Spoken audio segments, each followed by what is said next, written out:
Hey everybody, welcome back to the Fish Tank. I'm Bad as Fish 80, and as you can see, I'm joined by FDM today. FDM, how are you doing? I'm doing good. Good to hear it. So, this is the Invitational. So, we've got tournament time, of course, today. This is GGtour's and Sinobie's Battleground Invitational number 10. So, this is an invitational event. So, the people that are playing today have earned their way into this tournament. So, I think since September, I think the last three GGtour events, the top 8 placements have earned invitations to this event. So I think there was about 12 people that earned their invitations. Looks like we've got 8 attendees today, which, as we were just discussing here between us, is a nice round number, especially for the way that the tournaments work. So the big news is the winner of this event will get a game skin with their name on it. So if you're familiar with the skins in the game, you may notice there's some with Cat's name on, with Mephisto's name on, and there could be somebody else. Well, there will be somebody else because Cat's not been participating recently. Mephisto is not available today, so somebody else will get a skin with their name on it. FDM, do we know anything about what this skin is going to be? I wasn't prepared for the question. Okay. I have no idea. We don't know yet. I think it will. I believe it will be a recolor of an existing skin. Okay. I think so. It will not randomly be either KT with a cup. Okay. But I'm not entirely certain. We have there's a King Puff skin with a trophy.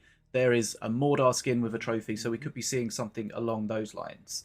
Now, remember, previously in the tournaments, the people have been winning events and earning skins. Those have been skins for them, for their account to play.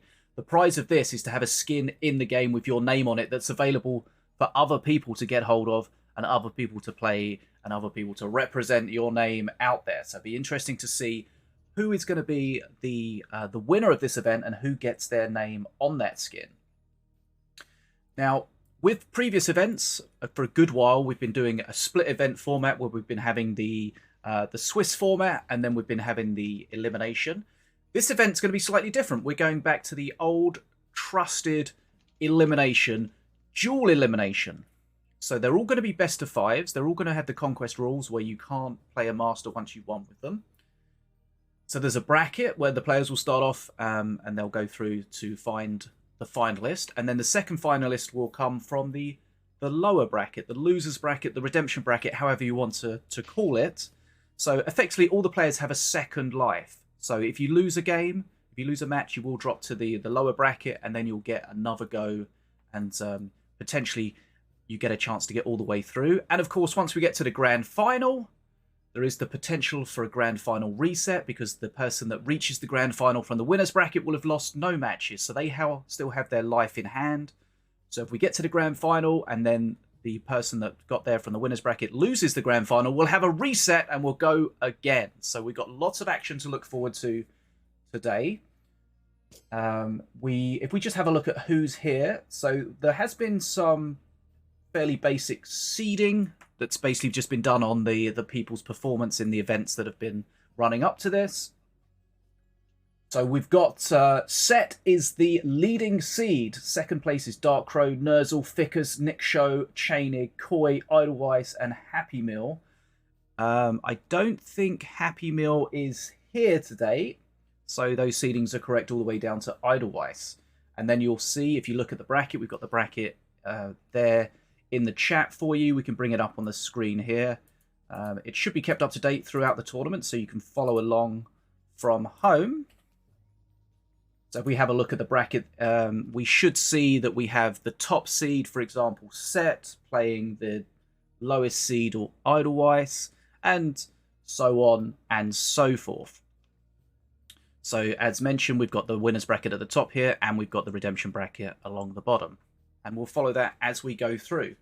So what we need to find out, as we've seen before, the players will have their ban powers. They'll be banning a master. They'll be banning 2 cards that their opponent cannot play. And of course, they get those ban powers for each round. They can use them as appropriate. So there's a couple of things we need to talk about with regards to banned cards. So as always, we don't have any banned season. Sorry, we don't have any season cards from this season. So that means no magnetic bombs and no Siegebreaker. Just very quickly over to FDM. We're not going to see those cards Yeah. today, but how do you feel about how they are in the game? How have they been received? How are they performing? I mean, I think that they've been perceived a little bit as expected. We intentionally made them relatively weak because last patch was a little bit of a mess, and we definitely did not want to have a repeat of that. It's fair. And I think we were a little bit too conservative, so I think that they were a little bit too weak. So they're likely to see some buffs in the future. I've seen magnetic bombs being played here and there, and a very sporadic siege breaker. Yeah, But yeah, I think from what I've seen, people playing it. I know Deadshot's been playing very high up, maybe top of the solo leaderboard with some magnetic bombs. So he's been getting some good value out of those. The Siegebreaker I've not really seen too much, I think.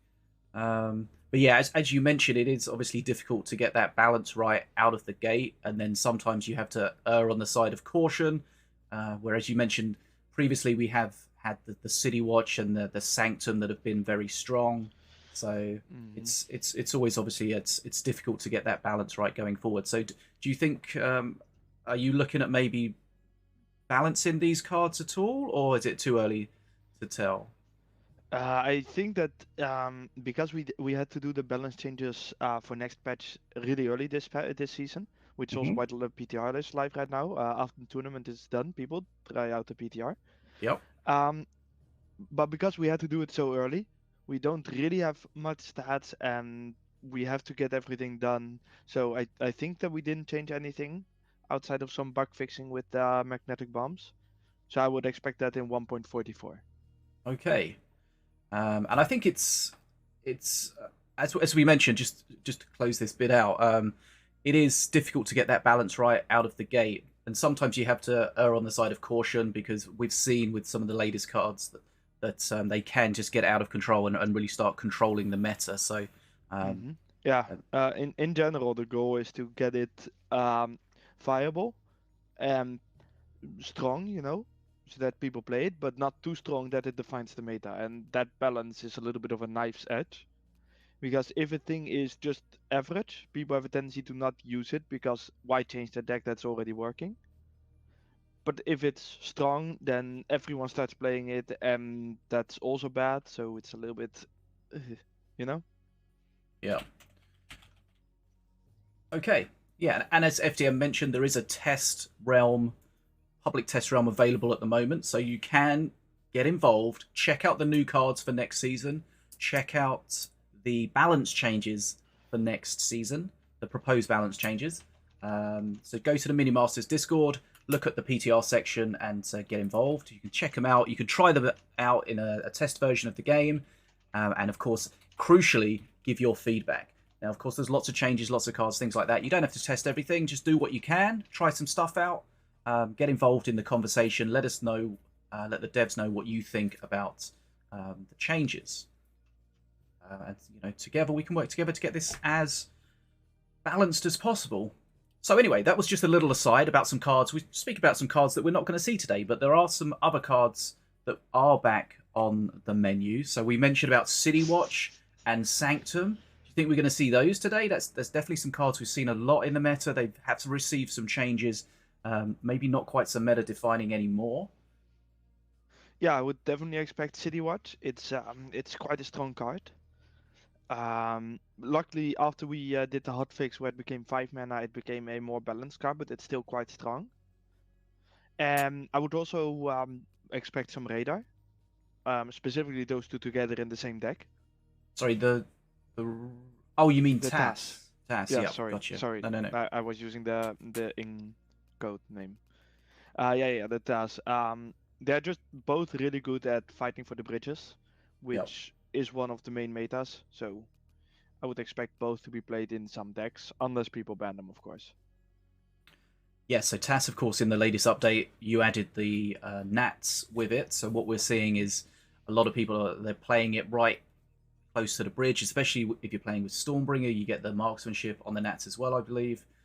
So whilst they can't take the bridge, it gives you a lot of power holding the bridge. It's difficult for your opponent to push into it, and of course, then you do have the Hellfire potential as well. It's kind of interesting because if you play it in the middle of the bridge, you get the added pressure holding the bridges, but it makes it kind of awkward to get some good value out of your Hellfire at times. Definitely. So it becomes a little bit of a choice which one you want. But if you don't play it in the center, but rather near a bridge, right? You get a lot of power on that bridge. Like that bridge is just yours. Yeah. I'm honestly a little bit surprised that it hasn't been comboed with Bridge Shrine. That's a combination that I would expect to be good. I haven't tried it myself, but it just theory-wise, it sounds like it would be good. Yeah, for sure.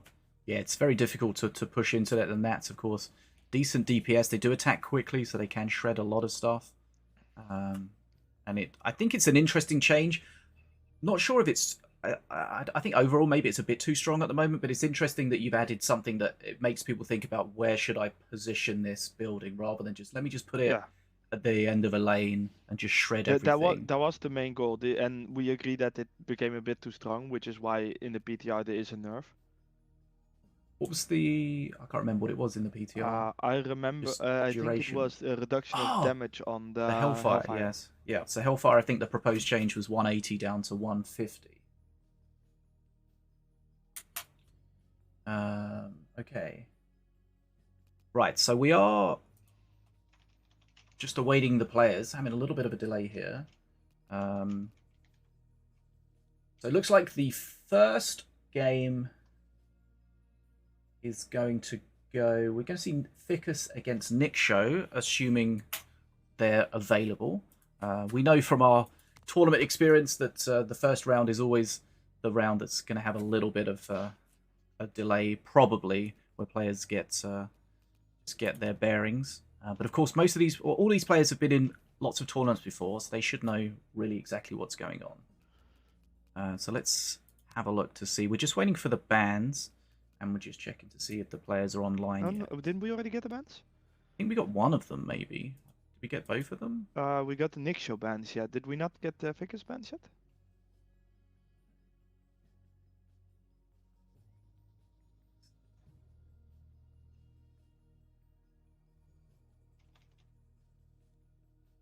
Okay. I see Nikshow in menu. I don't see... Yeah, they're both in the menu according to my thing. Really? Okay. Maybe I don't have Ficus on this one. Let's have a look. Ficus.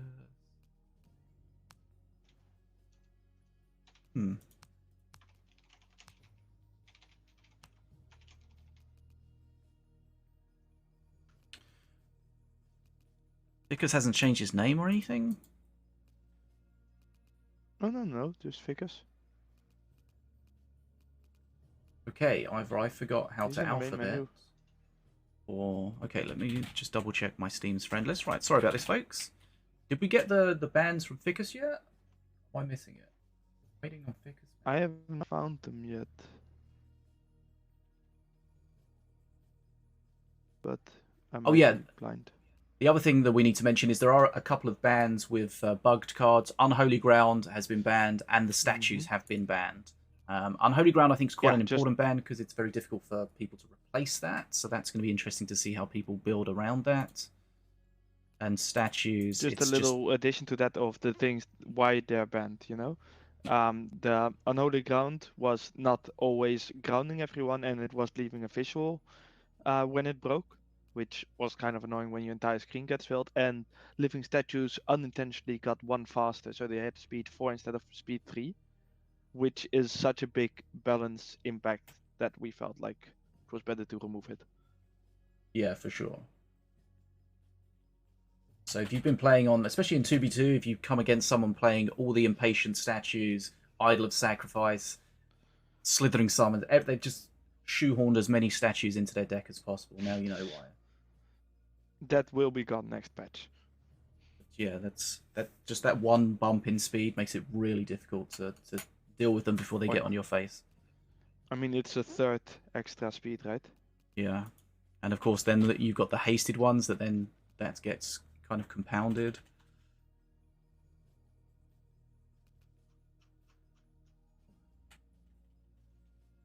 Oh yeah, we do actually have bans of both.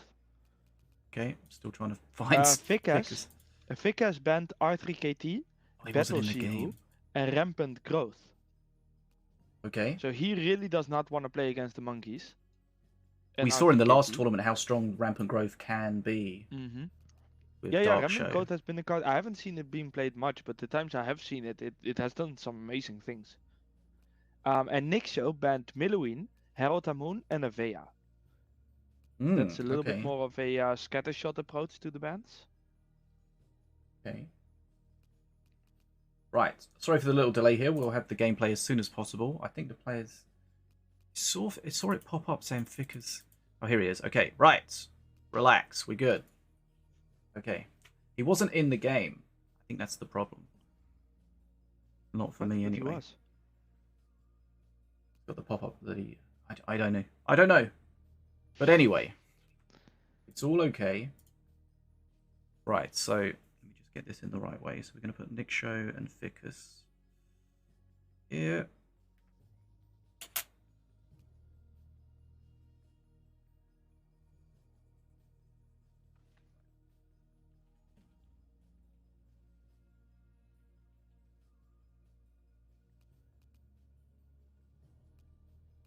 So do we have any expectations of what Nikshow and Ficus might be playing?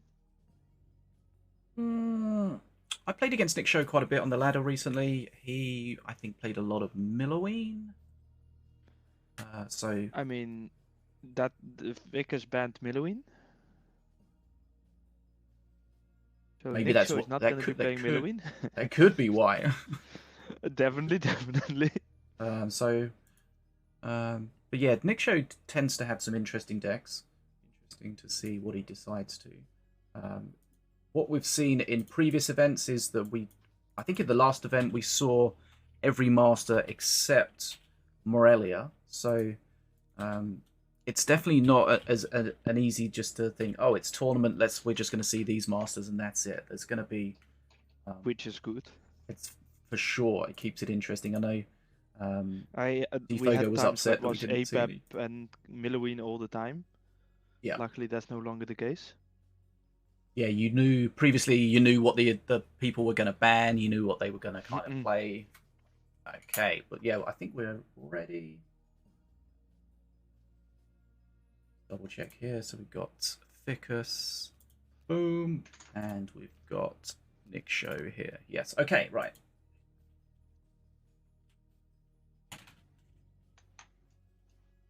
Thanks for the sub, Sam. We're going to do some giveaways today. I think what I'm going to do is we're just going to start it and leave it running the whole thing, and then we'll just do some winners at the end. So I shall pin that comment to the top of the chat. And do with it as you will. Wait. Giveaway for Minion Masters goodies? Yeah, sure. Do you mean like real life goodies or in-game goodies? Just in-game goodies. Are they good? Just regular packs. Thanks for not making that awkward. That's what I'm here for.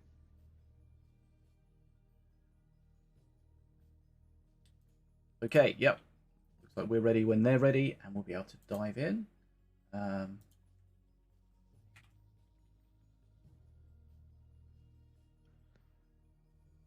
There's definitely some metas we've been seeing out on the ladder. We're not going to see some of them quite so strongly or at all today, with the statues being unavailable for the players today. We also, especially in duos, I played a lot of duos, and Border Patrol is just out of control in duos at the moment. But of course, not so much in solos with no wild cards. But it looks like we're loading in to our first game here. And Let's remember, see what we get. If you're running the latest update, which of course you should be, you will now have potential access to the new Christmas arena, the new snow arena that's been redone. So look out for that if you have little bit sad they didn't play with that. I am already seeing a radar though in Ficus's next hand slot. Right. Okay. So this just looks the like deck that was on the. it certainly looks like it. Yeah. Like last hand. It looks like it. I know Mephisto was playing it a lot. So we're going to have Diona against Stormbringer. Here we see Last Stand. It's activated, so you get 7 Legionnaires instead of 5. Reboomer could be disgusting here. Nice Impetus Blast. Blast saves the Reboomer. For now. They get... Oh, it's still alive. Okay. Yeah, but was that worth it? I mean, it did grab the bridge, I guess. If the stint can kill the... Yeah, nice. Okay. Yeah, that Reboomer could really get huge value here. He's trying to get it another one. The shields are a bit of a problem there, but it's... Oh, and there will die. Okay, but that's... Still, I think it got a lot of value. Huge value, yeah. Huge value. I mean, huge value, but Ficus is still winning this game. Both players getting a good XP lead. This is gonna be tough. Yep, so here we see the TAS with the Nats in the middle. He has used one Hellfire. The Hellfire is an ability that will get more expensive each time you use it. Just makes it so hard to just get anywhere near the bridge while it's alive. Yeah, and especially with Last Stand in there as well, meaning that the bridge fight, even when there isn't a the task, is just really tough.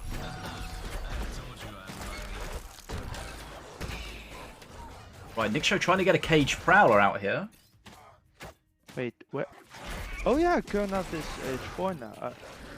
I was like, how did that come out of a Walking Blind Date twice? But one thing you see from Kurnath there is you see when there's an enemy in range for his ability, the crystals on his back grow real bright. So that's a nice little touch. I love things like that. Yes, right, bit of face damage coming out, but the XP is in Ficus' favour. Yeah, but I mean, it's not really impactful, is it? No, he's a perk 2 now, so all of these ranged units... always amazing at dealing a lot of damage. Going to be even more annoying to deal with. Right. Like, looking at this, I don't really see what Nikshow has in his deck that could really deal with it. Is one Hellfire enough to stop the Cage Prowler? The Hellfire, it does 180 damage, right? Like. So yeah. Yeah, well that's gonna change, right, in the next patch, so... I can't remember how much damage it... Isn't it like 133 that it needs? So I think the change will still be enough. Yeah, I don't remember. I feel like we changed that at some point. Because the original one was... The calculation was made for 150, but we fucked up the calculation, so it didn't actually go to 150. Nice Impetus Blast again though, to save the reboot. Yeah, Impetus Blast is a real nice spell. You see a lot of the top level players using it, getting a lot of value out of it. That's not great at the top. That Reboomer really has got him a lot of value over and over again. The shielded Legionnaires are able to deal with it. The Cage Prowler is also gonna come out again. I think Nikshow's doing a great job being keeping in contention here. What's he going to get out of the box? It looks like an assassin, is it? Yep, the assassin kind of frustrating. Yeah, but probably as I thought, the Diona will be able to fight. Nikshow is getting a little bit low, which is always a little bit dangerous against the Stormbringer, especially with Hellfire to support it. Yeah, I'm surprised he didn't Daggerfall get rid of those Nats, and because the problem is you've got to... Okay, there it is in the end. Yeah, this is just too late. But everything is else that do? Dead. That Daggerfall just did nothing. That's just a waste of mana. The frustrating thing when you're playing against the TAS in all aspects is that it deters you from doing things. It deters you from wanting to push the bridges because of the Nats. It deters you from spawning stuff because of the Hellfire. And then you wait it out, and then you're inevitably behind on XP at that point. Yeah, that's definitely. Nikshow is keeping up somewhat with the XP. I mean, I think Nikshow's doing a great job here. Yeah, I'm just a little bit worried about his health. If you can get that heal though, that would be quite massive. Yeah, you have to be careful, of course, with the Cage Prowler, with all the shots coming in from Stormbringer on there. It can tank at least 2 of them for sure. I think it can tank 2 of them. No, more because each shot is like 35, right? So 3 shots. Oh, is it? I thought 100. In my head, I thought it was 50. Okay. No, we buffed it to 40 at some point, and then Stormbringer became completely overpowered, so we nerfed it again to 35.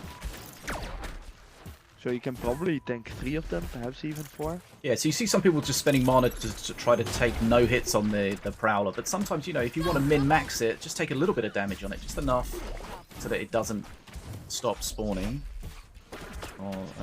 This is difficult I for don't him think here. that one is gonna. No, go. I mean he did have a trap available, but it was a little bit late. Yeah. Yeah, that one is not coming out. And I mean, Ficus is almost a man of. Yeah, he's taken over in this perk 3. Nikshow did a great job keeping it close. You know that I have been completely blind on the fact that he was playing City Watch, but it is that exact deck that I mentioned at the start. Just the radar with the City Watch. Yeah, we've seen how strong it is on the ladder. We've seen how strong it is now in the tournament. But of course, with the Conquest rules, if you win with a Master, you can't play that Master. So that's going to change things up. The question is, does this only work on Stormbringer? Probably not. But probably not as strong on other Masters. Might need to adjust it a little bit. But it'd be interesting to see how the players adjust to dealing with this strat. I'm sure it was in their mind. You know, they're aware of what's going on the ladder. Yeah, I was actually surprised that it wasn't really a clear way to counter it in the deck of Ficus, Nikshow, and he didn't ban it either. Yeah, that's the thing. We might see people just banning it because it's very difficult to deal with. Yeah, I did expect them to respond to it because it has been at the top of the leaderboard so much. And just to respond to Chainig in the chat talking about the proposed nerf to the Hellfire, the TAS in that game, the Hellfire was kind of just a supporting act. The main benefit of the TAS really was the mark it's given, the Nats. So I don't know if a Hellfire nerf would have changed much in that match, as an example. So I'm not sure. The thing is that it's the question is if the radar on itself is too strong or if it's the entire deck, you know? Yeah. Because there are also other parts of that deck that get nerfed, right? So that makes it a little bit hard to see. It's another one of those cards like Hellfire, or the TAS and the Hellfire can be discussed in duos. In late game duos, especially as a way to end the game, it can be out of control. Whereas in solos, you know, it's not quite the same beast. So that's just another balance challenge. The fight is on. Okay. There's also the question of perhaps it should be balanced for the 4 mana or whatever, you know? Yeah. Ooh, Okay. King Puff versus Redbow. If this goes to late game, we're gonna see a lot of minions. For sure. Ratbo, and they both start by not playing Swarm. Yeah, Ratbo, not a master we see. Wait, what? So much. Why would Redbow be playing a Crystal Construct? I think Crystal Construct really is a tank of choice that a lot of people are playing at the moment. Oh. I really haven't played GGtoor. Interesting. You get that mana back when it dies. King Puff deck though. Really tanky. Let's see what Ficus can do with potentially without the TAS to support him. Okay, so taking quite a bit of damage there. XP level. Yeah, but both of them did. Yeah, that's true. Like everything is kind of level at this point. Who do we think has the stronger perk 2? Like that almost has to be King Puff, right? As long as he gets kind of the buffs that he wants and the buffs. Yeah, but I also mean that there aren't the best targets on King Puff's side for a Mordaka. Yeah, that's true. Because killing one of the satellites isn't the greatest value, you know. Killing a monkey is like, yeah, sure, it's some value, but it's not that great. I mean, sometimes you have matches when you're playing Ratbow and you just have, oh, they've got a Colossus, that's my target of choice, and yeah. you're always going to be looking for it. Other times, you know, you're just looking to trade well with it. Just use it, because the worst case scenario is it sits in your hand and you're just waiting for the money shot that never comes. Oh, that's the worst. Like, you sometimes see that with your teammates in the randoms. Yeah. Sometimes you just use it. Just watch out. I mean, it's a 1 mana ability, I think, so you know it's not difficult to get value out of it. It's difficult to not get value. The only thing you don't want to do is use it and then need it. Kind of waste it a little bit and then need it. So there's a little bit there.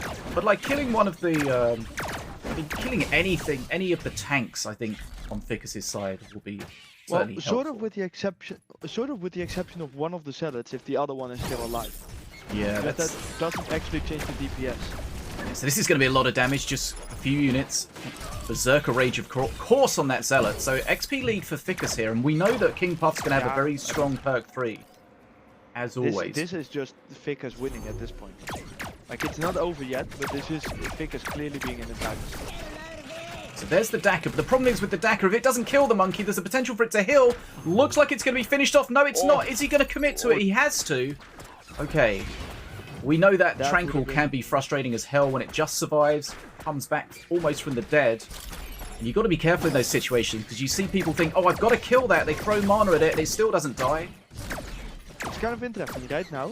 The XP is a little bit in the favor of Ficus, but the health is still pretty equal, because Ficus plays the Blood Imps, gets some extra damage from that.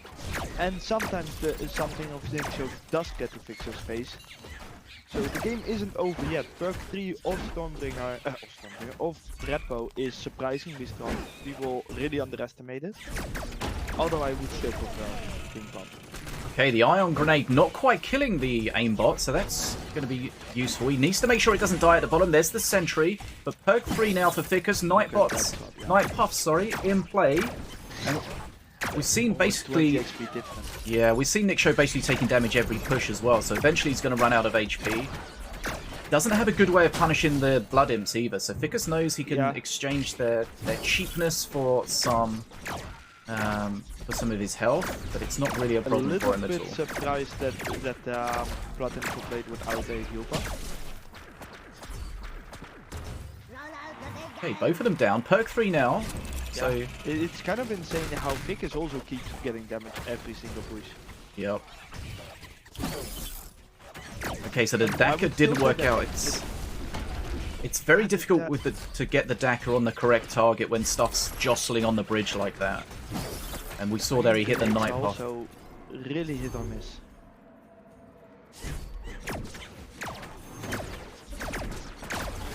Accepting some face damage there.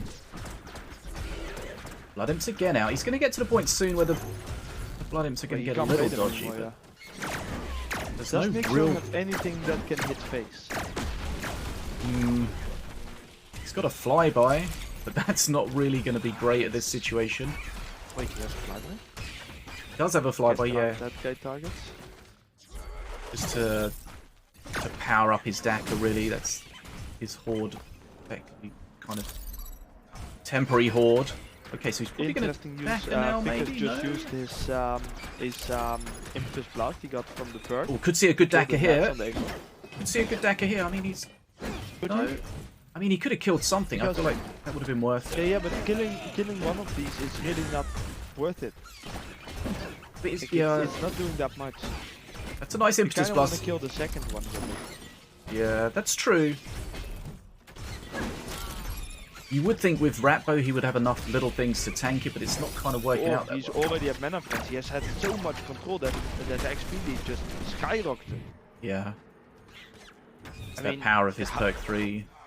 His perk 2 really hasn't really done too much. I mean, I guess the Rage is really nice on those Zealots for sure. No, the perk 2 has done a lot. A lot of the Night Puffs came from it, and multiple times Impetus Blast to kill Nats. The perk 2 has done a lot. Okay, so it looks like Ficus is going to be taking a 2-game-0 lead. Nothing. Yeah. Like the Daka was just not in the game, not at all. It didn't exist. Yeah, that's unfortunately the problem with the Daka is it can be very hit or miss. It can be incredible. Yeah, or I think that's Redbow in general. He is very reliant on the matchups because that decides whether or not his perks are useless or really good. Yeah. It's frustrating. And I would say that King Puff has enough swarm that those couple of scats don't really matter. Yeah. Those Zealots were able to get through and get some good value on face, get good value on everything. I was really surprised how both just let things get to face so much. They were definitely trading blows. Health is a resource. Health is always a resource, yeah, and you saw the players use it there, and I think that's what new players can really learn. Things like that. Health is a resource. You don't have to get to the end of the game full HP. You don't get any benefit for that.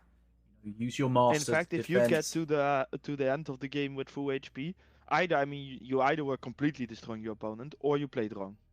Yeah. Use your health as a way to tank. Make sure you use your master's attack. We see a lot of people fighting near the bridge. You just get near the masters, especially in duos. You got those 2 masters. Right. Oh, Game now we number have the Morelia 3. that we didn't see last time. This is interesting. It's a Morelia, but it is a Halloween kind of Morelia. Yeah, wait, what? Is this because Milloween was banned? Could be. Okay, so Stormbringer is out. KP is out. Very interesting to start with the bats like that. Isn't that just a waste of mana? Sometimes, especially against this kind of deck, you just don't want to spawn stuff a lot of the times.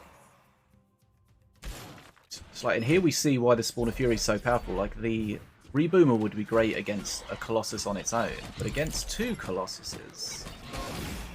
And the healing fireball is just gonna get that Colossus back to health. Or not?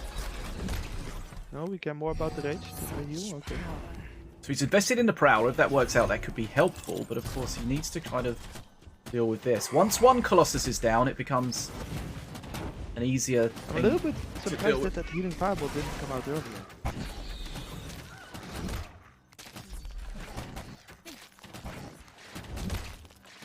So this is where you see the players juggling their bridge control and their defense. You know, he's going to tank some HP here, but he's got a counter push going that's going to do some damage. Reboomer is really good though. Yep, and Nikshow If is you ahead time on it- XP. If you time it correctly, a Reboomer can actually 1v1 a Colossus. Yep. But it's not an easy one to actually have it. Ooh, those Ravenous Swarms are doing so much work there. Yeah, this is once again not looking good for Nikshow.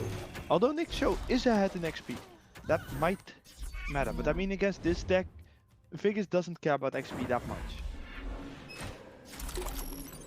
This is the kind of deck where Nikshow, or the kind of matchup, Nikshow's got to play almost perfectly to pull off the defense.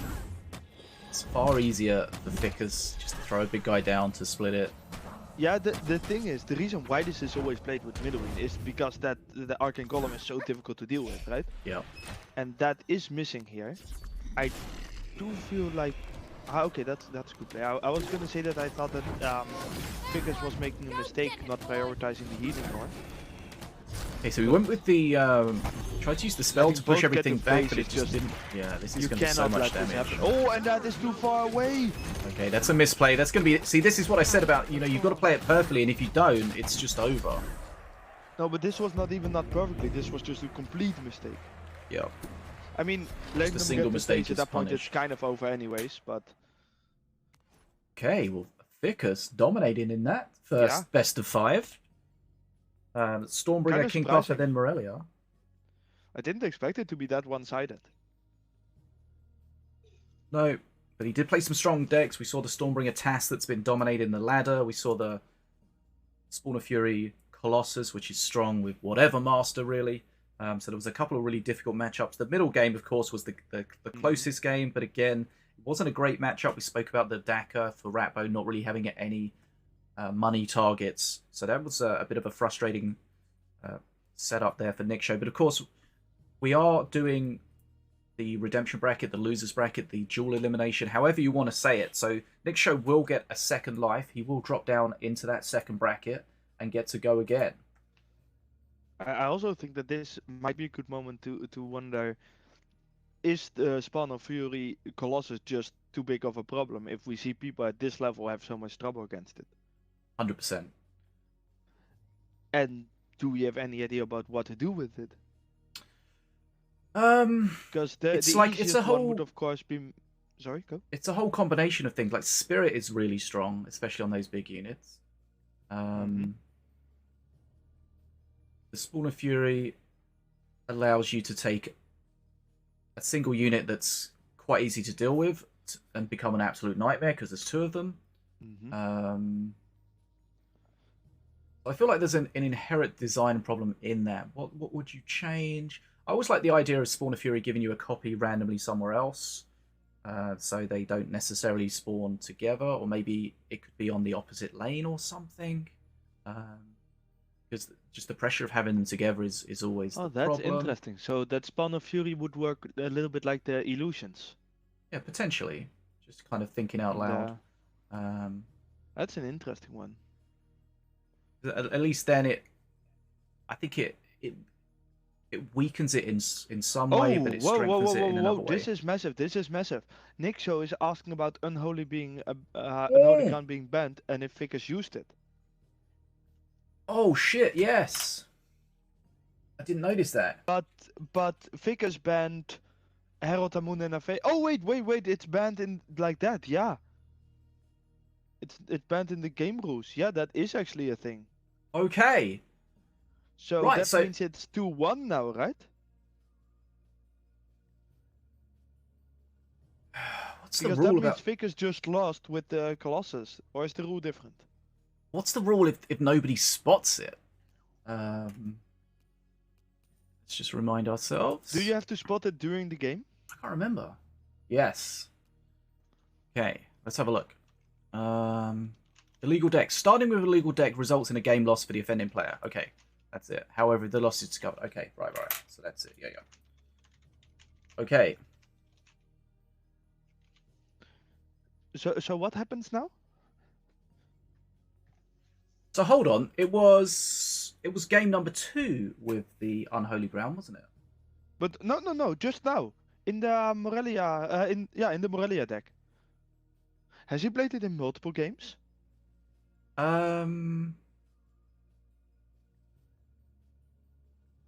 Maybe. What happens in that case? I'm not sure. Okay, let's figure this out. Right. Okay, this went under the radar, but it's now been picked up. Let's have a look. I'm quickly watching the replay to see if Ficus was playing it in the second game as well. The second game was the Redbow King Puff game. Was he playing it in that? Maybe not.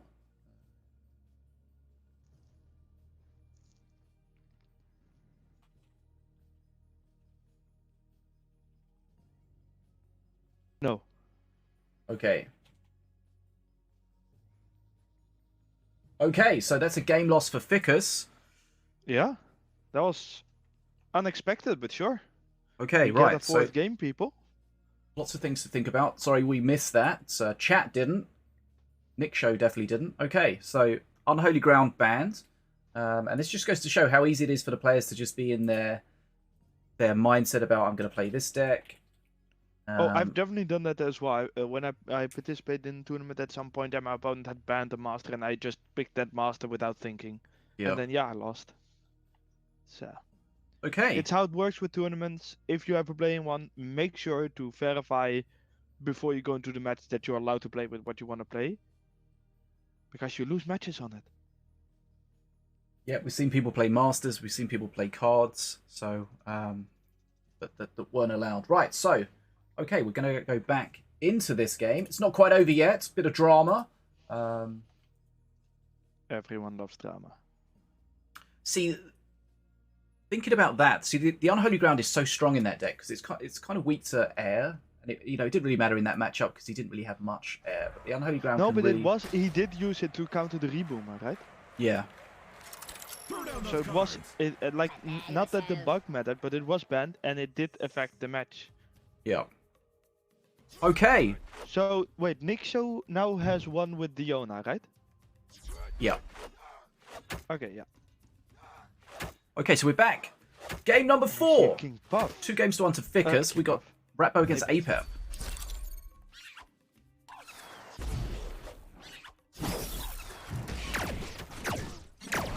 So, I mean, yeah, sure. It's a fairly expensive Apep deck. Not what you usually see. Yeah, it does have a beam in there. A beam, this is not a Psycho Apep deck. This is a I wanna kill you Apep deck. Yeah, Ficus is angry about getting his win cancelled. We've seen that he likes to use these zealots. He knows the power of them. Oh, they are really strong.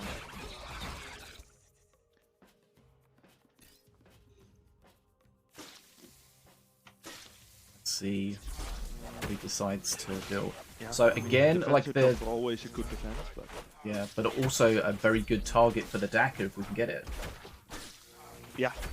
And the Crystal Construct doesn't really care too much about that damage back.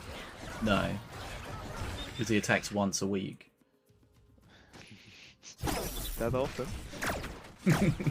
Did he get buffed?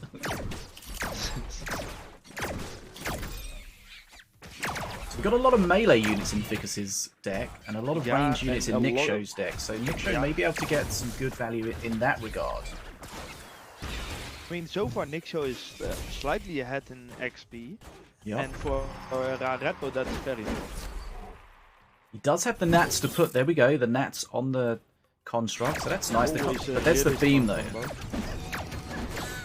Yeah, but the beam doesn't fully counter it. That's No, he missed one of the nats, didn't kill it, so not the ideal. Zealot very effectively countered by the aimbot with the armored strat from perk 1. Some early totem there.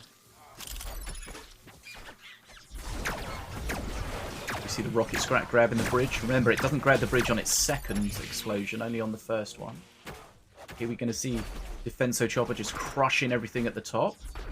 Yeah. Both players run into And Defenso just tanking Chopper. for the buzzers. Buzzer's getting there just ahead of the Defenso, which is a little bit annoying. The second one does stay alive though. But that's one thing that you need to pay attention to sometimes, is the order in which your units get to the Master's face. You know, if you've got a tank pushing and a Soul Stealer, you want the Soul Stealer to get there after it. You don't want it taking the damage from it. Ficus really does not want to deal with that 50 aspect with Nats on it. It's a very strong combination. So, Nikshow needs to keep that in mind though. He needs to be careful he doesn't clump too much up, because suddenly that beam can get massive value. 100%. But so far Nikshow is still having that control. If he can get to perk 3, he might be able to get control. The question is, what does Ficus get for his perk 3? Because his perk 1 wasn't that great. Swarmers against this deck doesn't do too much. No, just Nikshow extra. can deal with Swarm too easily.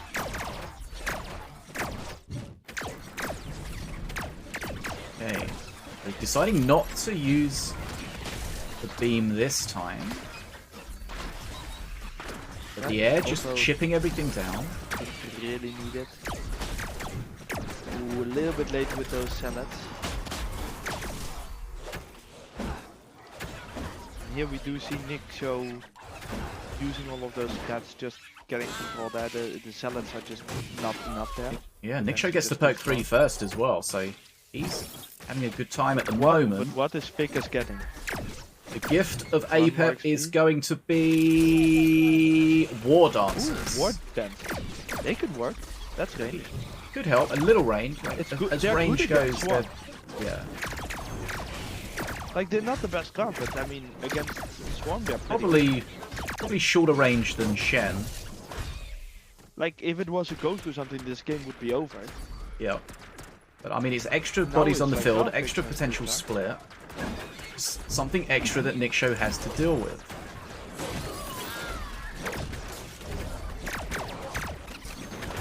That DPS is going to help him get through that Really construct as quickly as possible. He really doesn't want to use that beam unless he really now, has to. a slowed Shen doesn't actually deal damage, right? Yeah, I believe that's still the case, because it never manages to get that second attack while the stun is still active. In the defensor again. At least deals damage to defensor. Does, Aimbot but deals so much aimbot damage. with the nats Such just a good shredding. Marksmanship on everything there, the nats and the aimbot. card. I kind of want to increase the attack cost now or something. Yeah, that's definitely very strong. Right. Here we Not see that the... beam, I was wondering if it was coming. He's probably got the units here to finish it off. We saw before the beam didn't quite kill the construct. It survived and managed to take a But bridge. This Nikshow time... is 15 XP ahead, Yeah. and they are getting close. And if he can get it first, I mean, that basically ends it, right? Yeah. Has he even used the Daka this match? I'm not sure, to be honest. I can't blame him for not doing it if he hasn't. No, because you think now, that, like this is a fine moment. I mean, this like is a to, Dakar. Oh, I would have just Dakkered this Shem, but I mean, it's okay because the Shem's not on the bridge. The top bridge is blue, so that's fine. So I guess he doesn't Blue. need that investment. And the armored strats are just so good at tanking, Shem. It's insane.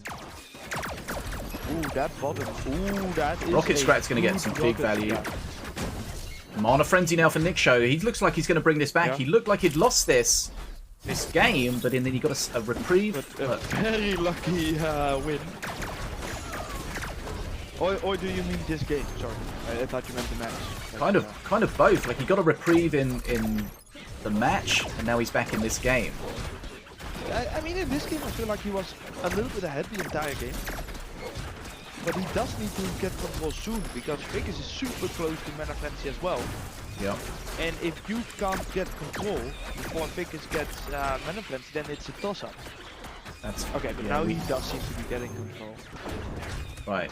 The moment that those range units start getting to the other side, it kind of gets silly. Like he burnt some mana there, but the Defenso's doing such a Ooh, good job. Defenso not being on. Yeah, but it's not on the bridge. That's massive. That keeps Ficus in the game. That's the beam, but he grabbed the bridge anyway. So it Yeah, doesn't so really you matter. spend all that mana on the beam and you don't Nikshow clear it can- and don't get the bridge, it's a huge problem. Yeah. Like this is just over. Yeah, this is over, yeah. There was a bit of a tussle for like 30 seconds after Nikshow Yeah. had Mana Frenzy, but it looks like he's going to close this out here. I really thought that there was a moment there where there was a chance. Yeah, you know Apep's never down and out in Mana Frenzy, but he is down and out now. Goes for the beam to try to clear everything, but it's not enough. Yeah, it's not even close. Nikshow brings this back to 2 Even games that to Tim that grabs a bridge. nil. Okay. Yeah. He I was mean, down well and out, played by 3 games to Nikshow. nil. He got a I redemption can and also he's... imagine. Yep. So you go. I said he got a redemption and now he's brought the game back to 2 games all. Yeah, and I wonder if there was an element of Ficus getting a little bit of a mental hit from, you know, losing a game he won. Yep, there's always going to be that frustration because, you know, you've won the game, but you did make a mistake in the deck building. That's, you know, it shouldn't happen. It should be avoidable, but you made the mistake, but, you know, you just got to get on with it. Yeah, and now we are gonna get a match that decides everything. Nikshow cannot use the now red bow, Yep. and Ficus can't use Morelia or Puff. KP. No, Morelia was the game he lost, right? Oh, no, yeah, because that's... Yeah, no, you're right, because I've got that. So Cross, King but- Puff and Stormbringer. Stormbringer, that was Yeah, the yeah. first one. Yeah, sorry. It was crossed out on my list, but it shouldn't have been crossed out. Okay. Wow. Okay, 2 games Wow. all. What is he going to go with? Nikshow, Diona, and Ratbo played them twice. Yeah. Both of them are bans. But And of let's course, not also forget Milo is that, banned for... Millowin and Millowin and the Rect for the according players. Like Ficus can't play Rect and Nikshow can't play Millowin. I think Ficus is either going to play Apep again, or he's going to go back to the... Yeah, the thing with Wait, hold Apep on. doing that in a must-win game is always risky because Apep can definitely lose you the game. Yeah. As I So- said, if Ficus had gotten Ghost in this last match, he would have just instantly lost. Yeah. So hold on. So Nikshow banned Milo. Oh, so... Okay, so Ficus banned... Nikshow banned R3KD, so Nikshow cannot play Millowin and Ficus cannot play R3KT because Nikshow banned R3KT and Ficus banned Millowin. Don't you think it's strange that he played that Colossus deck with Morelia then, if Millowin was available to him? Yeah, that is actually weird. But hey, it worked. It did work. Except, you know, it didn't. I mean, yeah. But, it's kind of... I guess it yeah. was for the easy spirits, perhaps? Or perhaps he was just in his own mind about not being able to play Millowin. Maybe. Yeah, it seemed like a strange decision. Ah! But let... Nikshow did use a Daka in Mana Frenzy, by the way. Ooh! I just happened to see it on the stream. Just, look, what's this do? Oh, It- that looks cool. In Mana Frenzy, I just completely... I cannot see what people do anymore at a certain point.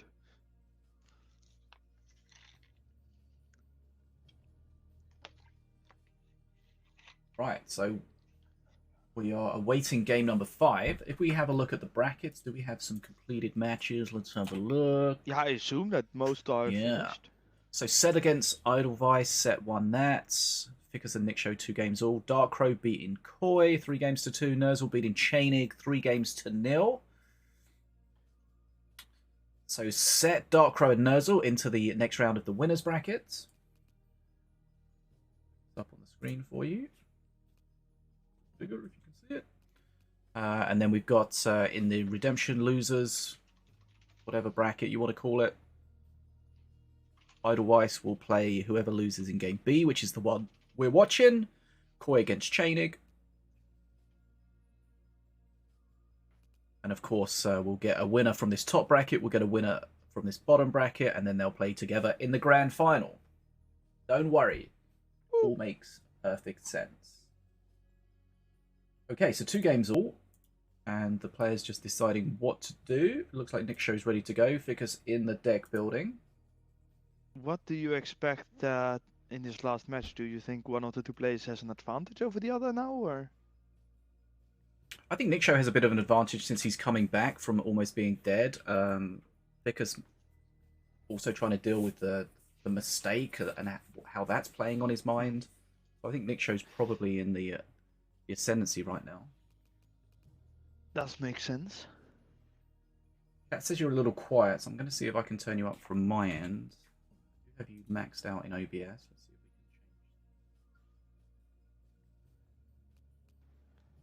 we can change. So let's see. We haven't seen Ravager yet. We haven't seen Setsu yet. We haven't seen Morda yet. No R3KT, no Millowy, no Volko, no Valorian. I would not mind seeing them play like Setsu or something. Perhaps one of them like go nice and aggressive on Ravager, show some mayhem. Yeah, for sure. Seen a lot of these control decks. Let's see how the aggro works out. We tend to see more aggro on the ladder, whereas compared to tournaments, I think. True. Why do you think that that's, is? I think that's because aggro is more rock paper scissory. Yeah. And less consistent, and that means that if you play it in a tournament, you're sort of giving away if you're winning or losing.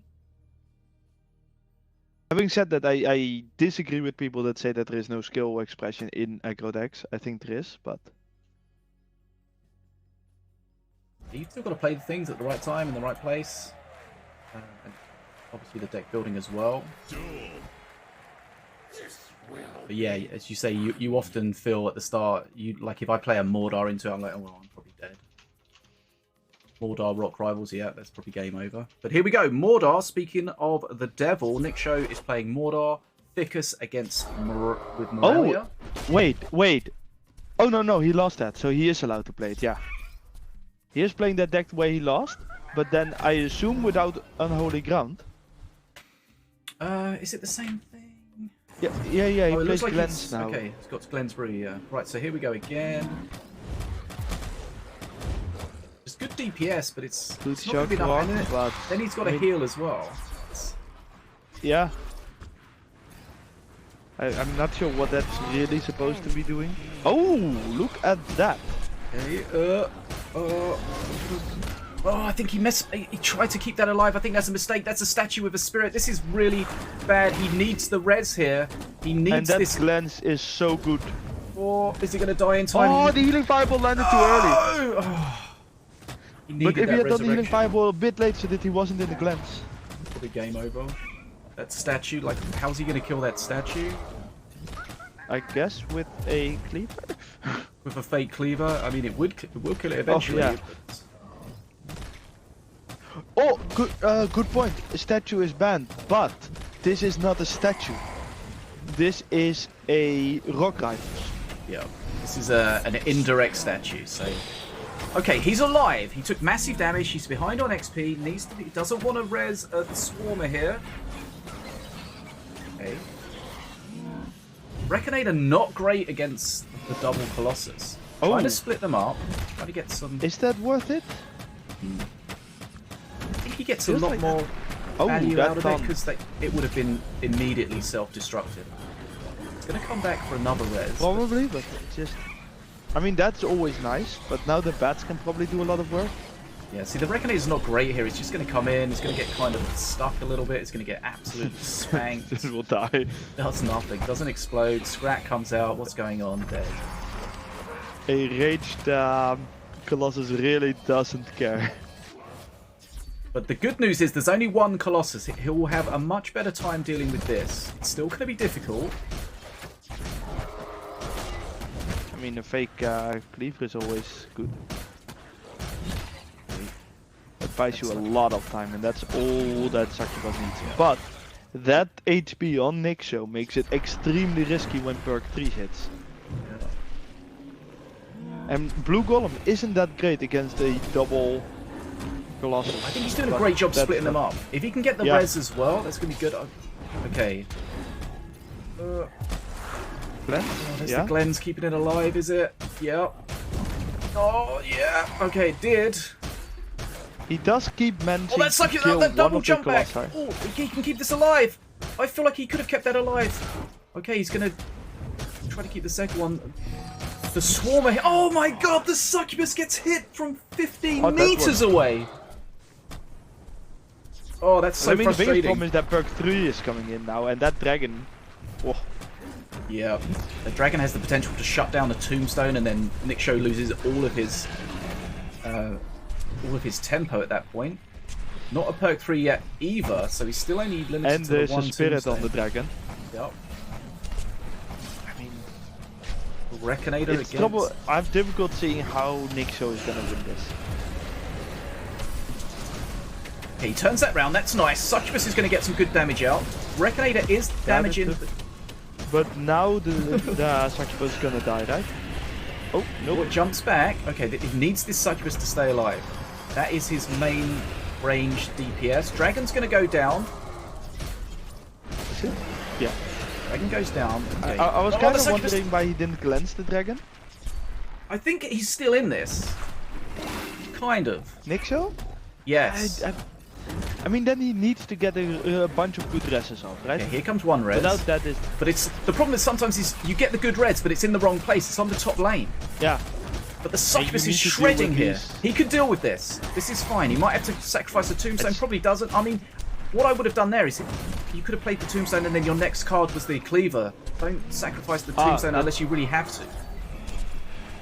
I mean, that was really impressive how much that Succubus did there.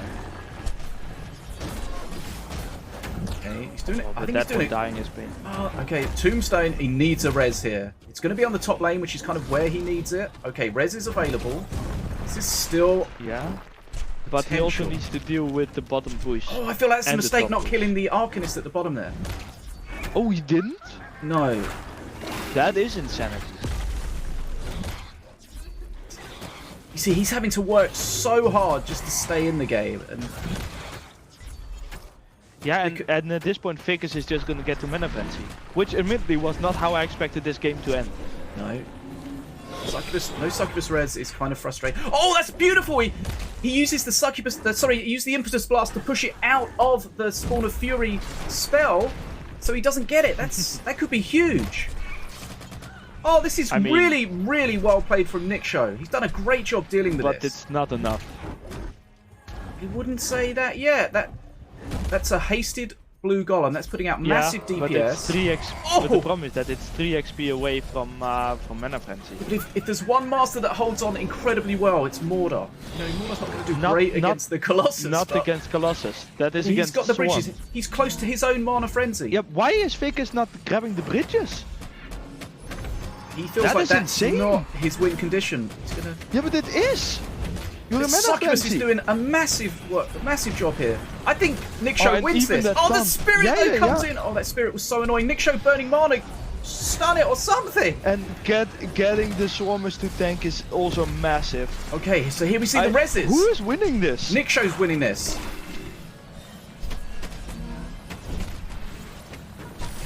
The Reconator really not... The Reconator just kind of getting in the Golem's way at the bottom there. Yeah. Also, it needs to but be super look at the careful. top. Okay, I thought he was going to get a Oh. Scrat res there. Scrat drops from the piloted of the Reconator. You got to be careful. You don't want to be resing that. But look, The power of the reses. Yeah, Nikshow's done. like Ficus is just losing, which is insane. Why did he not go for the bridges? That was insanity. I don't understand. That is incredibly well played. So Nikshow ends up winning this. I think the really crucial bit there was when he impetus blasted the Colossus out of the spawn of Fury, and we saw just how much easier it is for him to deal with that Colossus. Yeah, but I just think that that Ficus was too busy with making his combo to actually play the game. That's how those decks work. Just press the buttons in the right order. Yeah, and that loses to Mana Frenzy apparently. Yep. He was ahead and he could have grabbed the bridge, and then you can get your Colossi out too fast, and Mordor can't really deal with that. But if you don't grab the bridge and let him get to Mana Frenzy, then he can deal with your Colossi. Yep. Yeah, congratulations to Nikshow for quite a comeback. Yeah, I think he did incredibly well there. We did see the frustrating bit about the Colossus where it seems to hit freaking everywhere. We saw a Succubus die when it looked like the Succubus was in a safe spot, but wow, the Succubus really did huge damage there. And the good thing was MVP 100. Yeah, for sure. And Nikshow had the tools in his deck to stall or distract or whatever, just so that Succubus can start shredding. And of course, if it gets hasted coming out of the tombstone, that thing is a monster. But I think the Succubus was key. I think the Impetus Blast was key in a lot of positions in that game. We saw him using it to push things away, but also to split those Colossuses up. And the Golem does so much better against one Colossus. And of course, when you're sitting there waiting on a timer for your tombstone to slowly tick up, you're trying to keep your Golem alive, that Impetus Blast can really help out. And of course, we saw that. I don't know if... It'd be interesting...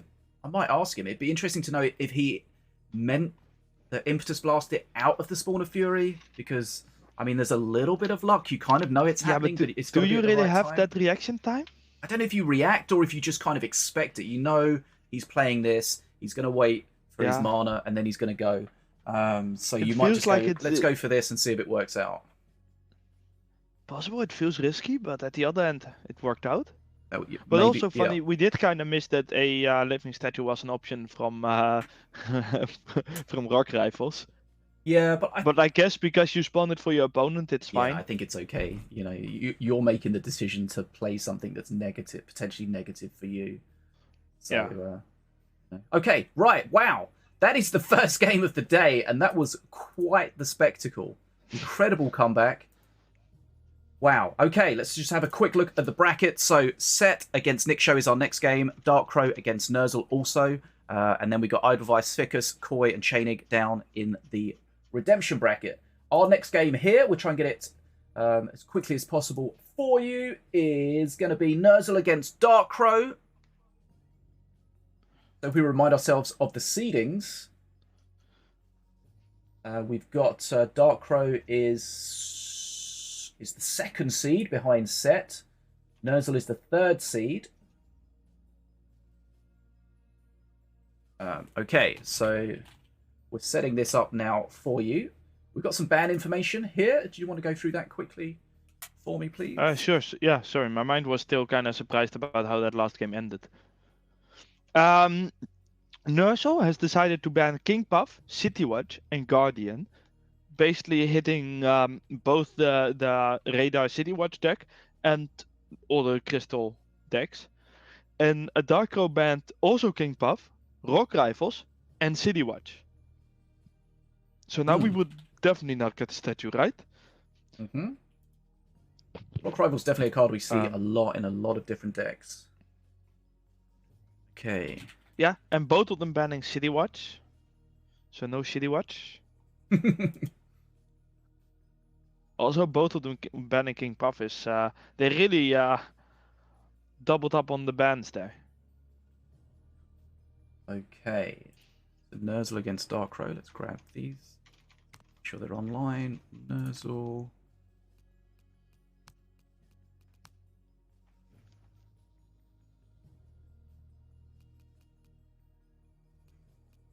I think I had the AFK bot pop up on my second screen. On my Yeah, I had spectate. the same thing. It's kind of weird. I didn't notice it, to be honest. So, someone flooded a little bit too much there. But it's kind of weird that it pops up on the spectate, no? Yeah, that's a bug. I'm just gonna disable it on my side for now, so that it doesn't happen later. I asked Nikshow if he did mean to impetus the Colossus out of the Spawn of Fury. He said, I did that in other matches before and hoped to get lucky, but the main purpose of the play was just to get the Colossus closer to his golem. So I guess if it works, it's incredible. If it doesn't work, you still get the Spawn of Fury, because obviously the Spawn of Fury is like a stun for a while, isn't it? So you get to DPS it down, and then when it splits, it has less damage anyway. So it's kind of like Makes this sense. is either going to go okay or incredibly. So good play, and got the best out of it. Yeah, and won the game. Yeah. Okay, that was an incredible game.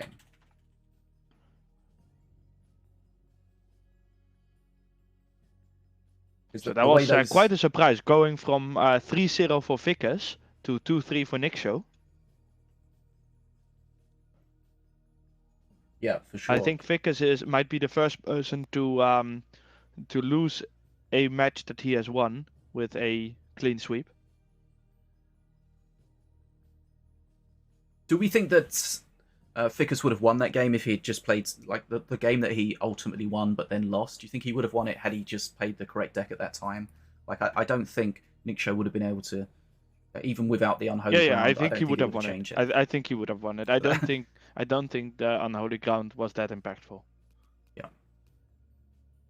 But rules are rules in this case, you know. Yeah. I also think he would have won this game if he had gone for the bridges. Yeah, I just kind of mention it as a thing that like might play on Ficus's mind, like just a frustration, like I messed up. I should have won that.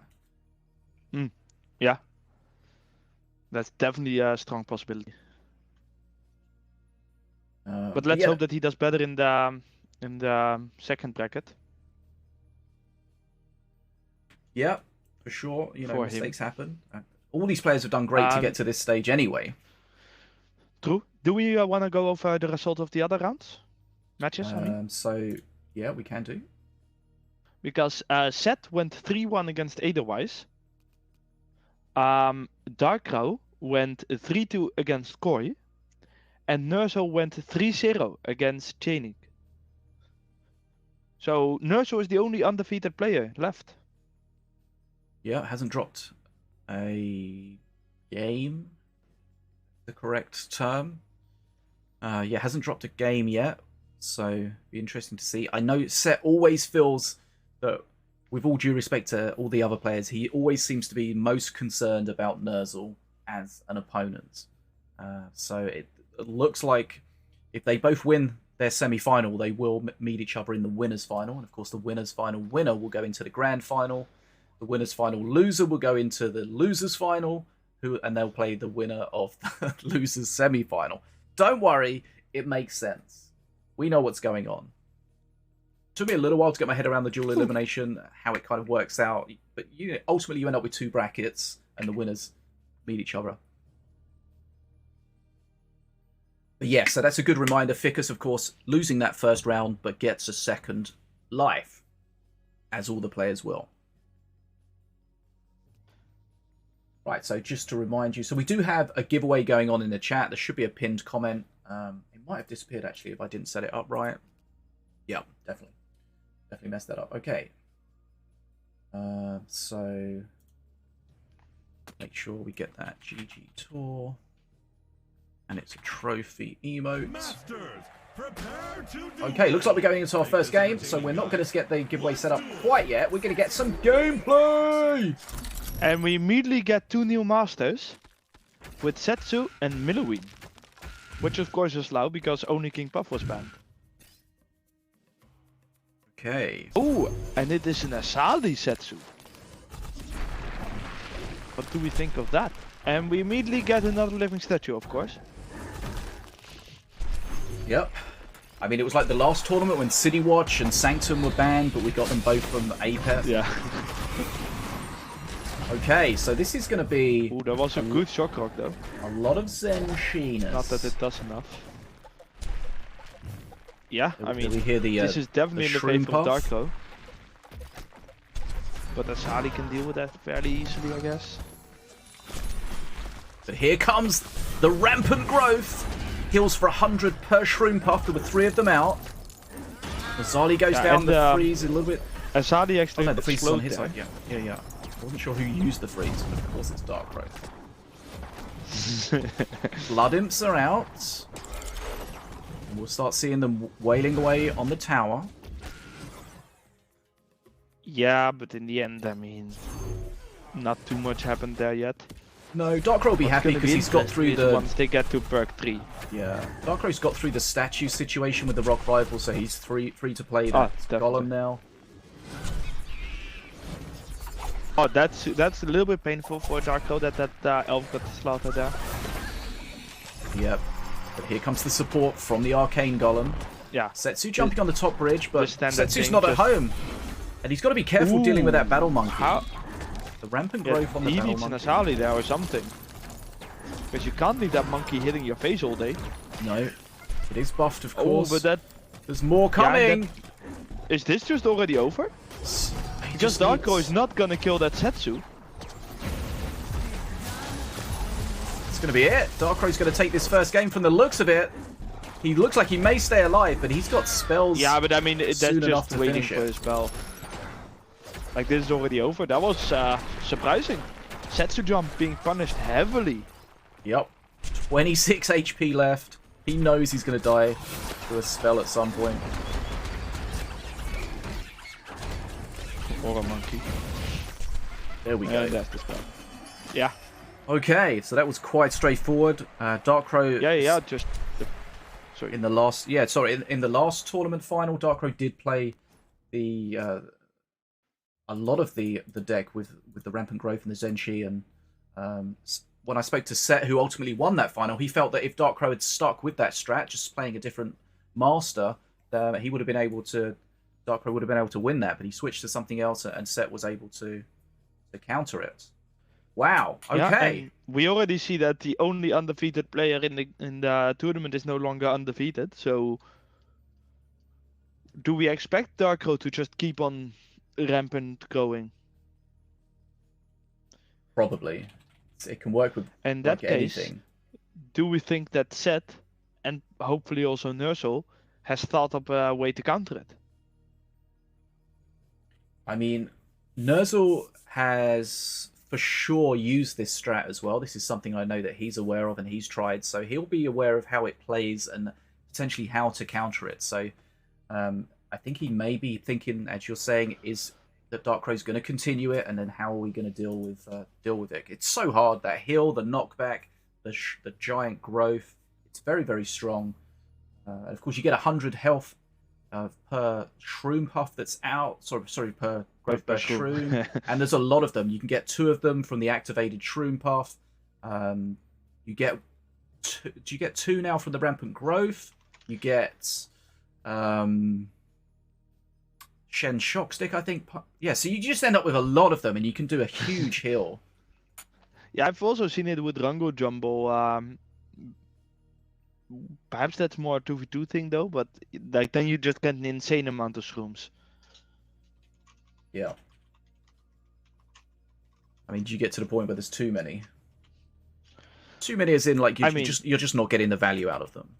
There's only so much you can heal something. Do you ever get too much? I mean, with a blue golem, you can heal it a lot, especially a giant growth blue golem. It's true. And here we see Morelia versus R3KT. R3KT definitely also a master that is perfectly... Wait, did Nerzl swap to the monkeys? I mean, maybe. I mean, yes. But I'm not fully sure of what the strat is, yeah. Okay, so Nerzl has that. So okay, so that's Morelia, right? Morelia against Rek. Who has obtained their first birth?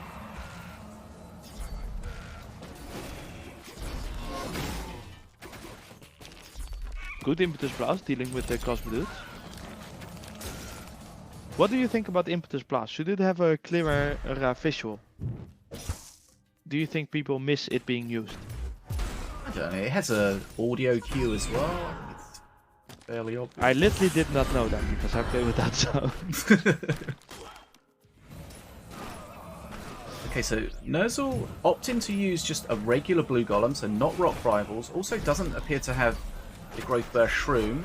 So we are Zenshi based, but Yeah, it's a little bit weird because it's sort of like they shrooming. swapped side, you know? With now Darkro having the master that jumps on the field and playing the Asali. I'm not sure if they decided to just, yeah, let's just swap and change the decks a little bit or what. we're going to see the power of Jinlong as well with the shocking re-entry that it definitely. gets. And that blue golem But wailing away on those blood imps can't be something So that far happens too Darkro often. is probably happy with the game. You know, slightly ahead in HP, slightly ahead in XP. Oh, this might... I'm not sure about that shock Is it rock. gonna... Yeah, I think it was to prevent her third shot. Potentially, yeah. That would have hit face, so it is a shock rock that prevents like 150 face damage, so it might just be worth it. Of course, it will wanting that Tranquil to survive, get that healing. It's down to half HP, but it will come back. Brand Down to new. half HP, it's up to full HP. If only That the is Battle quite a Monkey, push at top though, but if only the Battle Monkey and the Tranquil could have a baby, you'd get like a hasted monkey that could heal itself. please do not start the artist in the audience. Just don't. We don't need that visual. Some things, once it's in your head, you can't get it out. Well, thank God this is not one of those things. Okay, so XP lead quite substantial for Darkro at the moment, but again, that Yeah, monkey and the healing at HP bottom. doesn't matter too much. And good swap from R3KT.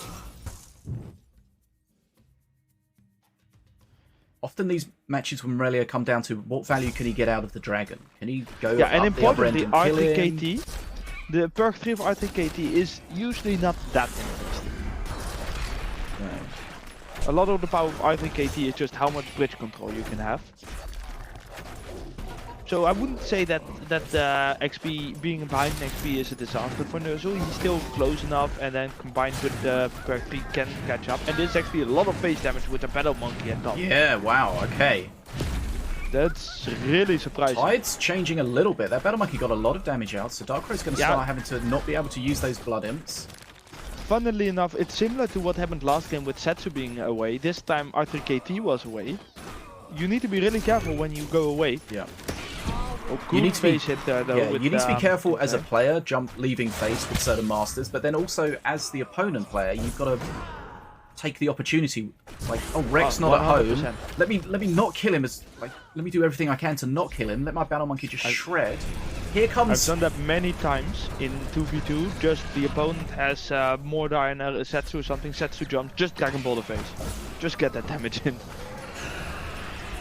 Okay, the good news here for Nerzl is the fight's happening on his side, which helps his Jing can get a lot of value in that situation. When the fight's on the bridge or further forward, the Jing really struggles to impact And it. that curse bearer dies before the dragon really gets into the curse. Oh, So the okay, curse just gets in doesn't the do that curse. much damage. Yeah, but only But for a little just a bit, few right? Like that ticks, curse yeah.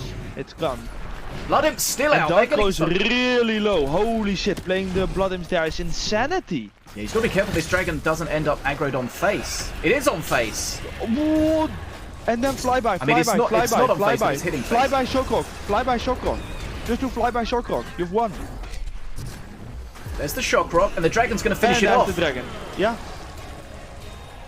Okay, we spoke about how important the dragon was going to be, and ultimately it was. But yeah, he was very low HP. Continue to use those blood imps. Of course, you can heal with. Oh no, he wasn't playing Morelia, so he can't heal. He cannot heal. Okay, Yeah, so that's I'm one just a game little all. bit surprised by playing those blood imps that late, and just allowing the dragon to get to face there. It's kind of surprising to me. Yeah, so the dragon wasn't aggroed on face, but it was attacking something near face, and then its AoE attack was hitting face. So that was kind of the problem that he had. And was of course also very powerful. That very painful for Darko that Curse Bearer did not actually curse the dragon properly. Yep. Just The fact that the dragon did the whole attack outside of it after the Curse Bearer died really made that such a bad investment. Yep. You just got a whiff of the curse, but that was a whiff and nothing else. And so yeah, that's not But it. yeah, 1-1. Yeah, Do we have another all. 5-game match in the horizon? We could certainly have so. And we saw the power of just the Zenshi faction there, used differently. We saw the power of Jinlong in that second game with the stun and the cycle with the spells. And we also saw in the first game, of course, the power of the rampant growth and the growth burst shrooms. Yeah, and I would say that both matches were a good example of the pain that you can have if you leave the base. Like how dangerous that is if you misplay it. Yep. That is for sure, because that there was as you mentioned, there was a battle monkey. It wasn't really triggered by anything apart from one. No, but the metal clone, monkey but it was does there a lot for of damage. Yeah, even just there for a long, long time. Oh, right. What? Gorak's Gate, not a card I was expecting to see. Okay, so we spoke about how we don't see too much aggro in the tournaments. Are we about to see? Does Darko have a red time? golem? Not sure yet. Because with Gorak Gate, you almost have to have a red golem, right? See, look how much damage Darkrow's taken already just from that gate. Just those 3 swarmers. That's huge. It's also easily the worst pick to start with, these 3 swarmers. So the next 2 will be better, getting their cleaver or the dragons. Now the blue golem's going to do a good job against the Reckinator here. Yeah, and there is always the Jing, which will deal with the monkey and the flying, the bats. I know English. Yeah, this is going to, I think he's going to trade well here for sure. Yeah. Okay, it keeps everything alive. See, using the power of the Zenshi flow to get that shocking re-entry immediately from the Jing, and of course then cycling with the spells. Yeah, and I mean, who cares about the propellers, Yeah.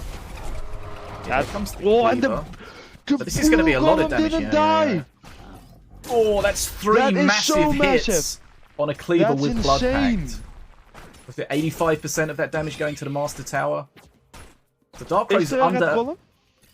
No, Darkrow's under half HP, and Nerzl's barely reached his tower.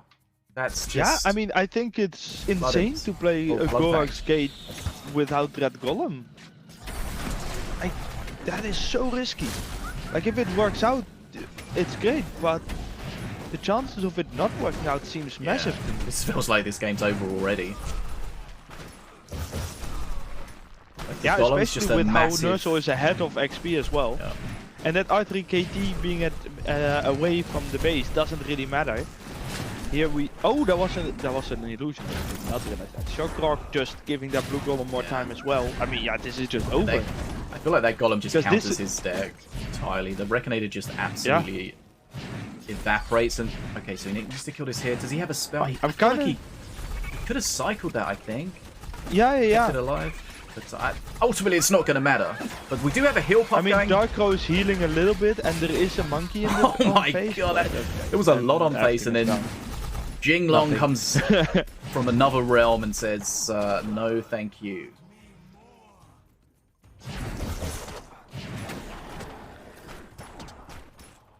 Yeah, I mean, good luck to Darko pulling this around, because I'm not seeing it happening. No. The onus is on Nerzl to close this out, though.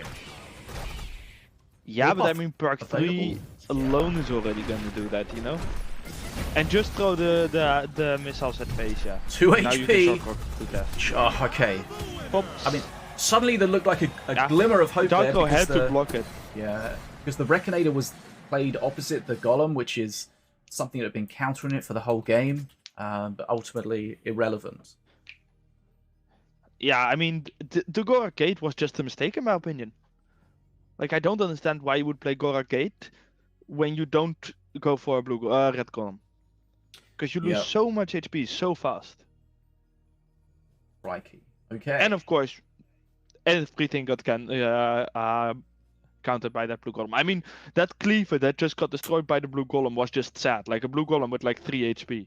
Yep, he got 3 hits off on the cleaver, absolutely destroying it, and just so much face damage from that. And yeah, we saw, I don't know, 60-70%, maybe more face damage coming from the Blood Pact, and not anything actually getting to face. And you know, you can, if you're getting benefit on the other side of that equation, you can take those losses. But if you're falling behind on XP, you're not doing any damage to your opponent, and you're just destroying your own tower, it's not it's not something that can continue. And there was never enough pressure for the heal buff to do anything. The heal buff just wasn't there. A couple of ticks every now and then, but that was ultimately not enough. Right, here we go. Game number 4. Setsu versus APEP. I feel like that's APEP favored.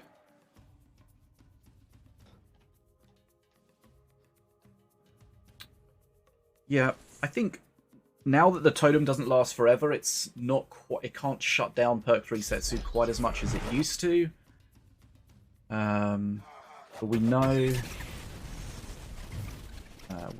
we know the power of APEP, but we know the power of Setsu in the late game. Right, Defenso Chopper is gonna shut this monkey down. It's a great counter there, yeah. So again, Nerzl favouring some Zenshi minions. We've got the Tranquil at the top. What was Nerzl playing in the first game? Nerzl played Setsu in the first game, but it's... Yeah, but that was this. not a Zenshi deck, right? No. So Nerzl loses once to a what's it called? Loses once to monkeys and instantly goes like, okay, I'm not losing anymore. He's like, oh yeah, I knew there was something I wanted to play.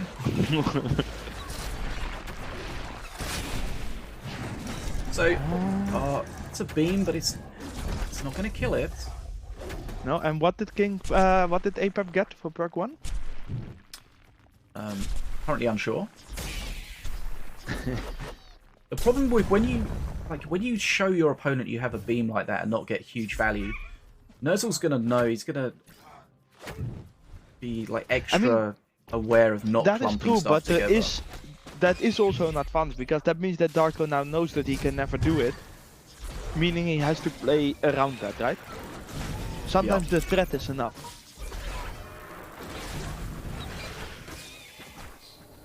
We can see that there's the 2 green things spinning around APEP, so we know there's some heavy cards in his hand. Nerzl, even if he hadn't seen the beam, he probably would come to the conclusion that it's probably there.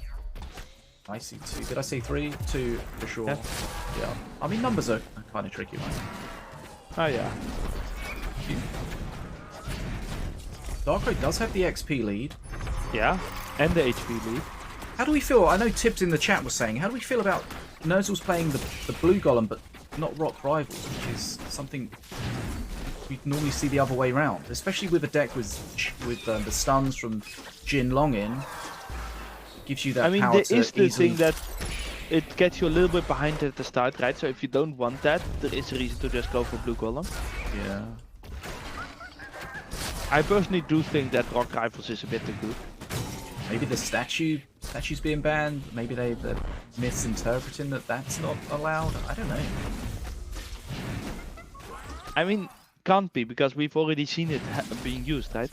In this match. Yeah, I guess. Yeah, that's a good point. Hi, Diva. But yeah, Darko is still keeping his lead. Like there's a little bit of damage, doesn't So I guess matter. Getting the curse on the blue golem too. Yeah, to answer your earlier question, I guess the Hugger's his perk 1. I feel like that's something he would have chosen. But that's pretty decent. Not on the Tranquil though. Okay, so use of the totem when there is nothing else. Darkrai ahead on XP, so it's going to be important as always. What is Darkrai's perk 3, his free card? And then also, how is Nerzl, my god, how is Nerzl going to play his perk 3? Is he going to be really offensive? Is he going to push on the face? Or is he going to try to build up really offensive doesn't really work against APEP. I think if you're playing against APEP, you're almost forced to just going Look at the slow Shen on face, doing nothing. Poor old Shen. So as we mentioned earlier, Hey, Shen with a our slow Setsu even never gets attacks. a stun off. Yeah, and Storm Setsu attacks so fast, he actually does get an attack off between each attack. Okay, right, perk 3, Because he what is doesn't it? I perma missed stun. it. It is... Okay, it's Kernef. Okay, that was the Kernef. Okay, Kernef could be useful because we've got a lot of spells from Nerzl, so that's useful. Definitely, but it isn't exactly the best, right? No. But he's got a good XP lead now, and we're going to need to see Nerzl... Oh, there's a beam. Oh, the beam to keep the bridge. And then But not for long. Bodies happened. So I that think was he not was, worth it. yeah, That was I think definitely not worth he it. was scared of the tranquil healing and didn't have a good way of shutting it down. So he's like, well, I'm just going to take this opportunity just to kill it. But right, we need to see this. Yeah, perk Setsu 3 going for the Setsu. bridge as expected. Surprised he's not setting up like a push with the golem and the Setsu behind it. Maybe Because that's he gonna knows be he net. just needs to go for the bridge. Nothing else matters. Good Jinglong at top though. Yeah. Doing its thing. Needs to get rid of that Kernaf, otherwise the Jing's gonna die. Ooh, that. Who wins? Yeah, okay. The Darko wins bottom, and that. I mean, he's Just just too like close to Nerzl's mana gonna- frenzy. Like yeah, he's just drowning in a lack of mana at the moment. yeah. He's able to handle the pushes that Darkro has, but not quickly enough. And I mean, he also just never really seems to have the bridges, you know? Nope. And I was expecting to see a Blue Golem Setsu push. That seems like a good combo, but we haven't seen that together. Getting some face Unless damage he out, just but- kills Darkground now. I'm a little bit surprised he doesn't use more spells that would really abuse this moment. Yeah. He can get some good damage out, but Mana Frenzy's a... Why did he not do flyby there to get another shot off? Oh, he's back already! Okay, he knows that this is his opportunity. now This is his Kurnoth is only there. opportunity. Yeah, this is... It is not It's enough. not really an opportunity. And he might... No, okay, Shinlong is good. And the mana frenzy is there now. Yeah. I don't see how he's gonna... The shield's gonna Kurnoth prevent actually getting Darkrai his from shot getting off? shredded.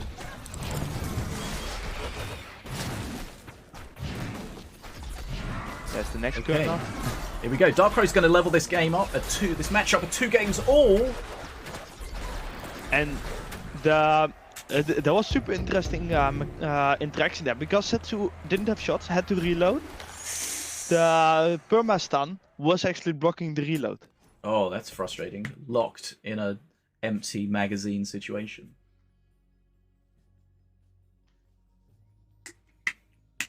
Okay, 2 games all. Yeah, I mean, good. Yeah, just good bridge control from Darko. Yeah, that's I think you alluded to the fact that the Setsu versus APEP matchup was always going to favour the APEP in that situation, and Yeah, ultimately because that's exactly what it did. imagine if there wasn't a shield, then Setsu had lethal there, you know? Yeah. But the shield comes up, and that happens basically during the entire match. Setsu cannot jump face during the entire match because it just gets totemed. Yeah, that really shuts that down. I mean, ultimately he did get him quite low, but Yeah, surprisingly low, honestly. because there was you saw at the end there he jumped and then came straight back, but again the totem every 25 seconds I think just allows you just to stay in the game. And he probably pushed the face damage just a little bit too much at the end there, but only because it was his only option. Right? I don't think I actually think he didn't push it hard enough. Because Yeah, I was potentially, yeah. waiting for him. I thought he could get another shot off before he got killed. Getting that extra stun, and then when you land, you get another stun, and you can perma stun Setsu more. Not Setsu, APEP more. Mhm. Because after he landed, he got basically instantly counted, right? So Yeah. that second landing didn't do that much. Often you I find think yourself he could have gone for more. with Setsu, you sometimes find yourself in a position where you just your win condition is bless you. Your win condition is you have to. You good? Yeah, just dying slightly. I need to put a mask on. Ah, So yeah, no, sometimes I've got are you unwell? no, I've got a cat to catch all the spit for me. Oh, nice. Ah. Yeah, so yeah, sometimes you find yourself in a position where your win condition is you've got to go in face and you've got to go in hard. You've got to go crazy. Okay. Safety Yeah, first. I think that with a master like Setsu, you will have those moments. And I know that in pre-mates we often I play with Seafox, right? And we play with a fair amount of phase spells. And then whenever we play an APAP, especially APAP Morelia, we really see the strength of that shield and that healing, because it shuts that way of playing down quite a bit. Right. Yeah, I know you really like your face damage spells. Hey, I've nerfed a lot of it, okay? I put a mask on as a joke, and now it's making my glasses steam up. Ha! Karma. Turns out the joke was on me. Okay, so But- 2 games all. Let's have a whilst Yes, we're waiting here. Get a let's- 5th match. Another. And what 5 is not game. allowed? APAP is not allowed for Darkro. And No what was the APAP, other win that he did? No APEP, no Milloween, no King Puff for Dark Crow, and no Milloween, no Morelia, and no King Puff for Nerzl. A lot of usual suspects being ruled out. So we don't have any scores. Okay, so unfortunately Ficus is going to be unable to complete the event. Just to give you a bit of an update. We did see him in the first round. Ficus is from Ukraine, and of course we know there's a lot of stuff going on in Ukraine. Unfortunately, he's had some situations locally to him that is going to stop him from competing. So that's a shame, but of course we wish him well, and hopefully he remains safe, as does everyone else there. So the offshoot of that is that Edelweiss gets a bye into the next round of the losers bracket. Redemption bracket. That also puts some extra thought about the mistakes he made. It's like he has enough other things on his mind. Yeah, for sure. Making it extra easy to accidentally use a ban card. Yeah. When you've got rockets landing in your local area, Yeah, the video game is not your your priority. not really the main concern, no. Okay, so set against Nikshow still showing as 0-0. The players are encouraged to keep their scores up to date on the website, so we know exactly what's going on. But they do not. But we don't have that at the moment. We do know that Koi and Chainik are also 2-2 in the losers bracket. Yeah. So we're having a lot of close games so far. Ficus and Nikshow went Yes. to the 5th game. Dark Crow and Koi, 5th game. We're on the 5th game here. Dark Crow against Nerzl. And we can hear in the background, we're loading in for the final game of this best of 5. And it is R3KT versus Diona. Which is fun because both of these masters really have a lot of effect on the map, right? Both of them use 1 mana cards to really get things in. Hopefully that means that they are high skill masters, right? High skill expression with the Shadow Dance and the clones from Wrecked, and of course the traps from Diona. But what And we else are do we seeing have? another Azali. Yep, Azali Wrecked. Nerzl went back. I think he played with that deck earlier as well. Really liking that Azali apparently. Okay, Nats. Ooh, that's always something I have a lot of trouble against, the scrap tank with Nats. And part of that is because I always play Stormbringer, as you know.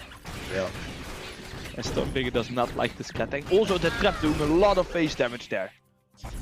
Darko really going for face. Like, R3KT is not at home? Yeah. Bum. The Scritillery did a great job of getting rid of those Nats, because as you say, the Nats on the Scrat tank can be really frustrating to deal with. And the heal puff kinda being wasted there because of a good dance. Yeah. Sometimes the Rex can just survive for a surprising amount of time with those Shadow Dances. Oh, definitely. Like, both of these masters have a lot of surprising face damage. Diona a little bit easier, but also a little bit less potential. Whereas R3KT can jump around so long. Ooh, lovely trap there, Okay, keeping that... Oh, not quite keeping that aimbot alive. But again, here comes We do see more the Nats. tank again, but good shock rock killing most of the Nats. Yeah, it's difficult to get all of the Nats, especially on a larger unit like that with a shock rock. Kinda surprised Nerzl went so aggressive on the clones. Now that heal buff is harder to counter. Yeah, he does have another one here. Does he get it? Yes, he does. Clears the top one as well. Oh, Defenso goes down at the bottom. This is a nice little trade here. Nerzl doing a good and job. getting that double mana at top from Ruffles. Rufus. Yeah. Do like Ruffles. YOLO being YOLO. I mean, everyone likes Ruffles, right? Cute doggy.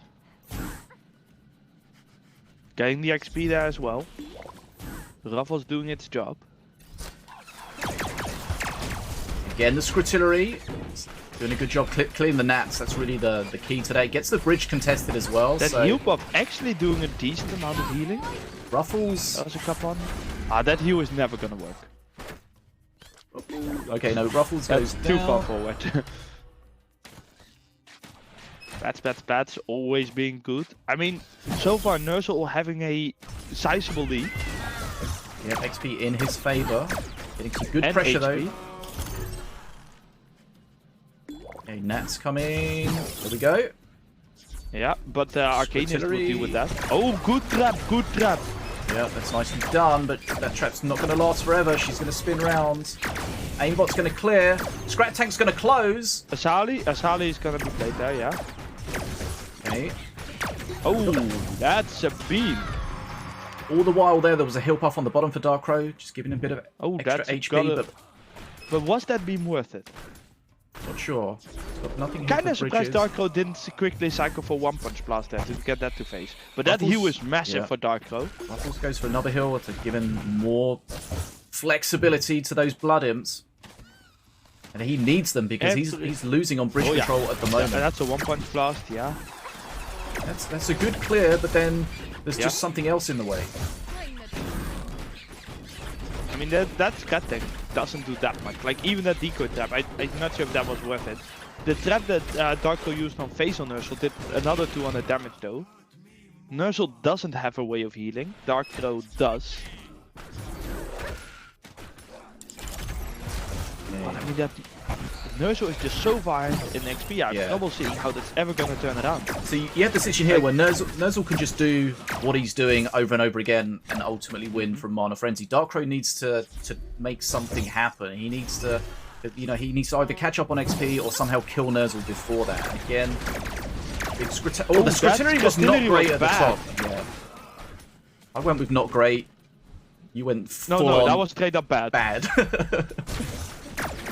And you And can this see is a it. lot of healing Darkrow gets here because heal buff and Ruffles heal. And these Nats are just doing so much work. Look at how much HP Nerzl is Yeah, losing. okay. And Darkrow has been playing aggressive the entire game. This could be that turnaround that we were talking about because the multiple traps that Darkrow has can do so much work. Yep, And then Defenso heal buff goes down.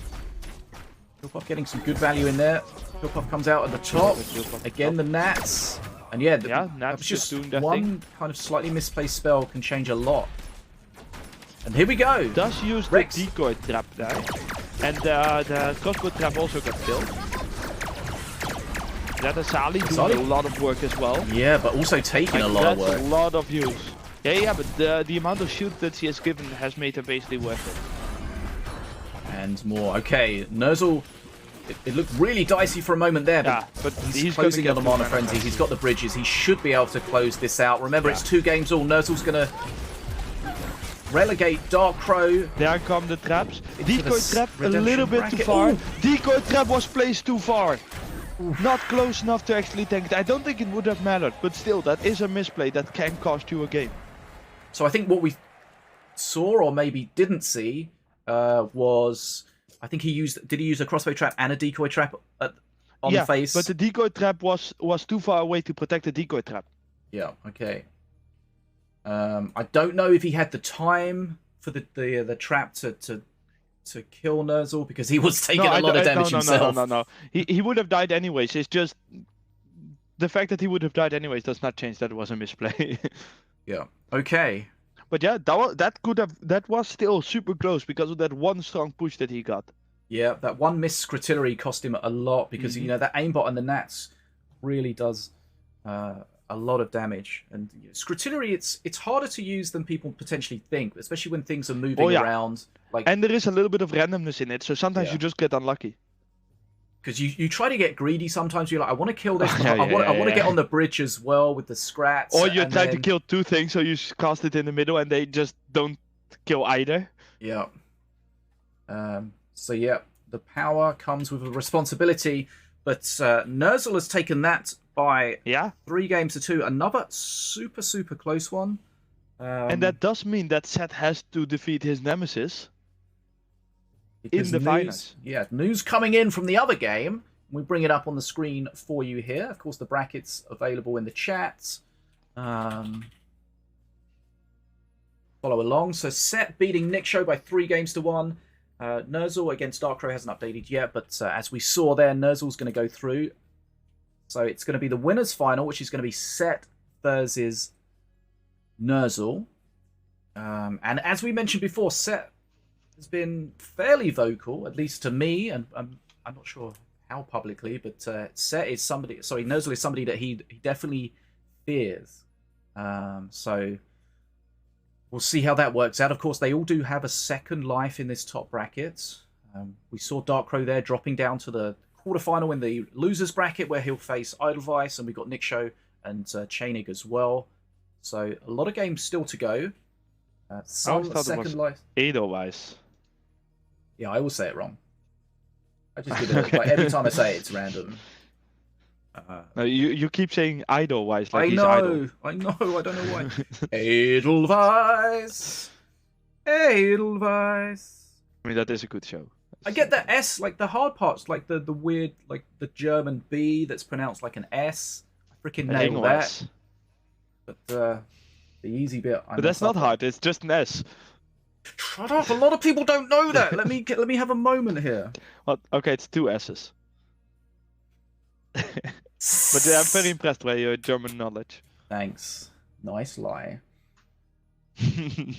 Okay, so the next is going to be the winners' final. It's going to be Set against Nerzl. Remember, if you're just joining us, this is GGtoor's. It's got a long name. It's GGtoor's. It's Sinobie's Battleground Invitational. It's number 10. It's Minion Masters. It's Team Mana Frenzy. It's BetaDwarf. This is the Invitational players in the last 3 GGtoor Knights Duels. The top 8 were earning invites to this event.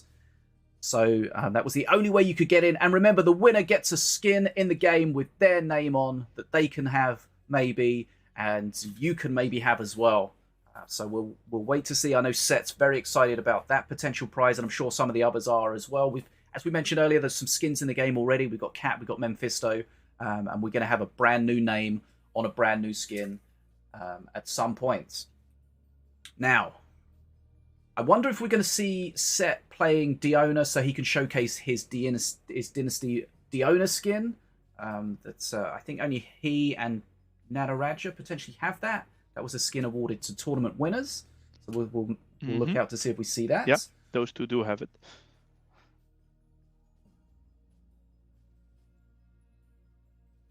Okay. We spoke earlier, unfortunately, about Ficus being unable to continue with the situation in Ukraine. Set also Ukrainian, so fingers crossed. He is doing okay in his local area. We'll see how that works out. We're just waiting for their bans to come in. It is, of course, a relatively rough situation at the moment. Okay, Set against Nerzl.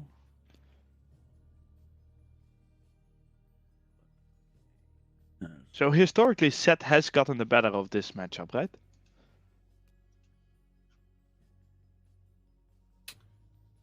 I would have to go back and look at the records, but I feel...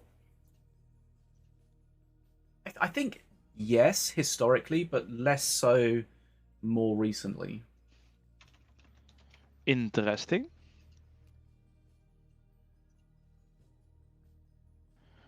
You know what they say, it's always tough to stay at the top. Mm-hmm. Was that bans? That was bans! Yeah, we've got okay! bans. So, Nerzl has banned Milloween, Citywatch, and Brothers of Light. A little bit surprised to me to ban both Milloween and Brothers of Light. They usually go together, but I mean not always. And Zed has banned King Puff, Azali, and Rock Rifles. Which are 3 things we have seen today already. Yeah. King Puff has banned quite a bit. Do we think King Puff is too good at the moment? King Puff's very strong. I play him a lot in duos, not so much in solos. I mean, he's banned King Puff and Azali, both things that we've seen together. The power of Azali with all those shields and all the extra stuff. Is that banning the same thing twice? Not quite, but you know, you want to try to spread your ban power as wide and as possible. It's just very interesting to see King Puff being banned so much, because on the ladder in high ranks we actually see King Puff as one of the weaker masters with a 46% win rate. Mm-hmm. So it really shows that it's probably one of those masters where you really need to play it well, but if you do, you can get insane value. Yeah, I think it's a very high skill master with the bridge switches. I think a very big part of that is that change where we did where you get 2 mana cards for free, and you need to use those, and there is a lot of value you can get out of those 2 mana cards, but you do need to actually use it. Yeah, like the Glenn's Brew now is incredible sometimes, but I feel like a lot of players wouldn't use it appropriately or get a good value out of it. And yes. And combine that with that bridge swap is a similar high skill thing, where you can get so much value out of it. Yeah, I always remember playing randoms with someone playing King Puff, and they would almost refused to use their bridge switch. So I messaged them after the game. I said, hey, I think you can get a lot more value by just like really trying to use your bridge switch. And they said, I'm really bad at it, so I don't use it. Either use it and learn, or don't play King Puff. Yeah. That's like I'm playing Setsu, but I never jump. Yeah. Oh. I like Setsu, but I get homesick really often. Right, just so always Nerzl jump in against front of a cleaver. That's the solution. Yikes. Okay, so this is the winners final. Keep trying to type a note, like an announcement, that if you could put it in the Minion Masters Discord, but I keep getting distracted by a match starting. It'd be cool if we just did an announcement. I don't know if you want to do that quickly. Just say something about. We did actually kind of forget to announce the tournament, right? Yeah. It'd be cool if we could get just everyone in that for something, which is the link to the stream. Right. Let's take a look. Nerzl battling Milloween, City Watch, and Brothers of Light, as FDM said, and Set banning King Puff, Azali, and Rock Rivals. Now normally, like we said earlier about how Nerzl's been playing the Blue Golem instead of the Rock Rivals, and you know this could have been a situation where he'd been relying on the Rock Rivals, and now it was banned and he'd have to change. But we've seen him use the Blue Golem just straight out of the box anyway, so that's potentially not going to affect him quite so much. Also, Rock Rivals isn't banned.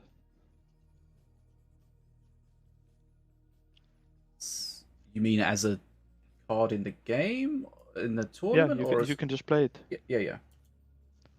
Oh yeah, but he was banned by the opponent. Yeah, sorry. Yeah. I got. Yeah. Okay. Weren't you writing? Were you not writing an announcement to me? I thought you were going to handle it. Oh, you want me to do all the work? I see how it is. If you could, that would be amazing. Let's see. Wait. Do we have an announcement earlier from a tournament? We probably have it somewhere, right? It's just copy and paste it. Yeah, that's what I'm doing. Nice.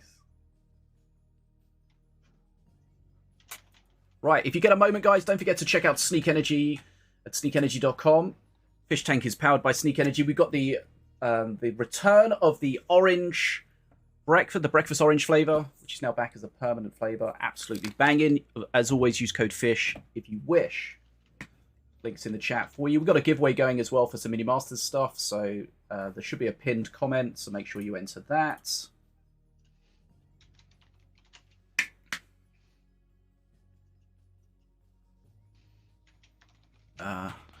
Okay, I think that this will work. Wee announcement. Nice, thanks.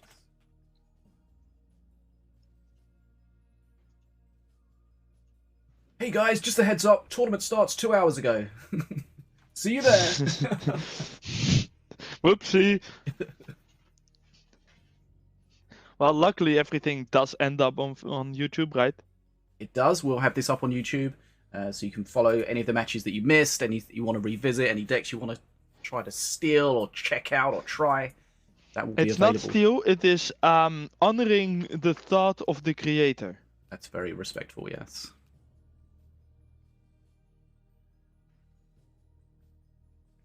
If you have any problems with the balance of one of the cards, just, you know, ride it to bed as a fish. And I can pass that directly on to FDM, yeah. Or No, you could join... you can just fill in the PTR form. Yep, I was Where gonna there's say... a suggestion part where you can write any suggestion. We always read them. We don't always agree with them. But we have had some really good suggestions that went through that way. So keep them coming in. Yep. Join the Minion Masters Discord. Get involved in the discussions. Share what's going on with you in the game. What are you enjoying? What are you hating? Get involved in the community. As FDM said, get involved in the PTR. Test out the proposed changes, the new cards. Give feedback. And as FDM did allude to there is, of course, the option on the feedback form to have any other information that you want to bring to the devs. Any other relevant information that you want to bring to the devs' attention. But right. Now it's time for a match. It's the APAP winners versus Setsu. Yep, it's the winners final. So the winner of this goes through to the grand final. The loser drops down to the losers final. Right, we've got City Watch. Remember, City Watch no longer activated by being behind on XP. It's based on Empyrean Army, which is 5 unique Empyrean cards in your deck, either through deck building or deck building plus master perks. So here Very we see... important. Yep. Nerzl had banned City Watch, but Set has not. So Nerzl is allowed to play City Watch. Yep, so your ban powers are for your opponent, but not for you.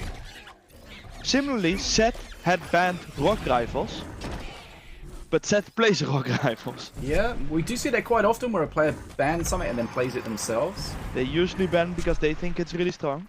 Yeah, and they want to take advantage of it. Okay, but again we see Set, or not again, but we see a Zenshi, this time with a rampant growth.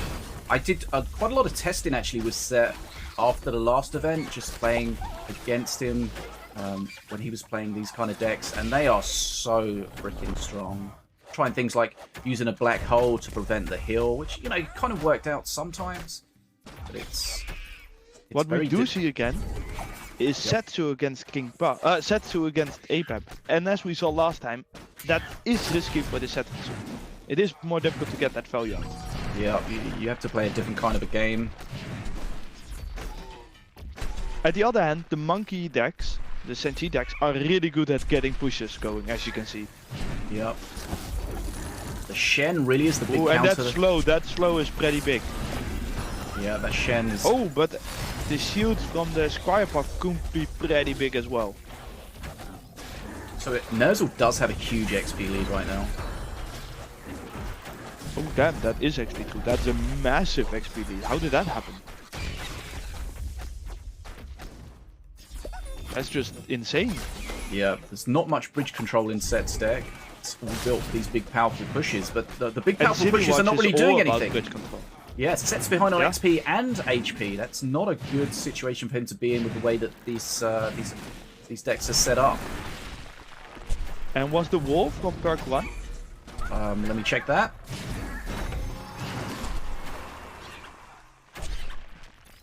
How are you checking that? When it comes into his hand next. Okay.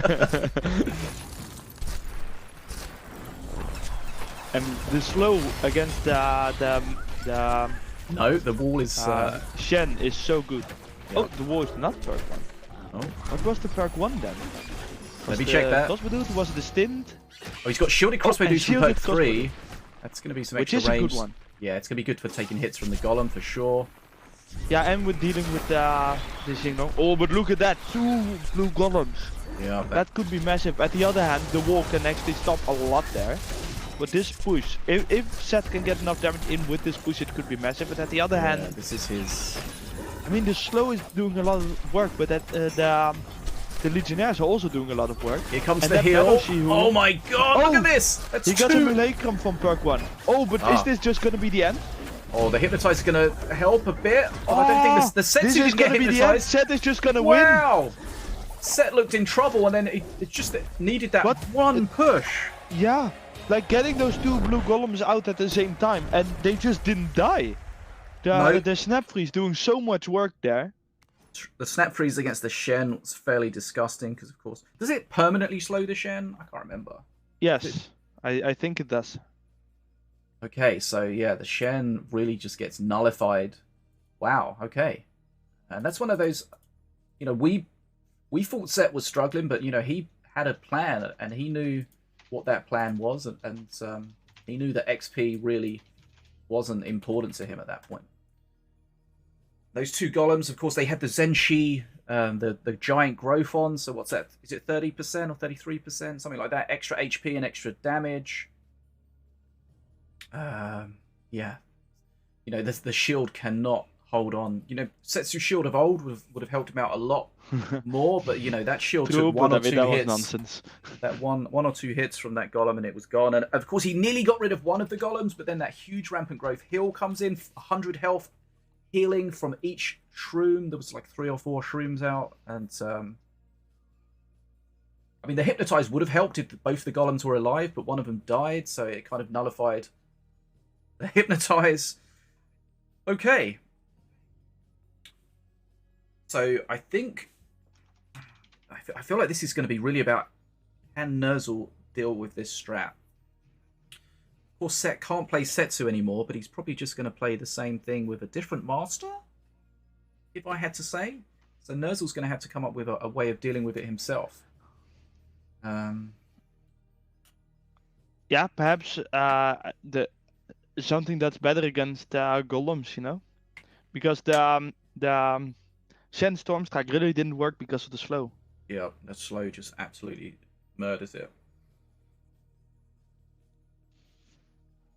And yeah, I think that just goes to show that kind of deck when Set didn't look like he was doing well, didn't look like he was in the game at all, and then suddenly just that push, one golem takes a little too long to die, the next one comes along, it gets healed, you've got those two buffed golems next to each other, Setsu joins the party, it's just ultimately too much.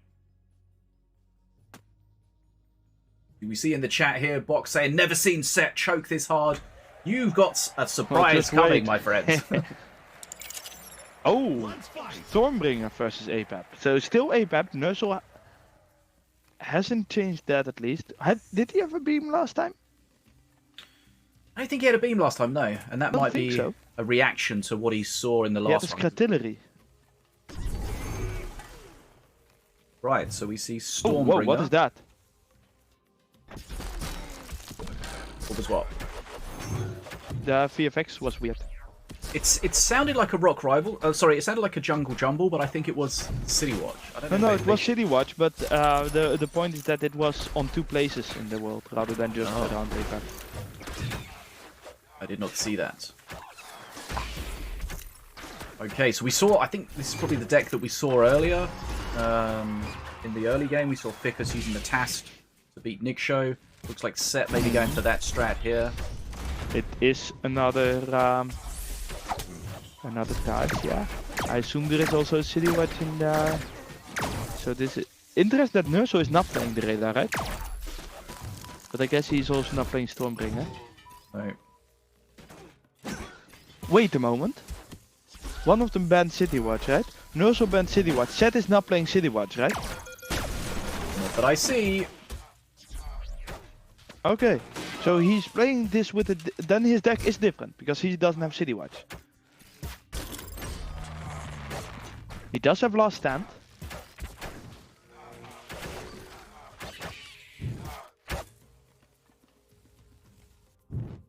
Things pretty level at the Nerzl moment. just flooding there? Rocket Scrat getting huge value there. Slither's probably, the Slither bound probably means perk 1.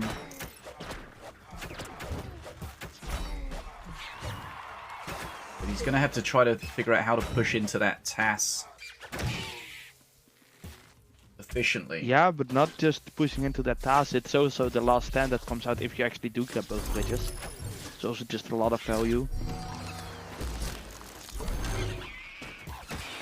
Rocket Scrat is really valuable against Stormbringer though, because Stormbringer is quite bad at actually hitting it. Ooh, Nerzl flooding a little bit there. I think not for the first time. Very strange to me. Just not a lot happening here. Just slow grabbing bridges. Oh, nice hellfire to keep that bridge again.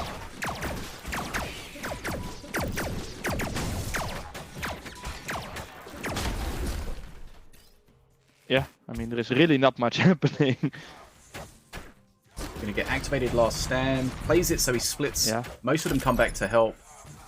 A couple go off to take the bridge. Yeah, and good work on blind date. Oh, the spear throw is cleaning that up. I mean, it's so difficult to say that this is gonna change at all. This is just, it depends on what perk 3 is gonna be from APAP. What do you think he needs? Because it's so equal. Look at that XP. Just more to flood the bridges, I think.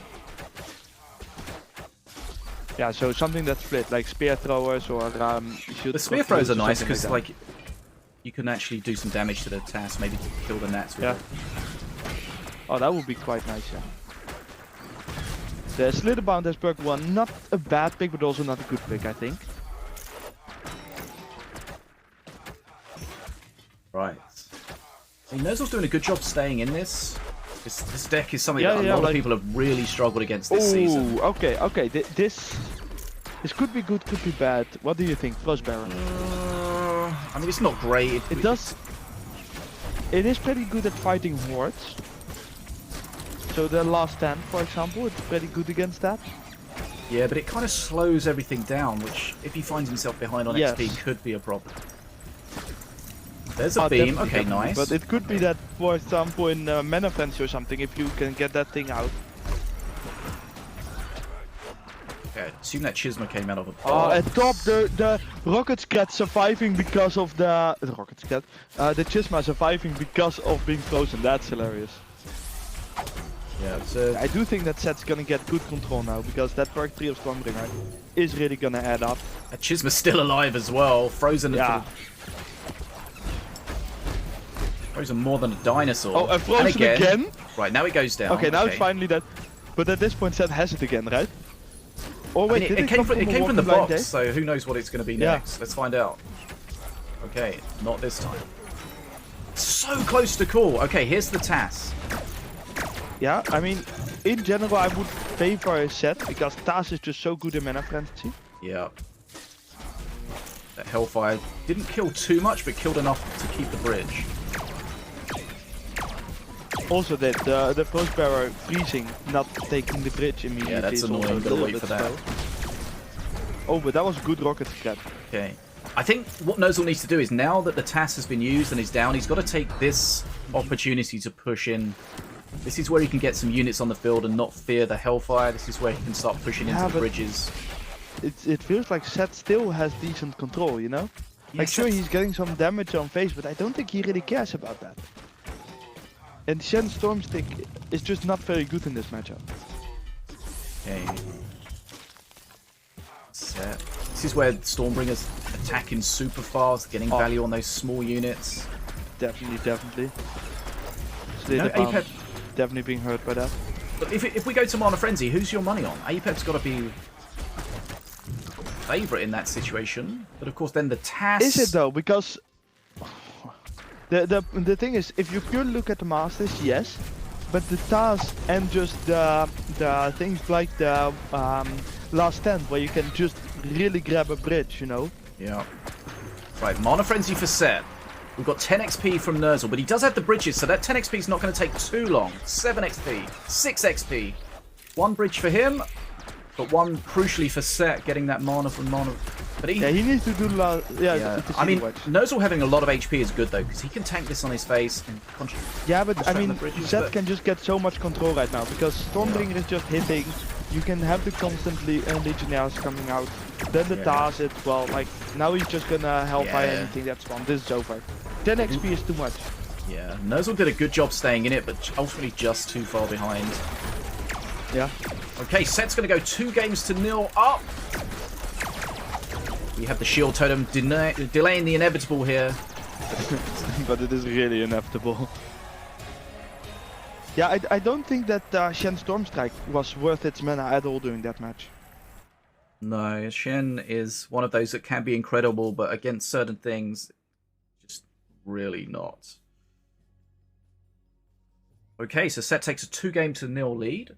We've seen a lot of matches going deep to the 5th game. Is this going to be a quick 3-0, or are we going to see a fight back from Nerzl? We've seen 2 very different decks from Set, so that means Nerzl doesn't really know what he's going to be facing. Could be. I mean, Set is probably facing APAP. Quite possibly. And we know that Setsu and Stormbringer and Milloween can't be played by Set anymore, but the Rampant Growth strat that he used in the first game, that can work with many different masters. So, I mean, I think that's likely to be a strat that's going to come back. We'll see what master, if he does play that, what master he decides to play that with. You know, that could be really, really disgusting with a really aggro Ravager deck. You can play it with Morelia, so you get the spirits on the big things as well, and then you have that big perk 3 Dragon Push with all the other stuff that you've already got going on. So there's a lot of different ways that you can approach that kind of Zenchi Rampant Growth strat. But we'll see if he goes back to that. I know that's something that he feels is very, very strong, and that's got to be playing in Nerzl's mind. He's got to be thinking about how he can potentially counter that if he comes back into that again. But then it puts you in a potential situation where you play something to counter that, and then it plays something else, and then, yeah. It's a little bit frustrating. That might be part of the reason why the Shen Stormstick is in every deck. The problem is just that Shen Stormstick got countered so hard by the Snap Freeze in the first game, and then in the second game, just no good targets. But now we see Morelia versus Diona. They both changed. Very interesting. And we do see the Dynasty Morelia Diona is skin. playing with Xing. True. Looks like it could be the off. same deck with from Set. Are we going to see a TAS? Everything else looks about the same. Nerzl seems to be playing the Blue Golem with Xing Long deck. Yep. That you usually see with Milloween, I feel like, but this seems to be with Nerzl. Okay, so there we do see the TAS from Set. With Morelia. Is that Fire Imp? Was that Fire Imp just a Fire Imp, or was that from It came out of the box, yeah. Okay. So Nerzl has the Blood Imps, and they can be horrifically punished by a Hellfire from the TAS, so he needs to watch out for that. I Right, mean, so pressure coming up. I don't think he has to watch out for that. I think he needs to watch out for other stuff as well. Losing here. Right, that's a really early half HP. Yeah, and he's still going down. Can heal, of course, but we'll see. Yeah, but still, he decides to do so. Extremely early to go this low. XP is at least equal. Oh. That Priestess. Priestess does have an attack now, remember. She will heal if there's a damage-friendly minion in range. If not, she will attack if there's a target for her. She'll prioritize the heal, though, if both situations are available. The heal here is not really going to do anything. Yeah, I mean, the heal could keep... Ooh, okay. Yeah, it could keep the squadron alive. Yeah. If she Look can how actually slow walk in she range. is, holy... What speed does she have there? What? Wow, none. At least she has a nice little peak. That's like the speed all of over that monkey. a Veil Stalker when she's... No, I think a Veil Stalker is even faster. Jesus. Yeah, I think so. That seems obnoxiously slow. Wow, okay. What's her normal speed of Priestess? Is it 4 or 3? There's no way that's 4. No, her normal speed. Oh, a normal speed, yeah, sorry. Her speed of 2. She normally has a speed of 2. That's what the JSON says. Well, then that was a speed of 1. You ever wonder what a 1-speed minion is? That's it. It's a little bit sad. Some of the big units having a Nerzl slow is- speed can be a benefit, but the Priestess is not one of those. The interesting thing is this Nerzl did heal a bit, but he has lost more HP than that he has healed. Yep. So already being at 1300. And is Set gonna be healing here? Oh, that's disgusting.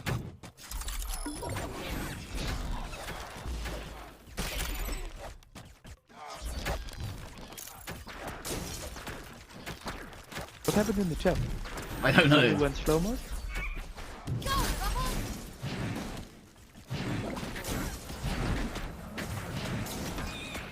Oh, strange.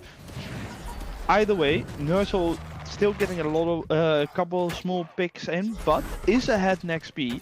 And with the dragon, you can actually get quite a lot of bridge control for a while. Yeah, for sure. Blue Golem also pretty good at dealing with legionnaires. And that was 5 legionnaires, so I assume that that was from my last stand.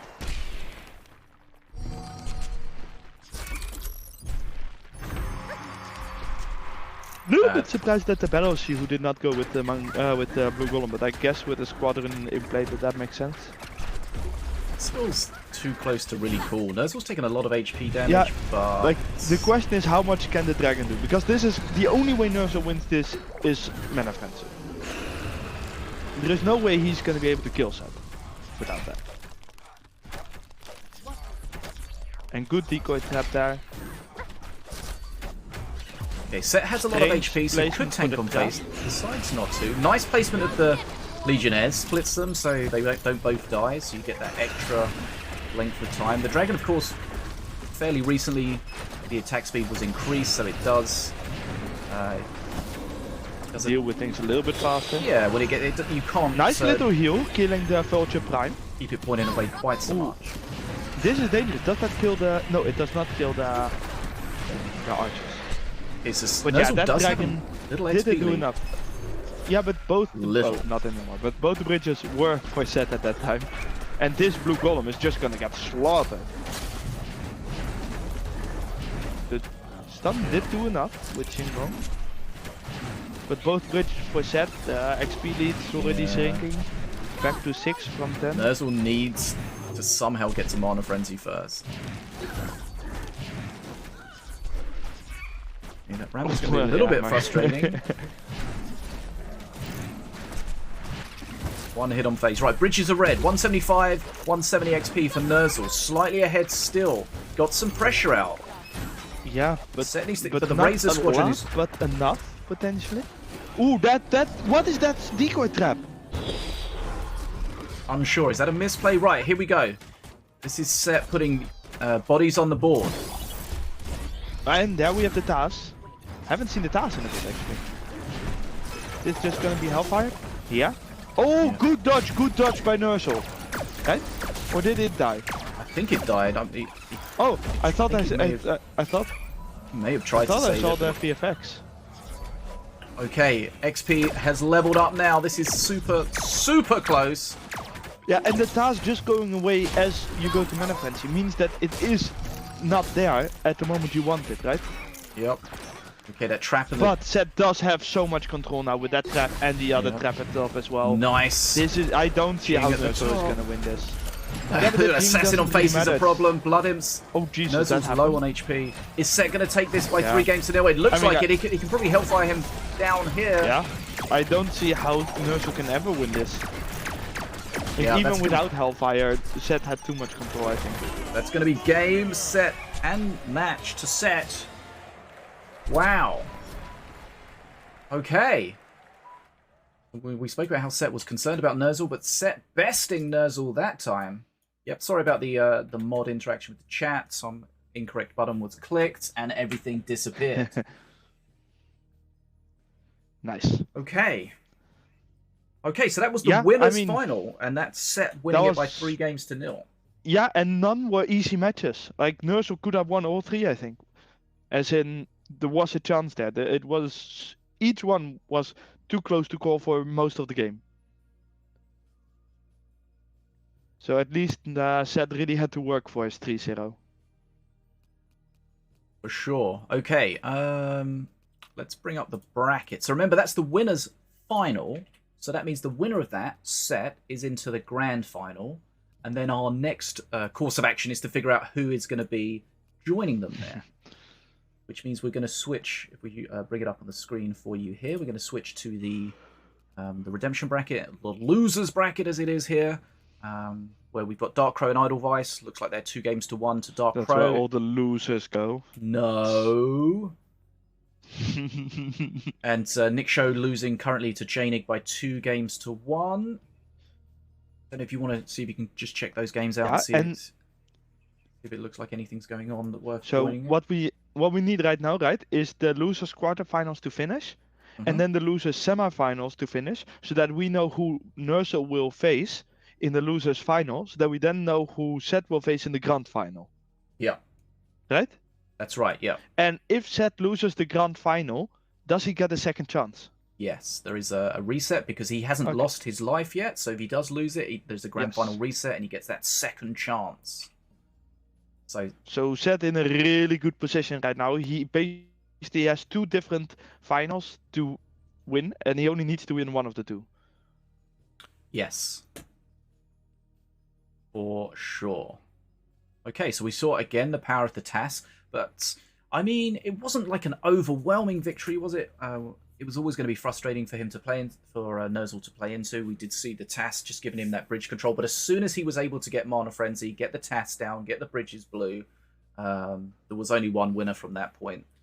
Even if, as you mentioned, even if he didn't just cycle the Hellfire to face to close it off, ultimately he was going to be able to win that. Wow. Okay. Wow. Wow. Wow.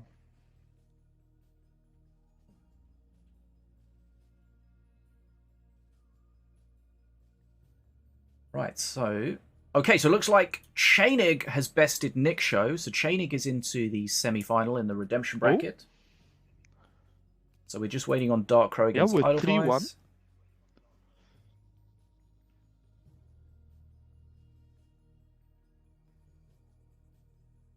Chainig said to me when I reminded him about the event, he said, I will attend, goal is to win at least one match. Well, that has been completed. And he has won 2 matches. Yeah, beating Koi and then Nikshow. Because so he'll be happy with and that, of course, sure. getting 3-0'd by Nerzl isn't something to be ashamed of. Nerzl is, of course, a good player.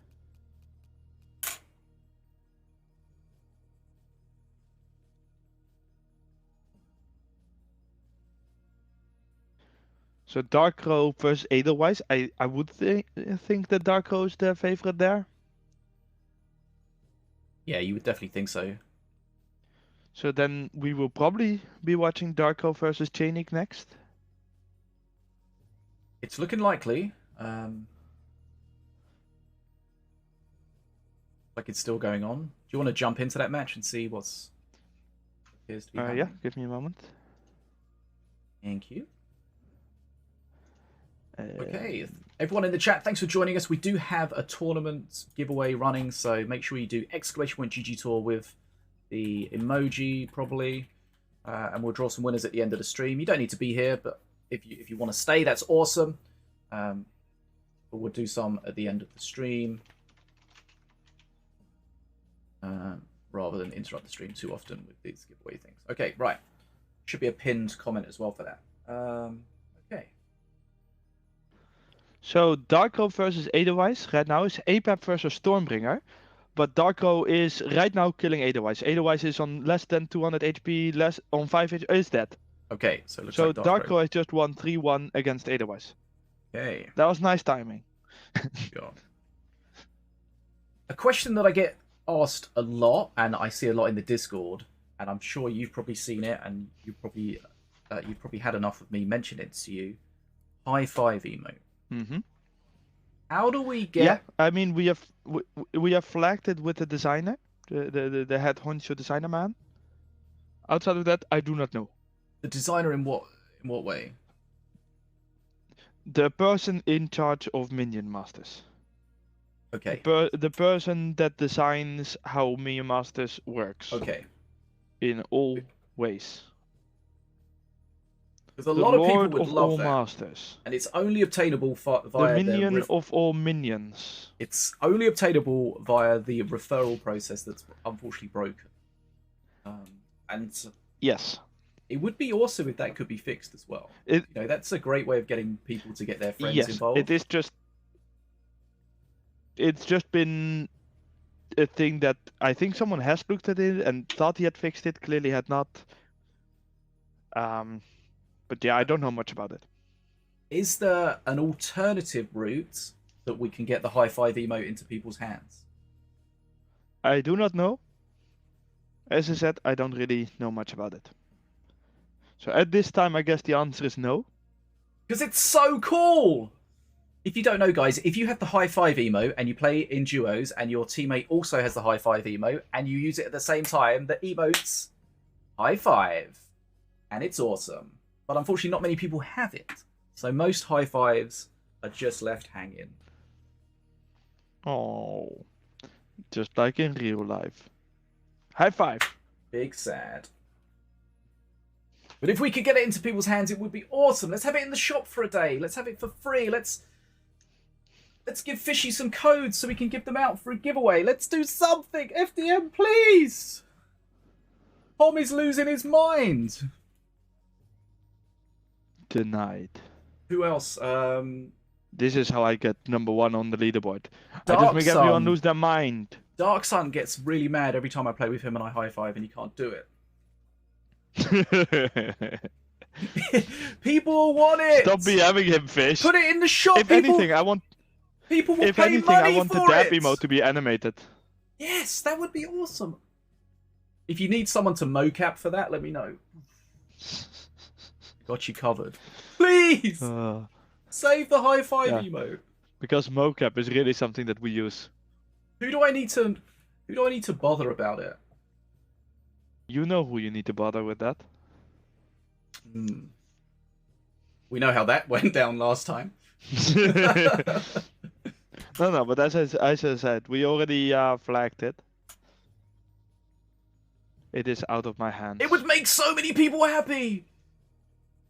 Yeah, but you know what would also make so many people happy? Removing wildcards. Has that happened?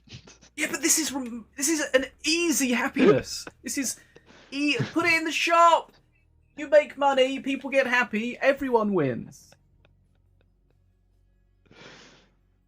I mean, I wouldn't mind it going into the shop. The only thing is, it doesn't make sense to put it in the shop if we want it to be a thing we only give out for specific reasons, right? So if that is the idea and he has a plan for it or something, fix it so it can be given out for reasons. Don't fucking tell me that. The referral thing's been broken forever. Yeah, but that's not my thing. Okay. Right. Anyway, this stream is not all about the high five emote. There is some tournament action going on. We got a little distracted from it. Sometimes, but not right now. So let's go back to the high five emote. It's so good! It's so good! Okay, anyway, so we got Nerzl in the losers final, we got Set in the winners final, but who are they going to play? First, we need to find out the losers final second participant, which is going to be from Dark Crow or Chaining. So that's going to be the next match we'll have here. So let's start getting ready for that. Let me make sure that we've got these players ready. Wait, what's the next match? It's Dark Crow versus Chaining, right? Yeah. And what I said? Okay, good. I don't know. I feel like you didn't say Dark Crow, but perhaps you did. But Dark Crow is currently offline. You also have a mana buff, right? Oh yeah, I see it behind you. Nice. Yes, of course. I saw someone share a picture where they had 4 of them. Damn. I do have a picture of 2 because the prototype actually happens to be on my desk in the office. And the prototype has like one of the spikes, the one in the front, this one. For people on the stream, I guess you can also see it. It's like a little bit more to the front and smaller, so it's more like a unicorn, which looked a little bit weird. So we asked for a change, and they did. And I Nice. think it worked out really well. Yeah, I think they're super cool. Yeah. What are the chances It's of a getting bit- more? I don't know. I was about to say it's a pity that we probably can't get more. At least Yes. not for a while. What what I meant by more is a different one, like more. Yeah, like a plushies. heal buff or Yeah. a blood swarmer, So remember, this was decided blood upon spitter. through Blood a spitter. no, that doesn't exist, through a community vote. So maybe we could do another community vote. Get the ideas of what people want. Yeah, but I mean, whole- if we do it, it will probably be quite a while in the future, you know. Yeah, you need to space them out a little bit. But yeah, the community people seems need to have money liked that. to They be able definitely to got buy them behind and it. stuff. I'm not sure what the final amount was. There was like 200 and something. I'm not entirely sure either. I know that we also bought a decent amount so that everyone in the office would have one. Because we like our own little thingies. 300 of them were sold. So you had to sell 200 for it to get funded. We sold 300. So that's really nice. Community Good really job, rallied everybody. behind that. Especially that one person that apparently bought four of them. Yeah, that was Lone Dog. Is it? No, Vicious. Someone. It was Yeah. one of the new mods, I think. Sorry if I've got your name wrong. I know you posted a picture. I know I said I liked it. I haven't seen that. I would like to see it later so that I can share it with the team. Oh, here it is. It was. Okay, so it was Vicious Gift. Yeah.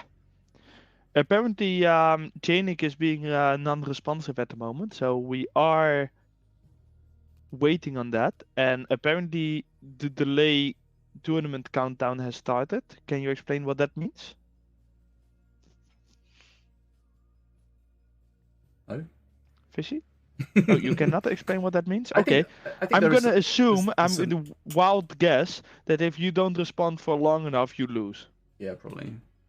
That's my wild guess. If someone knows more about how tournaments work, please inform us. I'm sure Sinobie's got it down. I pinged you in the Pix channel on my Discord to show you that. I got it up on the screen right now. The 4 mana puffs around some Christmas decorations. Very nice.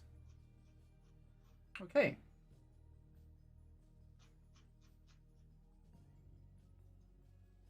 Oh, Right, so that yeah. is nice. Right, let's It's quite funny because they look smaller than they are on that photo. Because they're pretty decently sized, I think. yeah, they were bigger than I thought they were going to be. They are more than a handful. Yep. So we had to be quite strict with regards to the timing, of course, because the delay here is going to delay everything else. So And Seth already is gonna have to wait quite a long time. yeah, Because of the multiple rounds that await him. like he's got 2 minutes left before a DQ. Let's hope that he is aware of it. Yeah. Perhaps he went to the toilet or something, is having a little bit of a rough time.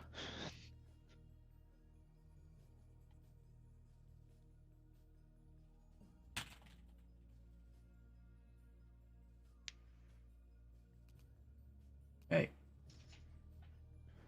So we may or may not have that match. Let's find out. You give them. Yeah, I mean, it would be a little bit sad if it won't be played, but what can we do, right? Rules are rules. An Outlander buff. There is actually an Outlander buff. Disruptor buff is an Outlander buff, right? Yeah, the Disruptor Puff, yeah. So we got you covered. We just need a plushie from it. A whole collection of them would be so badass. Oh, it really would be. Okay.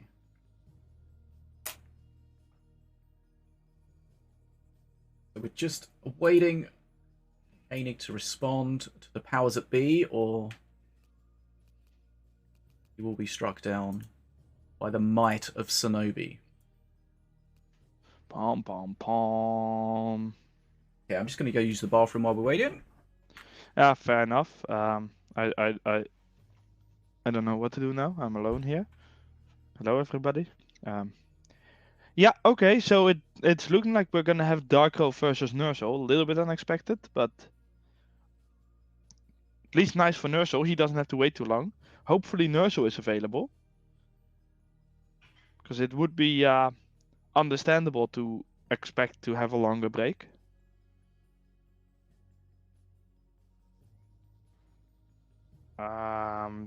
This probably also means we need to do new bans.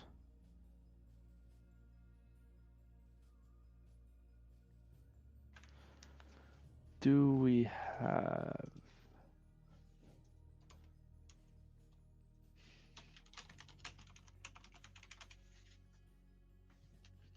Someone wants me to show the cats, but the cats are kind of gone at the moment.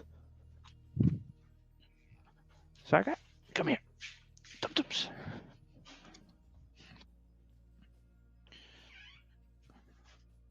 It's cat show off time, Saga. Here.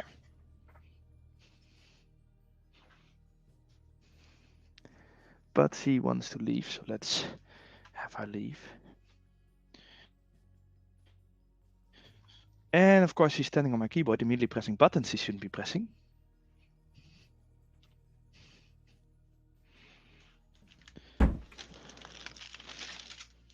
Okay, looks like. Oh, you're back? We have a disqualification. Right, looks like Chaining has failed to meet the time constraint, so unfortunately there is going to be a DQ from the looks of it. Unfortunately, but has to be. Oh yes. Okay, let's show this picture quickly. Okay, so this is the prototype version alongside the finished version of the puff. Okay, this one here. So the one on the left, as you can see, as FDM described, has the kind of the crystal in the middle. Looks like, as you said, looks like kind of a horn, like a unicorn. And the one on the right is the final version. So didn't change too much, but just a little tweak there. I think it's only that one that really changed. Kind of cool. The ones that got sent out also are a little bit stuffed a little bit more. Okay. But I know from you know, the past that plushies do tend to sort of become less filled as time progresses. I guess it gets more squished in. I mean, it depends what you do. So with I expect. It, right? I mean, do you not play baseball with your plushies? No, that's monstrous. Ah. Respect the plushie. Oh. Okay, right. So, thanks for joining us today. We had a bunch of subs coming in. Thanks to you guys for the subs. We had Sharks from Arms. We had Chef, Push, Karana, Baby Girl, Matrin, Sam. Thanks for the subs. Thanks for being here today. Thanks for the follows. Thanks for the raids. And of course, thanks for the support for the events from GGtoor, from Sinobii, from Team Mana Frenzy, from BetaDwarf themselves. Thanks to FDM for being here. FDM, one of the developers over at BetaDwarf, working on Minion Masters. So if you've got any interesting questions, maybe ask them, and potentially we could answer them if we get the chance and we feel like it. Right, okay, so the losers semi-final has been scrapped. Chainig, unfortunately, has gone AFK, so that is a DQ from him. Unfortunate, but... But we have bans. We have bans. And similar to what we have seen before, both banned King Puff. So we will not see a King Puff this time. And Nerzl banned Rock Rifles and City Watch. Whereas Darko banned Asali and Rock Rifles. So this time, no Rock Rifles. So we should see no living statues whatsoever. Considering both banned the only card with living statue that is allowed. Mm-hmm. Okay, so just to remind you where we are in the grand scheme of things, this is the losers bracket final. The winner of this will play Set in the grand final. And there is the potential for a grand final reset if Set does lose, because he has that second life, which these players have already used.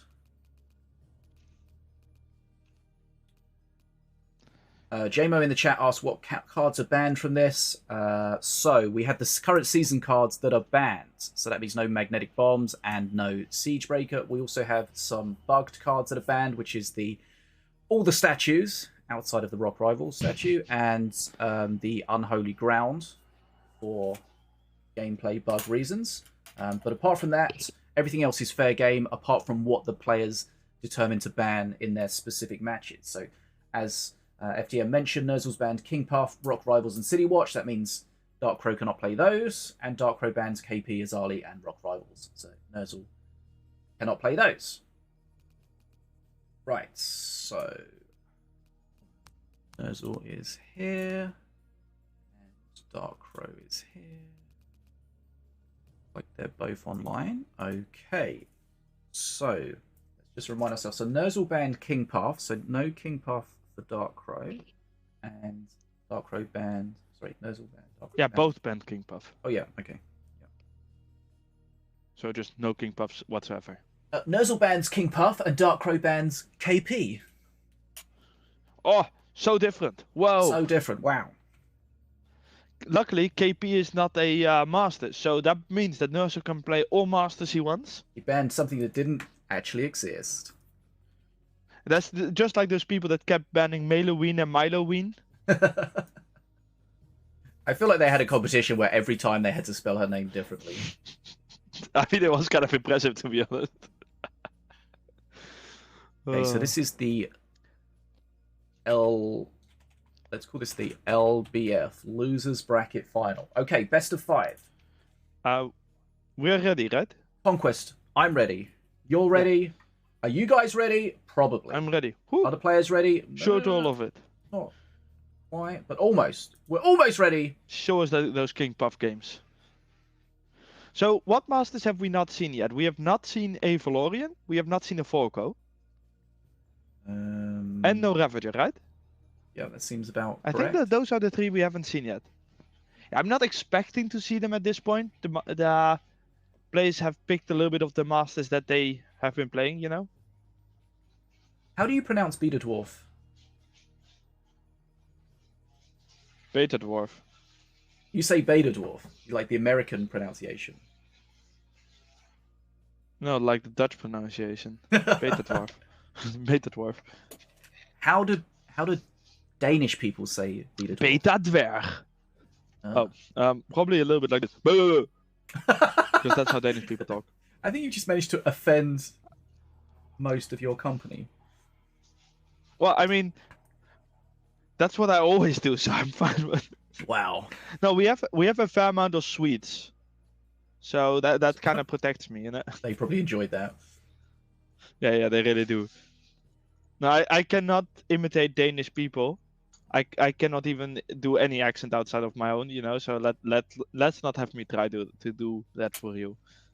Okay. I wonder if Google Translate The can Danish tell language is us. sad. Google Translate Danish. Let's see if we can get it to say this. Sound horrible. It says this. BetaDwarf. BetaDwarf. BetaDwarf. BetaDwarf. So it's beta, like British beta, or non-American beta. BetaDwarf. BetaDwarf. BetaDwarf. I don't know how accurate that is. I actually I have no idea either at the moment, to be honest. Like BetaDwarf. BetaDwarf. I don't really listen to people when they say the name, you know, because it's just okay. Yeah, that's the name. BetaDwarf. I don't really take it apart to see how they say it. It triggers me when I click on how to say the English one and it's in an American accent. BetaDwarf. Wrong! Okay, right. Sinobie's nudging the players. Nerzl's in the menu. Dark Crow's deck building. This is the Losers Bracket Final. The winner of this goes to the Grand Final to face Set. Let's find out who it's going to be. And shortly. we've only had 20 minutes of no games. Don't worry. We'll get them soon. Don't worry. We're I have experts. no idea how long it was actually, but... It feels about that. We're experts at filling time with nonsense. Okay, so we got some time. Let's go back to the high five emote.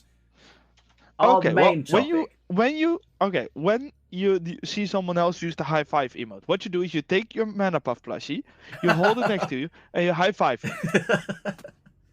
Okay, here we go. Make We're sure going to in. have a stream when you do this. Yes. Otherwise, you look stupid on your own. Oh, hey, we hadn't seen Ravager yet. Ravager is here. So we do get a new master. He has So been that summoned. means only Valorian and Foco haven't been used yet on stream. Doesn't mean it hasn't been used in the tournament. Right, Apep against Ravager. Apep's got a beam. Apep's got City Watch. Ravager has a lot of What? Senshi stuff. We've got a Fang in there. Restless dead. Yeah, That was that's it. really It's surprising just- to me. Restless dead. Oh, that's a big hill on that monkey, Oh, though. that- Restless that- Dead. I think Restless Dead maybe just for the Defense mana really banking. good, though. Right, Probably. here is the Fang with some buffs. Looks like he's raged. Looks like he has a lot of extra HP. Wait, is he raged? Maybe not, no. I don't see rage on him. No, okay. Green, what's No, the green? I think he has giant growth and spirit or something. Yeah, it must Just be. giant Okay. growth. Spirit. Oh yeah, maybe it's the Restless Dead maybe Which makes for sense the considering he has spirit. Senshi. Right. Wouldn't XP Lone lead for- Wolf also do that? Yeah, I think we've seen that. Oh yeah, no, we've seen that in the past as well. I mean, having multiple cards of that faction That makes Brutus it is not it's doing easier anything. to get the buff. Okay, Brutus shut Easier. down. Yeah, that's definitely true. Nerzl getting an Yeah, XP Brutus lead. really did nothing. Nerzl still a massive XP lead, but does he have the defense already? Yes. Yes, he has the does. defense. And that's a fake cleaver from Perk 1, I'm assuming? Yep, most likely. There we see the Restless Dead awaiting. Yeah, I mean, so far Nerzl Restless. is just dominating this match. Ravager not happy about ranged enemies. Restless spoke- Dead also not the most... Why spawn that so far back? I'm sure. So we spoke I'm a little bit confused about why... previously about Morelia and her perk 3. Similar thing here for Ravager as well. Maybe that's the win condition, but that's going to be a huge beam. Wow. And then there's going to be a Not the double huge I hill, wanted so to that's be. 200 hill. Defenso is not I mean, available in the cycle. Was it double? Wasn't it just one? It was 2 of them. But yeah, what we also saw, Nerzl was playing City Watch again. Nerzl had banned it, so, you know, Darko couldn't play it, but he can play it, and it's just a little bit... 925 HP left, which is a little bit concerning. I mean, Especially I'm concerning not the entirely XP lead sure as well. what Darko's plan is here. I just don't see how he wants to win. Blood Imp's on the field as well. Not anything that can really So much punch face them. damage there again from that... Well, here's some more as well from the rocket Oh, the scrap. rockets got dots! Okay, he's got to be super 146. careful. Does Nerzl have any face spells? He has the beam. Ooh, that And is how much enough. damage does the beam do? 150. 150. Is 150 more than 146? No, oh yes. I think it might be. Does he realize it though? I would have thought so, but he's still cycling stuff that's not the beam. He's still cycling. Which is Beam! strange, right? Beam!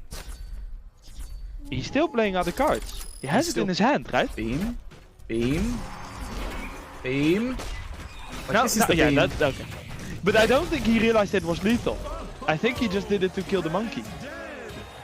And He just either get face didn't- damage with it. He either didn't realize it was lethal or he was just toying with his opponent. Like, he was in control with or without the beam. Maybe just like letting him feel that Yeah, I don't know. inevitable doom.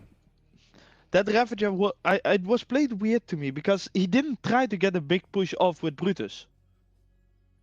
No, the Brutus got onto the bridge and then Just stood and died. Like that was just a thing with the Brutus, and it's just okay, yep. So we've seen it in other matches how powerful the Zenshi and the Rampant Growth can be, but not in that one. No, but also he wasn't all in enough. I feel like he never got a lot of shrooms to get a big heal. Yeah. Okay, so that's the first game. So, hold on, I put the score wrong. It's 1-0 to Nerzl. Apologies. Right, so Nerzl 1-0. Losers bracket final, best of 5, conquest rules. Game number 2, as Sinobii would say, we're going in. 1,000 miles begins with one step. Something went wrong on my side. Okay. Everything seems okay here. Yeah, I somehow stayed on the looking at the master. I'm just fixing it. Oh yeah, I've had that bug. So we got wrecked for Nerzl. We've got Apep for Dark Crow. It's an Avea Apep.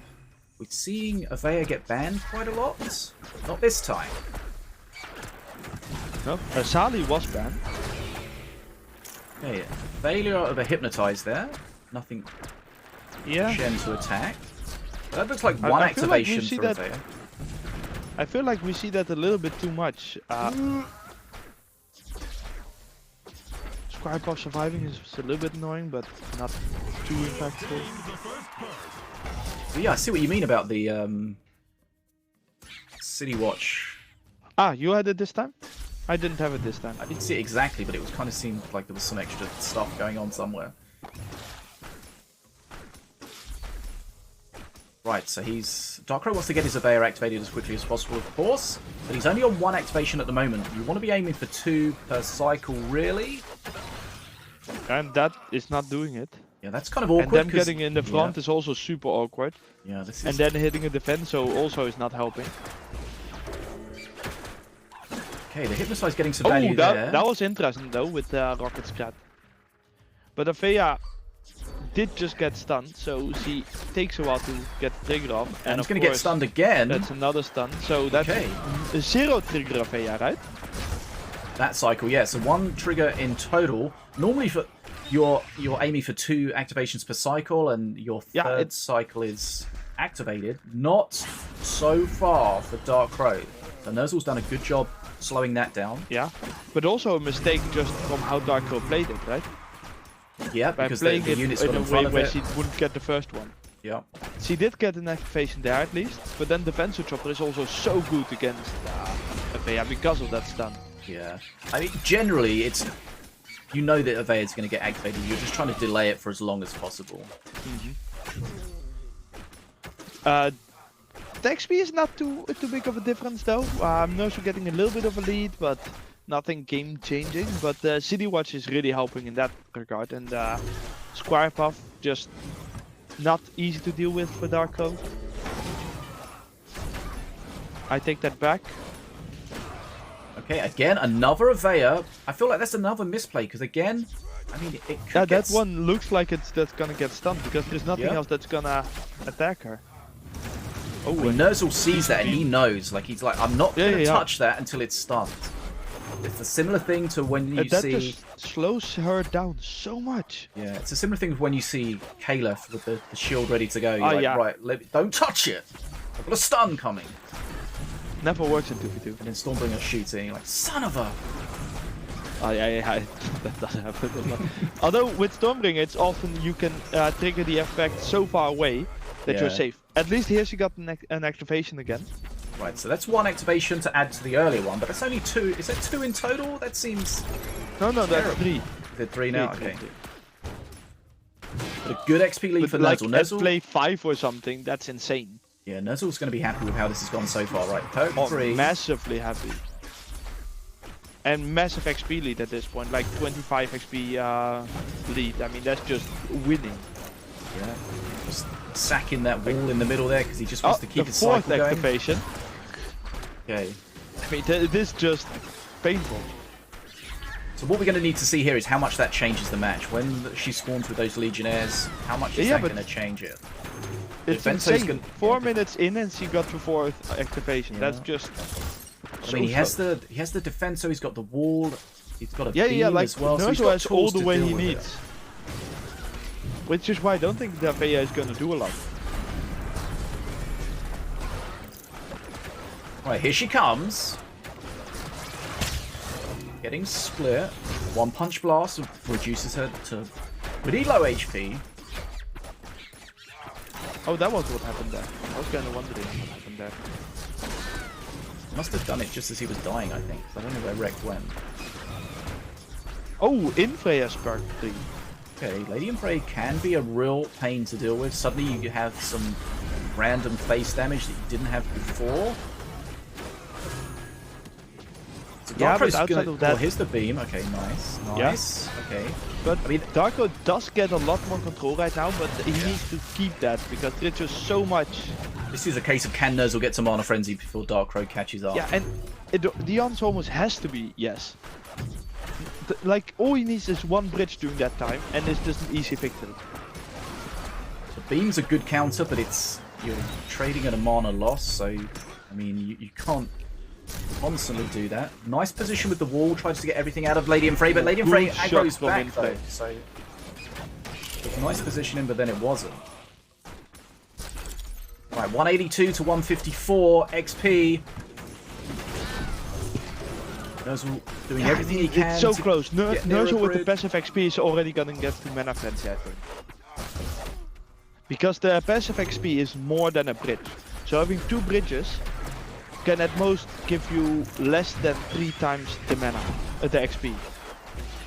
So if the difference, as it is right now, 10 versus 30, that means Nerzl will get to Mana Frenzy before Darko, no matter what. Okay. Not a great beam, but not the end of the world. Doesn't need to Rex, no. Rex not at home. Mana Frenzy about to tick over for Nerzl, 2 XP away. You would Yeah, think it's he'd be still able to 20 close for it out. Darko.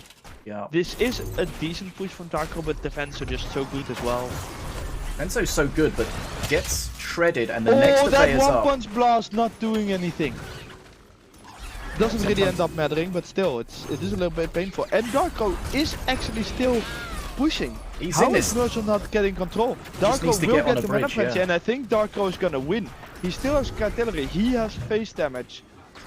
Like, yeah, I think that is a Darko victory. Nerzl did I'm what he not sure needed how, to and got but- to Mana Frenzy first, but he hasn't seen a bridge since he did it, really. Taking a lot of damage. Yeah. Lady and Frey, 36-6, 0! I don't understand how Nerzl didn't grab the bridges, to be honest.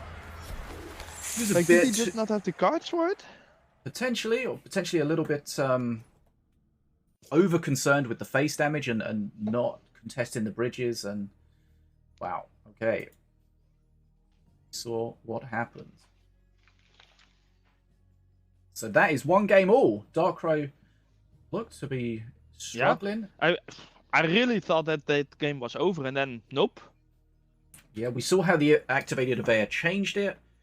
Nerzl did an I- incredible the job thing is- keeping it delayed Yes, for it as long as changed possible. it, but it also didn't really change it, right? Because Nerzl still had the control, and I think he could have just gotten a bridge. I'm a little bit surprised. Wow. Okay. Well, Wow. Nerzl got. If you're always frustrated when you get to Mana Frenzy in a game first and don't come out winning, and Nerzl's Yeah. going to feel that. Yeah, there. yeah. He got to Mana Frenzy first. He delayed the Avea for as long as possible. He did kind of everything that he needed to, but just wasn't able to get that control when he had the forgot Mana to Frenzy. do one important thing, and that is killing the opponent. Yes.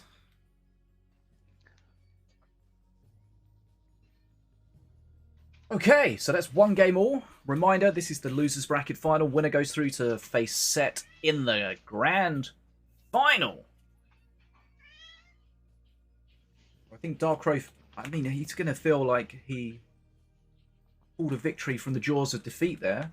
Yeah, I think Darko is going to be in a very good headspace right now. Just having won a game that was completely lost, that always makes you feel good. Yeah. I mean, there's a lot of times that things don't go according to plan. And people, that's what really frustrates me when people give up early, especially in randoms. Yeah. You know, And the thing is, I can understand in certain cases. Like, if you have played against the same people 3 times in a row and Yeah. you're losing again, you might just kind of be done with it. You know, but when people see the opponent is 10 XP ahead at perk 1, let's give up. Like, what? Let's go. Oh, what the hell? right, here we go. This is game number 3. Nerzl playing Morelia, Darkrai playing Valorian. Is that the first Valorian? Ooh. Yeah, that is the first Valorian. So that means that the only mask that hasn't been played yet is Foco. Not played on stream, I mean. Yeah. Okay. So again, going for the power of Avea. So that's 1 activation, I think. Tranquil Monkey surviving. Basically dead. That's Basically a always big. free 4 mana monkey there. Let's take that. Don't forget We to... already see Nerzl get a nice XP lead. Don't forget the image in your head about the Tranquil Monkey and the Battle Monkey procreating. Don't want you to forget that. I cannot forget the thing that is not in my head. I will keep reminding you. I will get some fan art made. I never listen to you anyways. Yikes! Holy cow! That was savage. Oh, that Right. Avea is gonna trigger. Oh, he went for the shock rocket, didn't get it in time, but it's going to allow him to trade far better. Didn't get it in time. I don't think that was trying to do it in time because it was Yeah. already like 5 seconds later. I think that was just trying to win the fight. But that battle, he who is doing a decent amount of damage, especially with that support that's there. That's a lot of damage. That's a lot of damage. That's just straight up almost half the HP. Yep. And Nerzl can just heal with Morelia. Nice heal, and of Yeah. course, you know, the benefit there was just the removal. The difference is you failed. Big XP lead for Nerzl to start off here. 66 versus 39. This could be a similar setup to the 69. last game. Kappa, Giggle. Oh, again, I'm going to say the shock rock was late. You're going to say it wasn't designed to do it. No. This time it was just late, and that means perhaps the previous one was late as well. But then Nerzl really needs to, I don't know, drink his coffee or something. Oh, but that was another activation. That's Okay. really good for Darkrow. So similar to the last game, where Darkrow's going to have this power spike from the activated Avea, but find Yeah, himself but behind. But he's massively even further behind this time than he was last time. Nerzl's No, perk but 3. he gets the activation way early, because last time he got that 4 minutes, now he already has had 3 activations. So he's doing a better job with the activation, but a worse job on XP. Yes. Oh, a massively worse job at XP. Jesus Christ. Nice double kill there, and the miss. Oh, and that wasn't an activation! Okay, he went for it with the puff. The puff died. I mean, Nerzl did a great job there with the book, the removal. There's the shock rock And on good time. stun. Avea's still but alive, is it getting on healed. time? Oh, okay. Oh, okay, Yeah, Avea okay. goes down, just. Blue Golem survives! You look very closely, you'll see a Spirit? sliver. If there is a book with spirits, that could be massive. Yeah, Spirit's there we coming, see it. Spirit's As I coming! said, Spirit. There it is! Oh, and to the battle, to the battle, to the battle! Oh, but that is Oh, a no. good hypnotize. That's a very good hypnotize. Yeah, he's But like, that blue golem is still gonna hit face, doink, yeah. and another one. Nope, not Perk another. 3, that's But 134 look XP at versus that 71! Almost double, and Avea isn't activated yet. Even though he should have activated by now, because he had that 0 activation in the last round, he is still so far behind. Right. And is this Avea gonna activate, or is there a shock rock? Okay, there's the activation. The dragon's getting pretty murdered, but he is holding the bridge blue Yeah, I at mean, the bottom. this is meta frenzy. Like, look at the XP, look at the XP. 154. He's Spirit on gonna the get dragon meta keeping it frenzy by the alive. time that Darkrow gets perk 3. This is just a slaughter, it's insane. For top level players, I don't think I've ever seen an XP lead this big. It's Especially fairly when Darkrow is also incredible. losing in HP. Yep. Like, this is just one-sided. Darkrow's only way of winning this is to go up the other end No, and he kill has no Nerzl. way. Yeah, but that, like, Nerzl really needs coffee if that happens. Yeah, but this is a fairly scary looking push. Yeah, but Blood imps are out as well. No direct punishment he for them, used but it this too is early. this is a lot of face damage Yeah. coming out on Nerzl. 1000 HP, Does 900, Nerzl 800, is 700. needing coffee. What is happening? Nerzl. Okay, he might. He's okay. Yeah, okay, he survives, but Jesus. That was really close to that coffee need. Yeah, both players very low HP now. And that Nerzl, top push is also dangerous now, because he now can't take- Nerzl is really low, and he is not at mana frenzy yet. And perk 3 has triggered, which means that Saving Light is gonna destroy. okay. Nerzl is in serious risk of losing this game. Yeah, that golem absolutely melted. What does he have here? He's he's not able to heal. He's having to use the skeletons. And he needs to use so much mana just to keep things away from the bridge. I think Nerzl has lost this game, Yep. which is insane this was so won. Oh. This might be one of the biggest of comebacks I've ever seen. Like, how?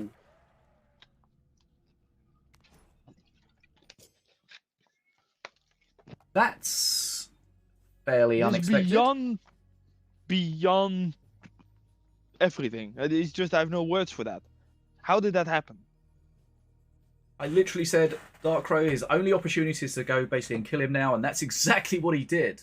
Yeah, and that's- I did not even consider that as a possibility. It was so done. That's 2 games in a row that Dark Crow has snatched victory from what looked like a The surefire jaws defeat. Yeah, just Crikey. completely insane. I do not understand how this happened. Are we sure that Darko didn't pay Nerzl off or something? Did Nerzl play wrong? I don't know. It just...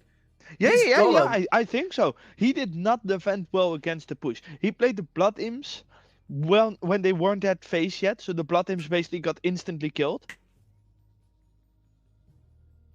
We saw And time and time again Same thing later. his blue golem just melted to the... It was Yeah, the yeah, Stun to the Lancers, Searing Light the and the Avea, push. yeah, wow. In chat, this match looks like a Nerzl win, says Merlin. Yeah, they do not know. Oh, and Seth goes, yeah, well, I agree with them at that time, but holy Yeah, shit, we thought they're it as in well, for it. but just goes to show you can never Really rule turn out it how out at a match almost is any going to time. go.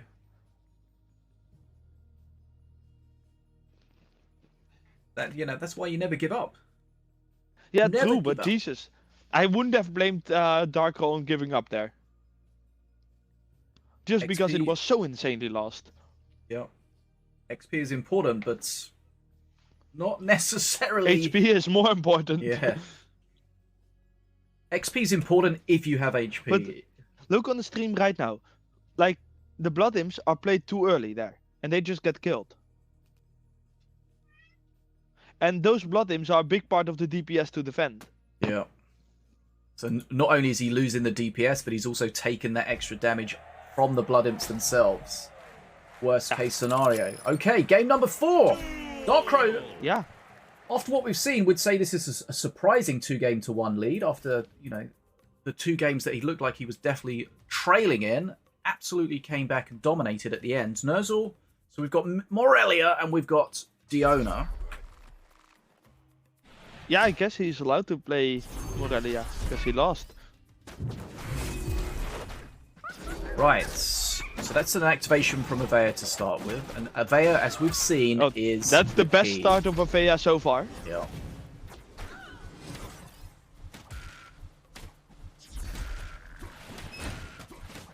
Again, the Tranquil Monkey holding up, healing up. Again, Nerzl getting that XP lead.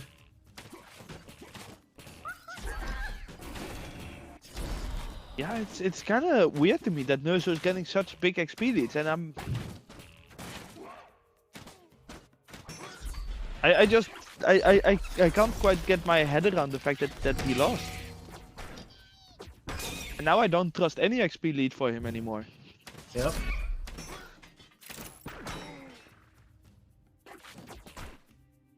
Goes to show you never know how it's gonna go. Right. Oh, this battle monkey, the tranquil monkey's gonna not die. This tranquil monkey. Oh, he survives. Okay. Oh! Are we sure we're not On the watching hill, the last okay. game? And that's going to deny... Oh, wow. Okay, that was beautifully done from Nerzl. Denies the Yeah. activation. So that is a 1 activation out of 2 cycles. This is exactly like how it went last game, right? Like, Yeah, after that was 2 cycles, 1 activation, and a Tranquil Sihu that just doesn't die. Yeah, that was really well played. You can just see if Dark Crow puts Avea in a situation where Nerzl can do something to deny the activation, he will do it. Yeah. And, I mean, XP lead, again, massive. Yeah. I just hope for him that he does a better job at defending. Yeah, I mean, if it's kind of a carbon copy of what happened the last time, at least Nerzl's going to have that in his mind, okay? We've got to be super careful. Again, the heal on that Tranquil Monkey. Oh, Skeleton's and going to that come skeleton through. managing to walk past, that's also big. Nicely done. Yeah. The Tranquil Shock Rock Sihus are available getting here. so much value. And Puff. Yeah. So that is a 3rd play with only 1 activation in total. The Aveas are so not working out, right? Yeah. And I do think it's Darko misplaying the Aveas.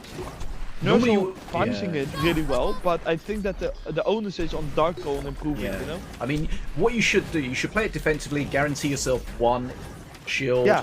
and then And the second one is hope like for a the little bit second like. one. Yeah. He should be getting. Oh wait, at it has least 2 one. activations. I missed one activation then. Go get it, boy. Possibly. Okay, there's definitely one there.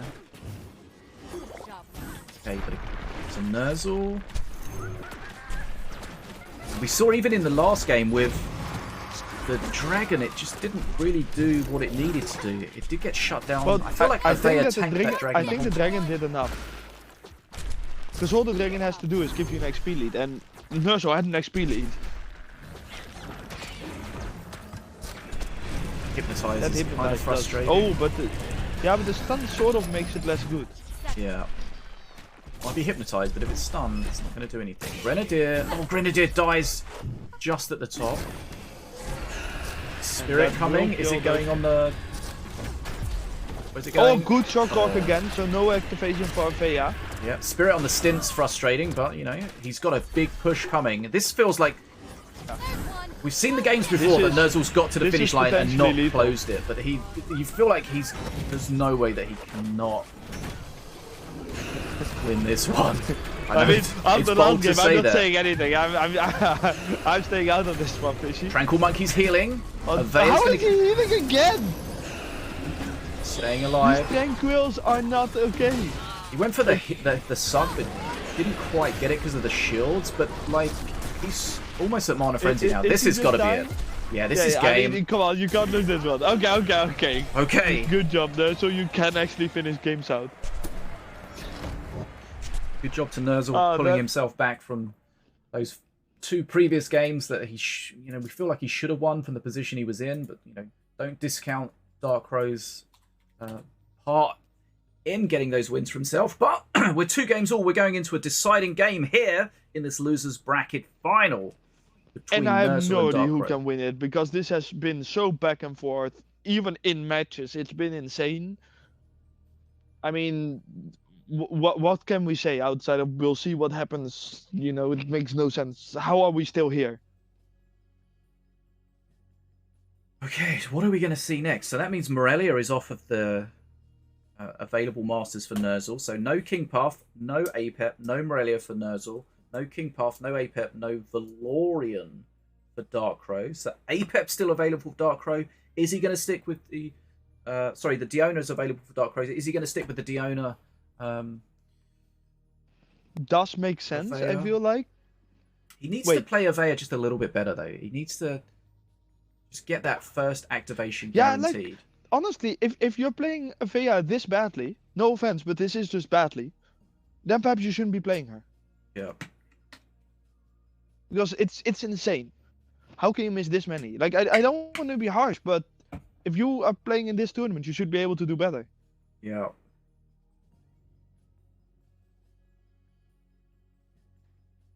I mean, there's a lot on the line. Players may be feeling a bit of the pressure. We know Dark Crow over in China is... Who knows what time it is there? Probably early morning hours. So there is always the tiredness factor to take into account. But, whew. Close. Okay, so remember, the winner of this goes into the grand final against Set. Who will it be? I mean, it would not be early morning. It would be like 2 a.m. or something.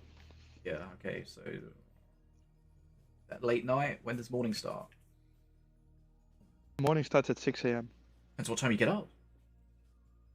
No, that's when I go to bed. Good morning. I mean, that's sort of what happened yesterday. We had Christmas dinner type thing at the office yesterday. So there was a fair amount of beer, of course. What?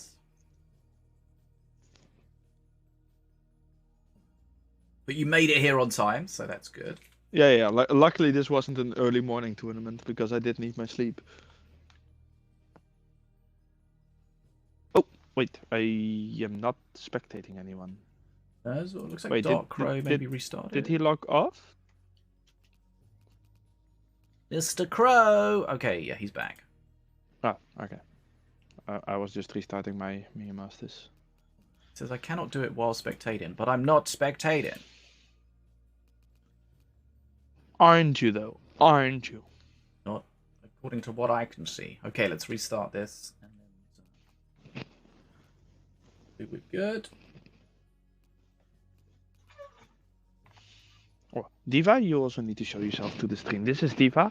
She is fat. Yikes. So that was the cat. Cat.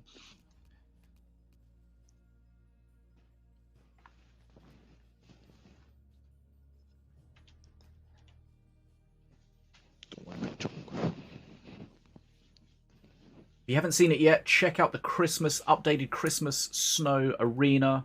Oh yeah, it looks really good. I think the artist did a really good job at making that one not the bane of everyone's existence.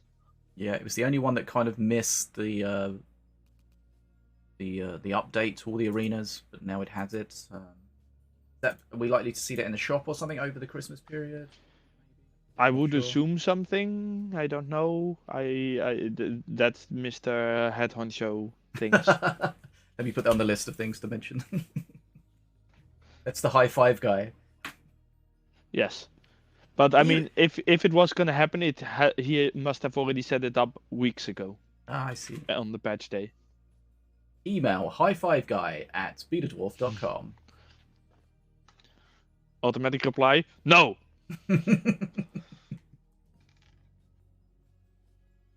Now, that'd be cool if you could if you emailed him the left high five path, then it automatically replies the right one back. That would be cool. I need to change it so that bots in the game give high fives to each other. Just to annoy everyone in the game. Oh my god! That would drive everyone insane. I know. Oh my god. That'd make it even harder to tell who's the bot and who's not. Right, what are we waiting for, guys?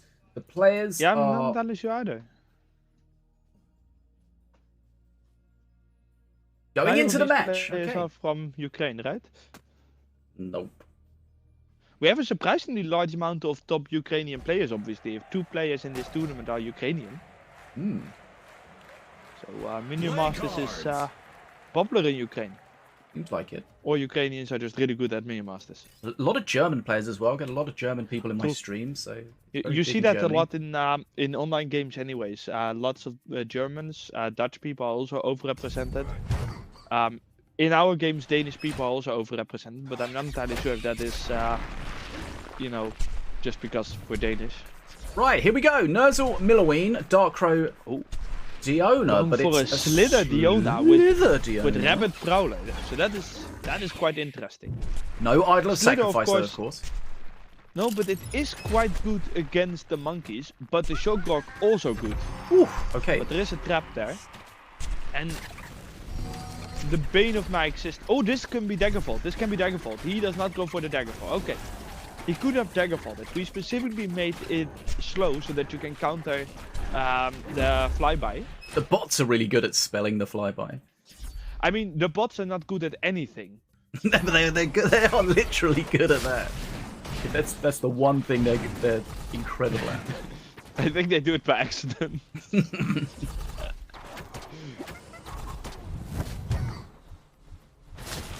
Just to answer Merlin in the chat about how the cats like the plushie, they do not care at all.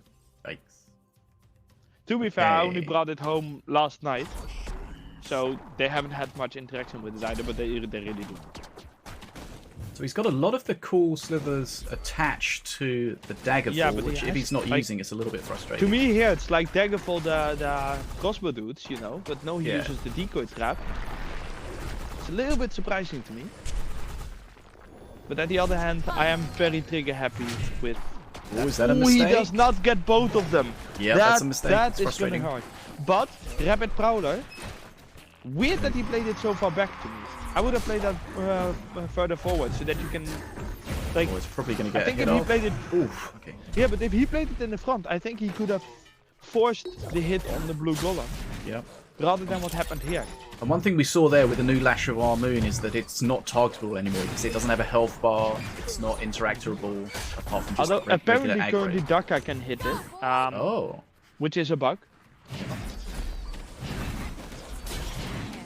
So XP basically level.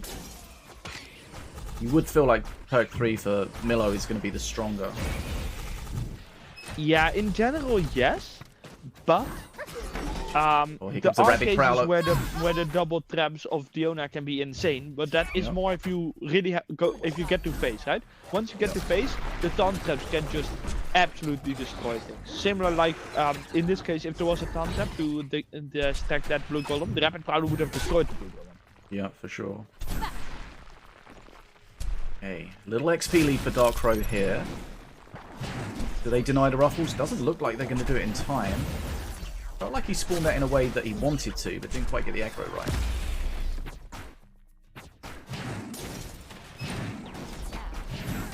Yeah, who's winning this? At the moment, the XP is fairly equal. HP is a little bit in favor of Nerzl, but not too important, you know, because it's not that low. Okay, here Ooh, comes the that lash is gonna do work, right? Oh, but it's still only hitting hits one thing. Oh, but it doesn't. I haven't really tried it It's since it two. changed. Is it a lot more difficult to aggro correctly now? No, for a ground unit, nothing has changed. Like, literally nothing has changed in that Yeah, I situation. guess. Yeah, makes sense. Yeah, I do that sometimes. Now we have perk 3.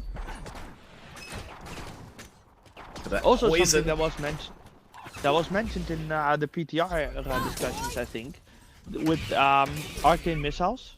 Hmm. We see that arcane missiles is a bit too often just thrown at face, right? So one of the things that that I would like to explore to see if it is a good change is changing the tower damage of it, lowering it, Yeah. so that it gets more used in combat rather than what you see in a lot of cases where it just goes face.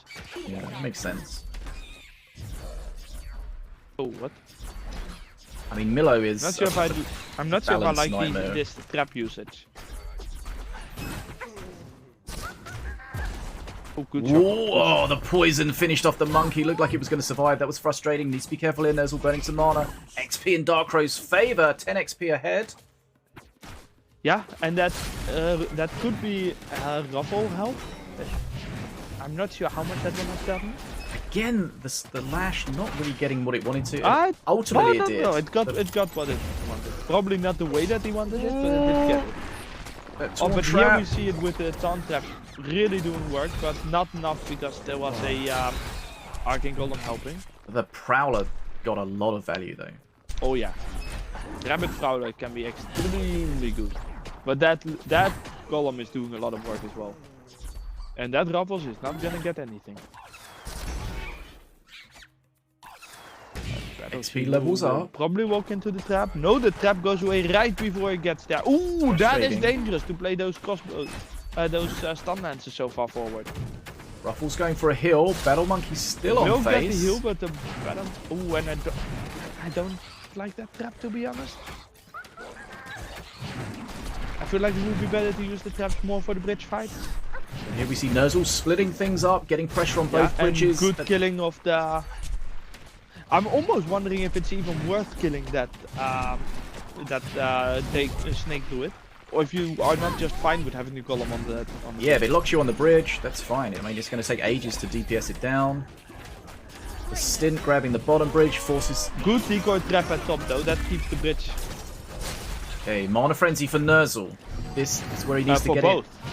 it. Okay, here They comes the both lash. have one bridge and they both have a mana frenzy. Right. But that lash is gonna do That's work. the value lash that he And wanted. that prowler is dangerous. Yep, he doesn't have his big tank to deal with it. Oh, Oh, good trap, good trap. Oh, but the what? stun on the trap though. Wait, what? But The also animation- why the trap? The animation didn't like the visible stun. The taunt didn't disappear like it normally does, but it didn't taunt it. Okay, that second golem surviving a little bit could be important. It's going to go down to the trap though. It gets kind of pushed. Right. This is I think super that close. Nerzl is starting to get control. Like, Dark Crow is so low, and there is almost a question, should Nerzl just start throwing those missiles face? Possibly. At the other hand, perhaps you want to use those missiles to get control over the bridges so that you can actually win. It's a tough decision to make, but that blue golem getting to face is massive. Yeah, that's going to do Look huge at hits. that, There's and still then battle shield as well. Or but that's not even his at this biggest problem. point His you biggest throw problem is missiles everything face, else. right? Yeah, I mean, the bridges are now Nerzl's. Nerzl's got Wait, this, I'm pretty did sure. Did they just go on the lash? I think the arcane missiles also hit Lash. It can be checked. Okay, this is not over, but it's very, very close. I mean, it's almost impossible for Nerzl. I mean, the thing is, Nerzl does not have consistent face spells, right?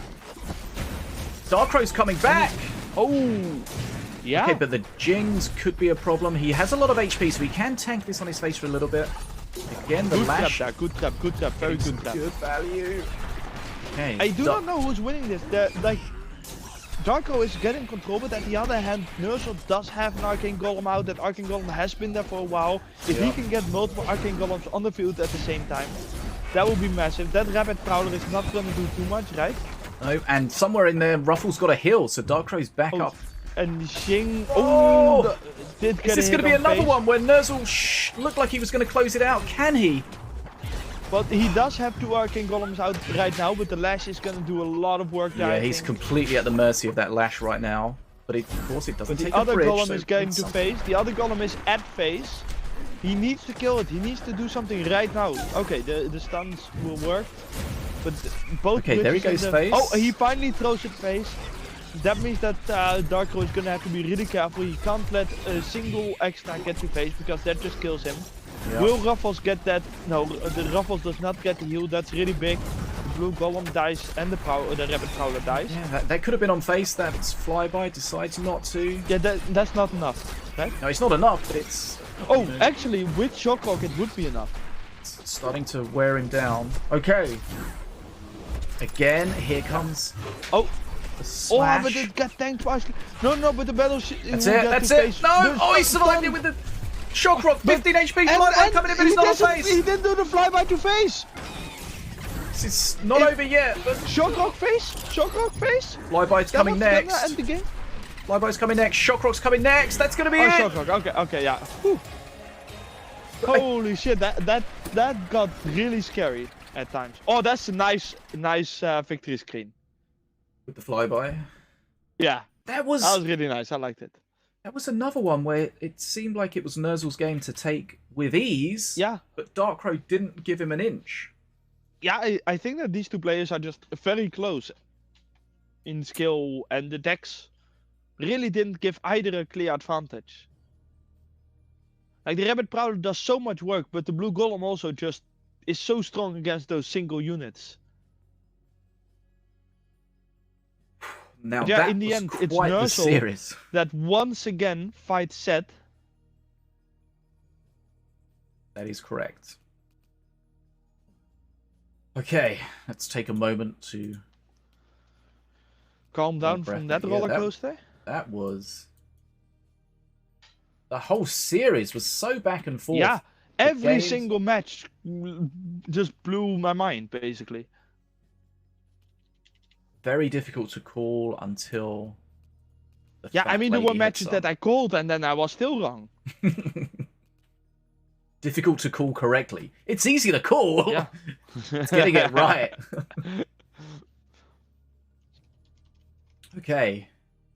Yes. So the lash. We saw the power of the lash and how now that you can't stun it, anything like that, how difficult it is to play against it. Okay, so Set, who beat Nerzl 3-0 in the winners' final to get into the grand final, will again play Nerzl in the grand final. So it's going to be Set against Nerzl. It's going to be, as we mentioned before, it's going to be a potential grand final with a reset, depending on the results. Set still has his second life. So there is a chance that if Nerzl does take the first best of 5, we could go into a reset. But Set will be feeling pretty good after that 3-0 win in the winners' final. It's going to be up to Nerzl to try to change how that happened. He's going to definitely have some more information about what Set's going to play, or what he's likely to play. And we'll see if he can change how that's going to turn out.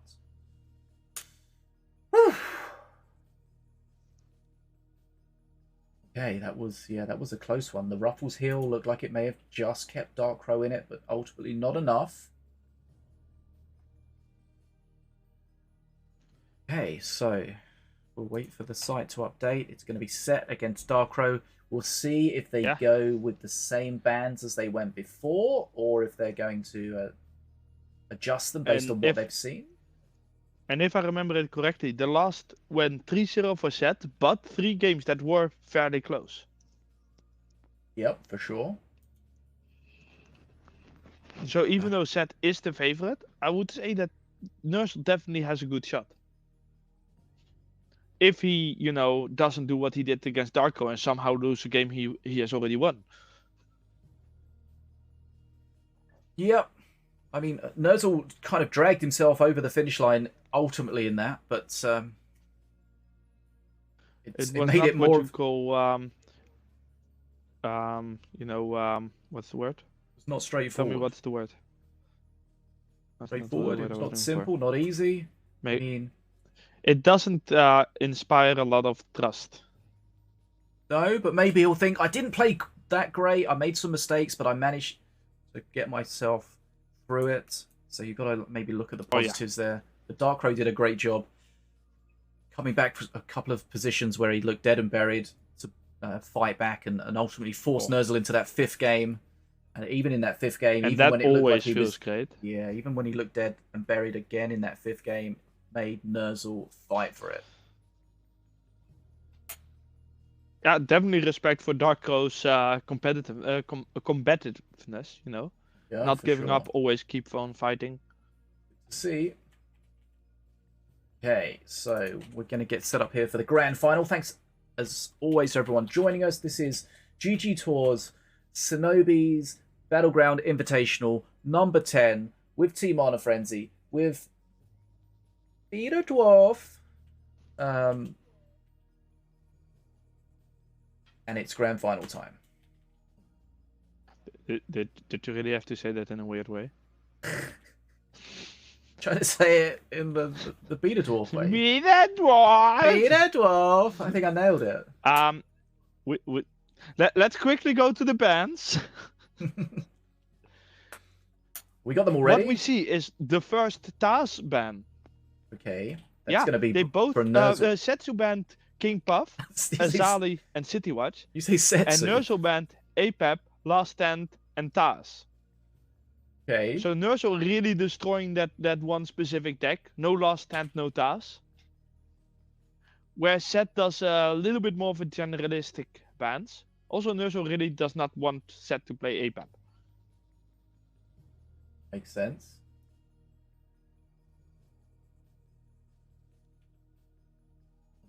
Okay. Right. Are we just getting set up here? We got the bands in. We will use the bathroom again. That sneak's gone through me. Keeping nice and hydrated today. Sneak, of course, use code FISH if you wish at sneakenergy.com. Our energy drink of choice here in the fish tank. Breakfast Orange is back on the menu, and it's permanent and awesome. Wait, are you drinking it for breakfast? Breakfast Orange you can have anytime. Nice. Right, let me just set this up and then... Let me just do that now.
Oh yeah, I should probably say something.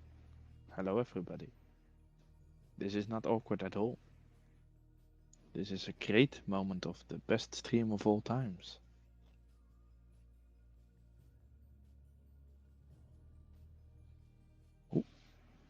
get activation. D5, if oh wait, you did not get a snack yet, did you? I'm back.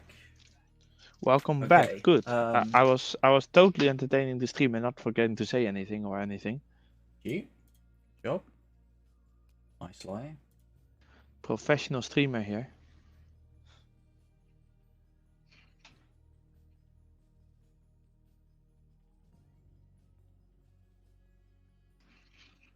Right. Okay, so let's get dialed in. This could be a long one. I mean, yeah, this could be 10 games. And if Nerzl is planning to make every game a 12-minute Mana Frenzy game, then 10 games, 12 minutes each, that's 120 minutes, so that's at least 2 hours? Okay. Could be. Or it could be exactly the opposite. Okay, so let's reset Minus the 2 hours? scores. It was done 2 hours ago. Is that when Seth and Nerzl played their last round? Could have been, yeah. Right. Set. Player 1. Player 2. Nerzl. Woo! Score 0-0. Let's see Best the of people 5. play. Grand final.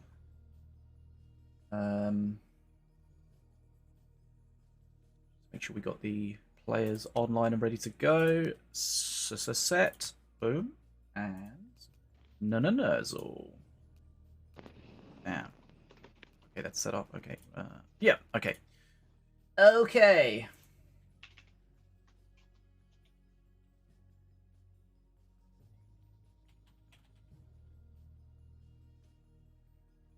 Okay. Okay. Right, okay. Right. Okay. Right. Yeah. Right. Yeah. Let's get some hype going. Woo! High five, Buff. High five. Oh, let's see if we can high five. This is going to be difficult with the delay. Let's see if we can high... Yeah. Especially because Okay. I can't see you. Yeah, you can't see... Yeah, okay. I'm high-fiving. You need to do... I don't know, like... You need to be higher. Okay. I was going to do it, like, to the Does that side not of my work? cam, so you could do it to the side wait, of your so cam. wait, You need wait, to then be I on need to your... see I need to see myself. Like this side? No, other side. This side. Yeah. Okay. Okay, I'm there. I'm hanging. Whenever you're ready. Boom. Got him. Okay. Good work. Yeah, that was really, Yeah, smooth. really underwhelming. An attempt was made. Okay. Let's move on from that. Now, if someone can Photoshop that in the way where it looks good. Yeah, I don't think that's possible. Oh, you know what we could are do? in it, so Oh, yes. let's try this. Oh, Jesus Christ, he has another idea. You're gonna pass the puff to me, and then like yeah, this is gonna be great. So you're gonna pass the puff to that way. Okay. This. So I need it on this side. Okay, so let me Are see. you ready? Hold on. Which way is your puff facing? Get the eyes face. Yeah, so the eyes facing that. Okay, yeah, that's fine. Okay, there we go. So you gotta reach and give it to me as though it's going off cam. Okay, are you ready? Yes. Perfect. Let's go. Nice. Okay, that was far more successful than the high five. I'll use a mana buff card. Right. Okay. Yes. Right, we're ready. Let's go. Here we go. It's grand final time. It's set. And it's Nerzl, it's best of 5, it's conquest rules, it's potential grand final reset, it's GGtoor, it's Team Mana Frenzy, it's Sinobie's Battleground, it's BetaDwarf. I'm here, FDM's here, you're here, everyone's here. Let's see if Set can earn his way to get his name on an in-game skin, or if his rival Nerzl can do anything to stop him. Here we go, we're loading into the first game of the grand final! And we already see an APAP fighting a Milloween. Who would have thunk it? Okay, so we've got Milloween, we've got Rock Rival immediately out of the gate. The Rock Also Rivals. not really a surprise. The giant growth. The slow on the statue from the freeze. Yeah. What does Nerzl have to deal with this? A menace. Yep. Okay, that statue got absolutely destroyed there. It's actually one of the things that I kind of have an issue with Rock Rivals. Ooh, Is that it feels like it's a little bit too easy to manage to not get anything, to get your blue golem to win the fight, you know? The shield's going to be helpful. Needs the Shen to stay alive. He's got 3 things ready. 3 growth burst shrooms. He does have rampant growth available as well. So that's a big XP from Nerzl. Big XP lead to Nerzl to start with. You'd kind of expect that. The Rock Rivals, giving the statue to your opponent. It should slow you down a little bit. And that's exactly what we've seen here. But that's the only statue we're going to see in this game. You say a little bit, but it's like more than double the XP at the moment. The XP lead is massive. It's like a full perk ahead, like a full perk 1 ahead. But with these decks, he's likely to have some big pushes. XP really might not be a priority for him.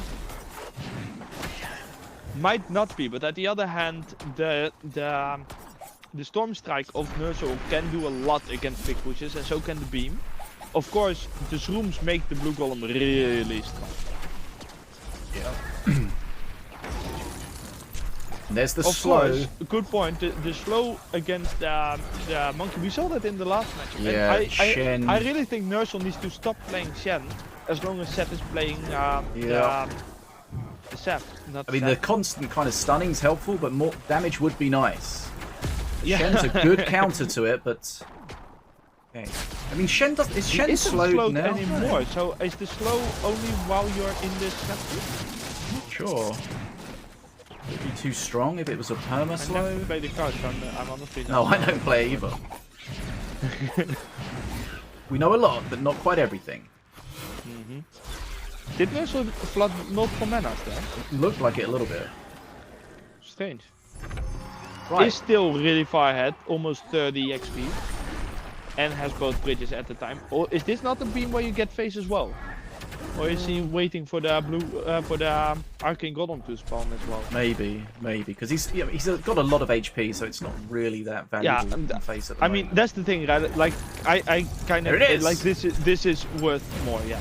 I'm just so aggressive that I tend to. There's no shrooms available for a heal at the moment either. There's one of them. No, there's one on the bridge. So he's got 2 now. He's going to get one. Does he have rampage? He might get a rampage? No. That's shut down. He does, yeah. Okay. But there's only Because one available. There's another one. Game, right? Not yet. Okay, he's deciding against it.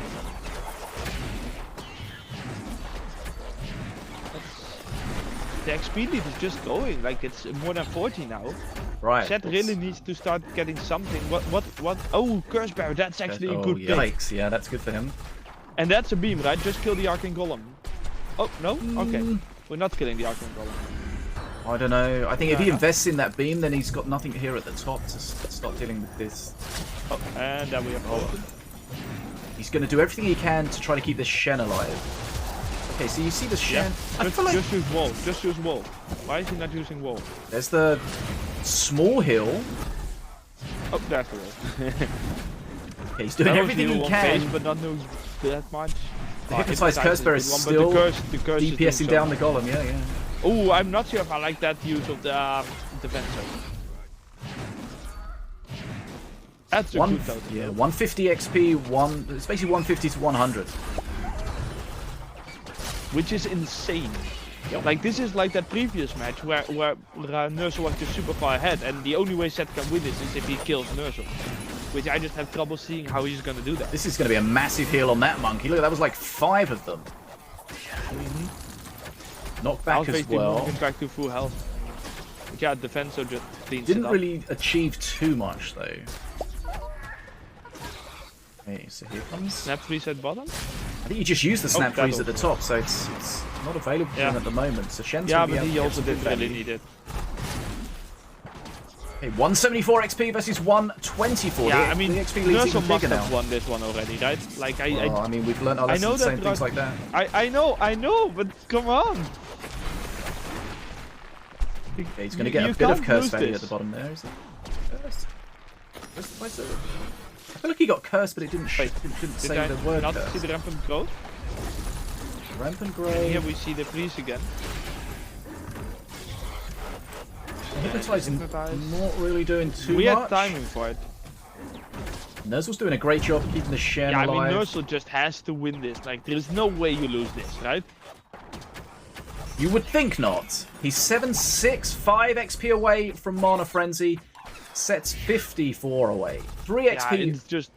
Yeah, this has got to be it. There's He's no got realistic way. Bridges, Mana Frenzy, units.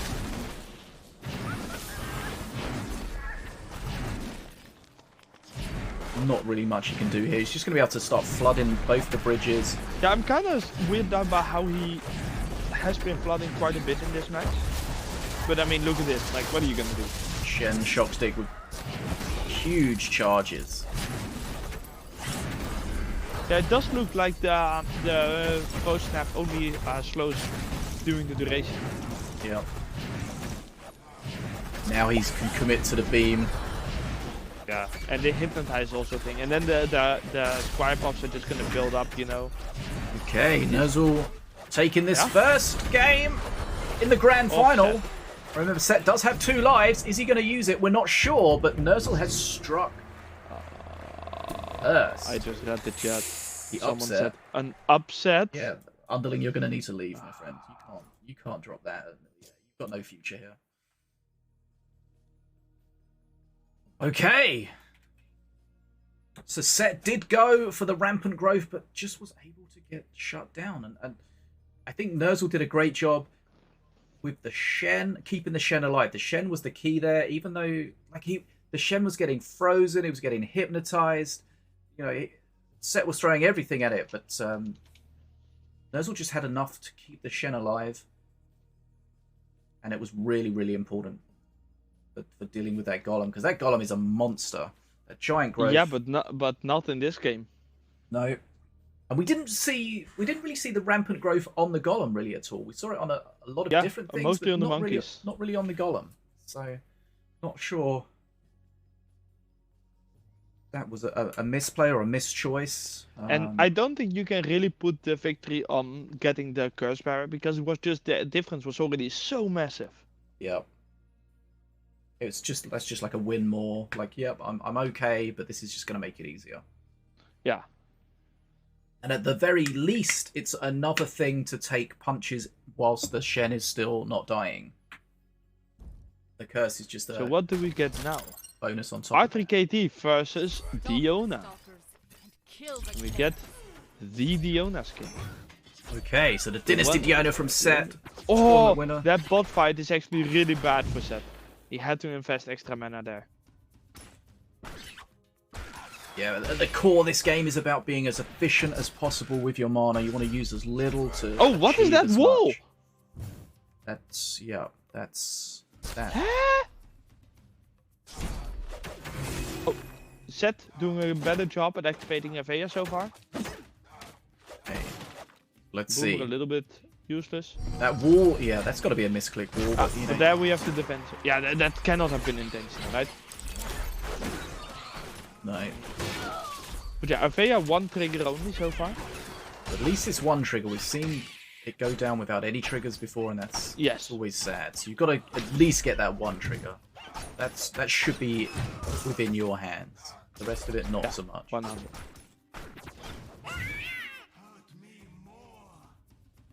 So I mean, so far pretty equal. Not yeah, too this much is. has happened. We should see a Nerzl much getting closer. slight XP. See a much closer XP situation in this one. Yeah, HP at the other hand, Set is gonna use a fair amount of HP just on the Blood Imps. But there might be a heal from Raffles in there. There's Avea. Okay. Yeah, we got a trigger again. So the kind of the frustrating part for Avea is you've got the Defenso Chop and the Shen, both of which are going to really shut that down. But that's a big beam. That's a good beam. Okay. It Oh, doesn't he's really gonna- give her another The trap, activation. though. No, but it jumped over the bridge as well, so that was a little bit frustrating.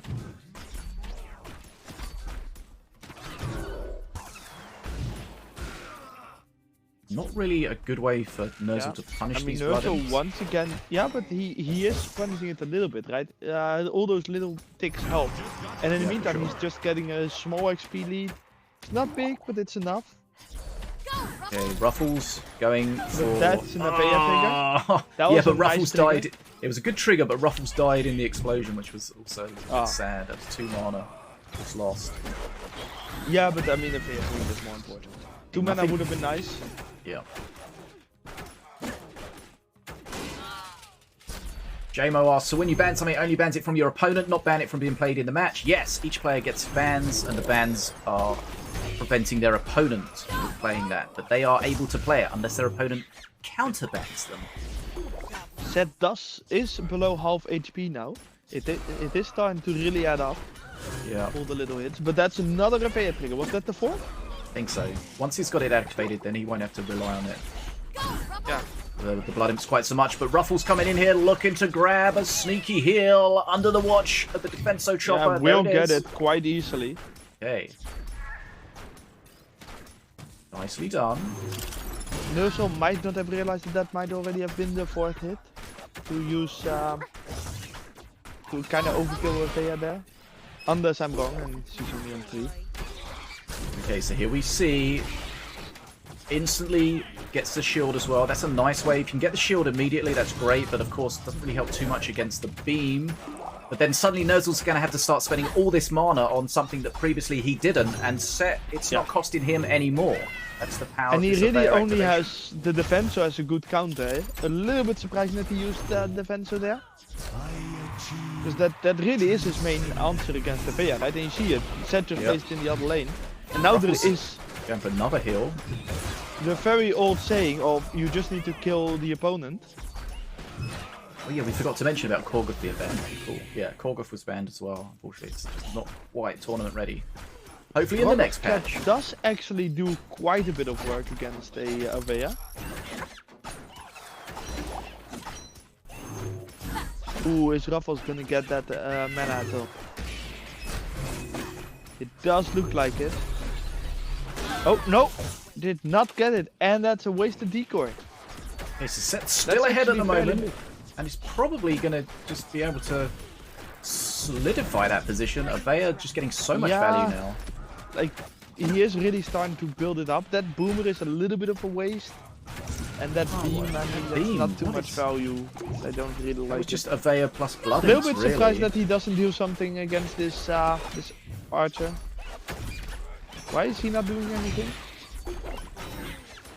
Health is a resource! Yeah, but I mean, perhaps not waste your resources. Okay, he's down to 625 HP. Set with This is the also Blood a really Imps good ahead. combination. Having that boomer with your Avea can really mess things like the Defenso up. Okay, Ruffles again going in. This could be the third. Ooh, this could be the third hill we've seen Ruffles grab, and he is going to get it. He is going to Yep. get it. He got it. Okay, Good job. That's huge. And Set would be very low HP if those. Yeah, but I hadn't mean, been he only claimed. plays the Blood Imps because he gets the heals, right? Yeah, that's true. So he would have lost less health if he hadn't gotten the heals. But I mean, Okay. the XP lead is just too big. Yeah, I feel comfortable saying Set. This is Set's game, right? He's ticking over to Yeah. Mana Frenzy here. There's no good counter And for the Avea. Nerzl just has no push potential. Zero. Yeah. There's no punishment for the Blood Imps. Ruffles grabbing some more mana. Yeah, it's just over. Like, Nerzl's deck can't do anything if the only win condition is Mana Frenzy. There is no other thing in there. Nothing. Yep. The One Punch Blast has been effectively useless. You know, Yes. the Defenso is a good. I mean, he thing, doesn't but- even use it here against the defensive, so that's also a misplay unless he has already given up, of course. I mean, which he's is got the sort of beam, but fair. it's irrelevant. There's the beam on face. Nice. That's We nice. might. just Do we for see it in that the last victory moment. screen? Yeah.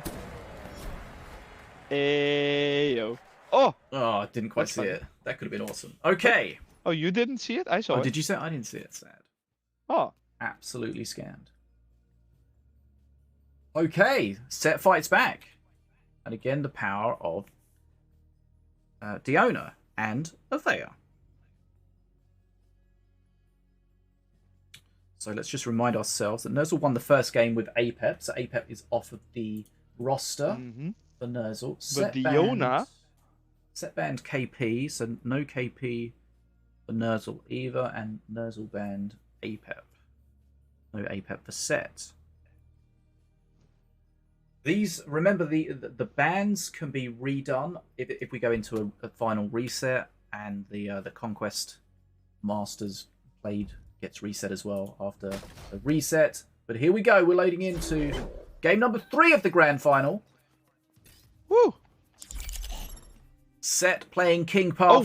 Was King Puff not banned? Oh! That is Oh no, over Set banned King Puff and Nerzl that is banned over King Puff. 1,000 damage. Yeah, and that's kind of insane that Nerzl would play the Blood Imp so freely when he knows that Set is really liking the Boomer at the moment. Yeah. Is it the same deck again? Looks like it. We got the Avea with a lot of stuns in Nerzl's deck, so he could Ooh, potentially yeah, and a Golem. slow it down. Okay, just about got that in time. Very close though. And he has enough spells to shock stun the Budassi. Oh, that's a good swap. That's a good swap. So there we see the weird interaction where the Rock Rivals gets stunned and therefore stops taunting, so the statue walks off and then goes, oh, hang on, I remember you, and turns around and goes back to it. What can I say? Living statues don't have too much brains. It's true. Okay, so In it's the close, meantime, but that huge damage that Set Nerzl is took, and Set is getting the triggers, right? The Avea Yeah. is stacking up. getting at least one every time. And Nerzl doesn't have the greatest counters to Blood Imp. Like, he has the Golem. But that one is sort of... You can sort of know when that one is and prevent it from really doing much. Nerzl is getting a good XP lead here though. Yeah. Defenso is going to do a good job shutting it down, but holding everything there. Oh, there we have the Blood Imps. Does it get a Boomer that then gets Shocker? Oh, Rocket Scat, that also works. Tots! Look at that. Bam. Oh, what was that trick swap? The difference is Not good, that's what it was. It definitely wasn't good. Nerzl in a good position, apart from taking that huge damage at the start, is ahead on XP. Yeah. Avea's going to get shut down here. Yeah, and that was not a trigger, right? Was it a No, trigger? I think it was already one before it, but not at the end. Yeah. Okay. Good job with the beam, but expensive on just one unit. Yeah, so far I would say that Nerzl is winning this despite that start. But once Avea is activated, how is that going to change things? The Battle Monkey, of course, is going to be decent against that. And it is with King Puff, which of course has the massive value of swapping Avea. And getting all of those Night Puffs. And then you have two strong pushes you have to deal with. Not easy. Oh, but that's a trigger? Right. That's Was got to that be the the last fourth. one? Yeah, I think so. But XP 77 versus 104. Big XP lead for Nerzl. Yeah. We It's know interesting that Nerzl seems to get a big XP lead every single game. You know? Boomer's going to get good Both value here. against Rocket Set Scrat and- as Yep. So we're going to have Avea activated on the next cycle. Little The bit of a Dragon's going to be weird here stint. soon. Like, do we like that sting? I mean, Oh, that you beam didn't- is good. Didn't really do anything. It took a bridge, Yeah. but immediately taken back. all will end with me. Right, perk 3 for Nerzl, so Dragon is available. Yeah. And that can counter a full Avea push. Yeah, so he's probably waiting for that to come. Probably going to do it now. Breath at the top, Dragon probably deep. There it is. Okay. I mean, what do you mean probably? He doesn't have that in it. Oh, and that Rocket Scrat not hitting, but the Boomer actually is gonna hit. A little helps in that situation. That Dragon is substantial. No perk 3 available for Set yet. Could change Yeah. it. That Avea is gonna be dangerous for that blue column, although that Shocker was really good. Okay. There's the switch with some Night Yeah, Puffs. really well countered by Nerzl, so I think Set is just losing this. I don't know, it's not really the beam that he wanted. The Dragon's still alive, the monkeys are pushing at the top. This is going to be difficult for him to hold on. And even if he does, Set's going to find himself a long, long way down on XP. Bridges he grabs, he's going to switch them. Gets the Night Puffs, they're going to do some Good value. swap, Blood but I Imps, mean, Blood Imps are out, but there's no real huge punishment. But the face damage, No, but Set's look going at to the lose face this. health. Whoa! Out of almost out of his- nowhere. The battle his- shield just did so much work. His HP just disappeared. Combination of the units on face, plus those Blood Imps that were... They didn't really get punished by much, but there's 5 of them, so that's It was a still lot weird of to damage. play them there, like very aggressive. Okay. So yeah, that puts it 2-1 for Nerzl, right? Yeah, Nerzl takes a 2-game-to-1 lead in this best of 5. Remember, if Nerzl does win this best of 5, we'll have a grand final reset and we'll go again because Set does have a second life, having not lost at all today. So still all to play for, but Nerzl doing a great job so far, putting the pressure on Set. He's saying, look, if you're gonna close this out here, you're gonna have to come from behind. You're gonna need to bring your A game because I am here and I am here to play. Again, we saw Avea, but Avea was not able to really impact that match too much at all.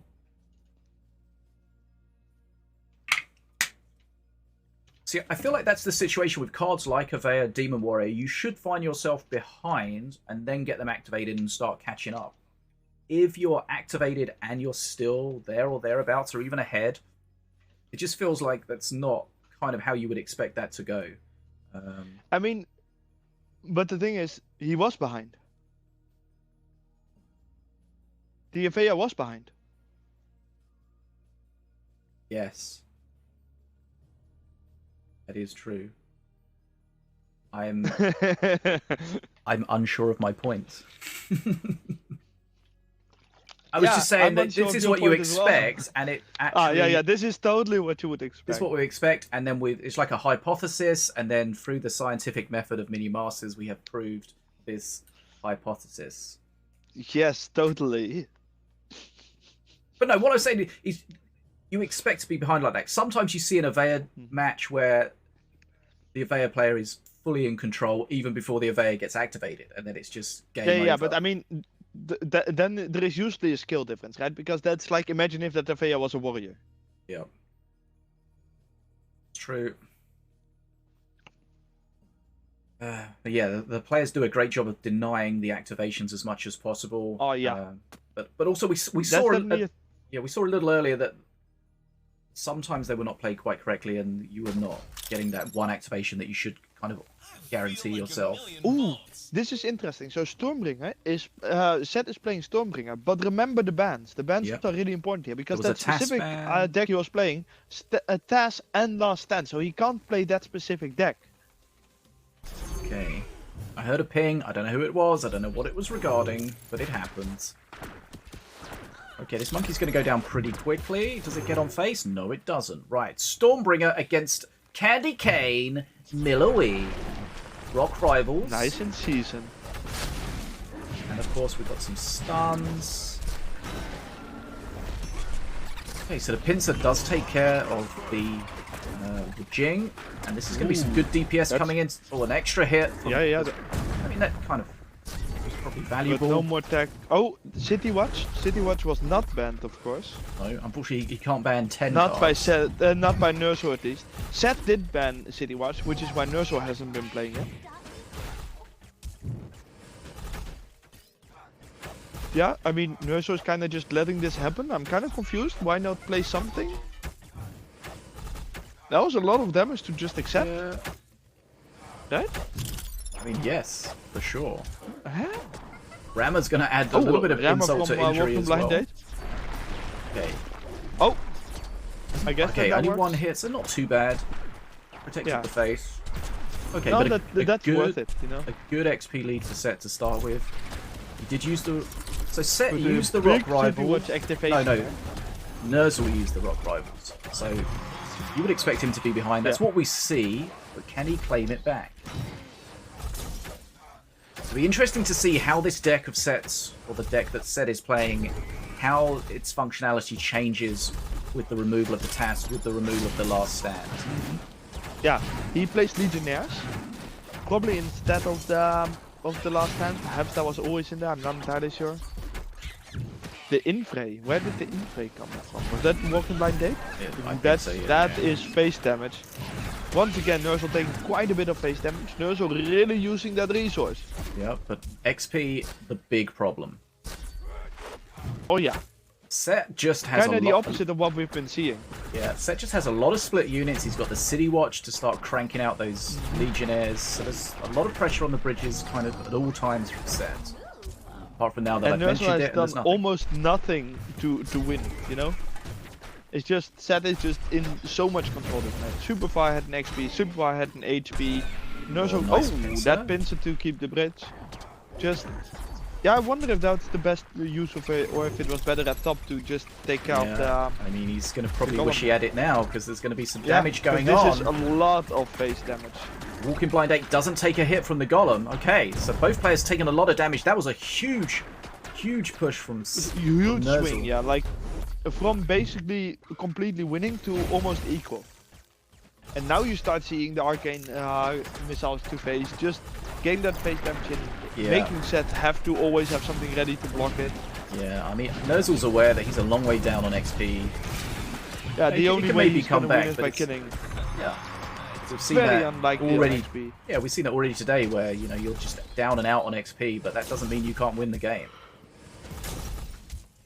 I see that a lot in 2v2 where, and to a certain extent also in 1v1, where people will sort of keep playing the same way even though they're losing in that way of playing. A little bit Yeah. surprised he didn't do that phase. If you're But sometimes when you see Yeah. that you're losing in one win condition, you just need to swap over and give you that one Hail Mary chance, you know? you've got to change something. It's the emphasis is on you to change something. If the opposing Yeah. player is winning doing what they're doing, they're not going to change. Yeah, and it's fine that you still lose after that, More right? face damage. Is this But going to be if you- too much? Oh, yeah, this is over, this is over. I feel like Nerzl had... Oh, the taunt! Oh, wait, what killed it? Huh? Not sure. Was the Stormbringer shot or something?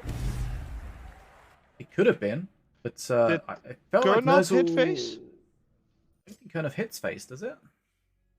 I don't heard know. him go off at the end there. That card has been used so much, changed so much that I can't remember. Okay. Right. We're back at 2-2. It says enemy unit, so it should be able to hit buildings. Yeah, but it shouldn't hit face. I did hear it at the end there. There could have been a Stormbringer shot. I was surprised. It seemed like he had the mana in his hand to get that golem out. He could have played it earlier, but obviously... Yeah, but he did that earlier as well, where he just took more damage than I think he had to. Yikes. Whew. Okay, so 2 games all. Yeah, and quite surprisingly so. After the previous 3-0, I had expected Set to have a more dominating play, but having that TAS and the last stand banned really changed this matchup. Nerzl did a good job at adjusting the bans.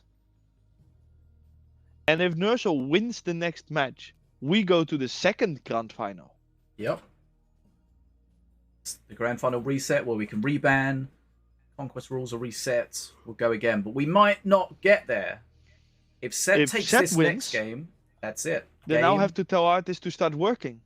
Game, set, and match. Yes, so remember, the winner gets their name on a skin in the game.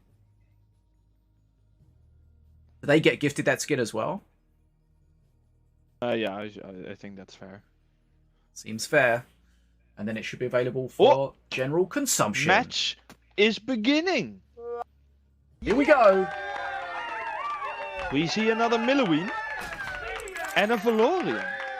So Nerzl has not won with Milloween yet? We bring hope to the righteous. No, because he just death lost. to Yeah. the damned. So it looks like the same deck from Set with a different master. And we know that's something that he's definitely Does. familiar with doing. Yeah, Nerzl also seems to be playing just what Nerzl was playing last game. I saw someone mention that in the chat about having cards only be able to be played in one deck. Perhaps you can make it a little bit more free and be like you can use it up to 3 games or something. But is that an idea where you can force people to use a little bit more varied decks?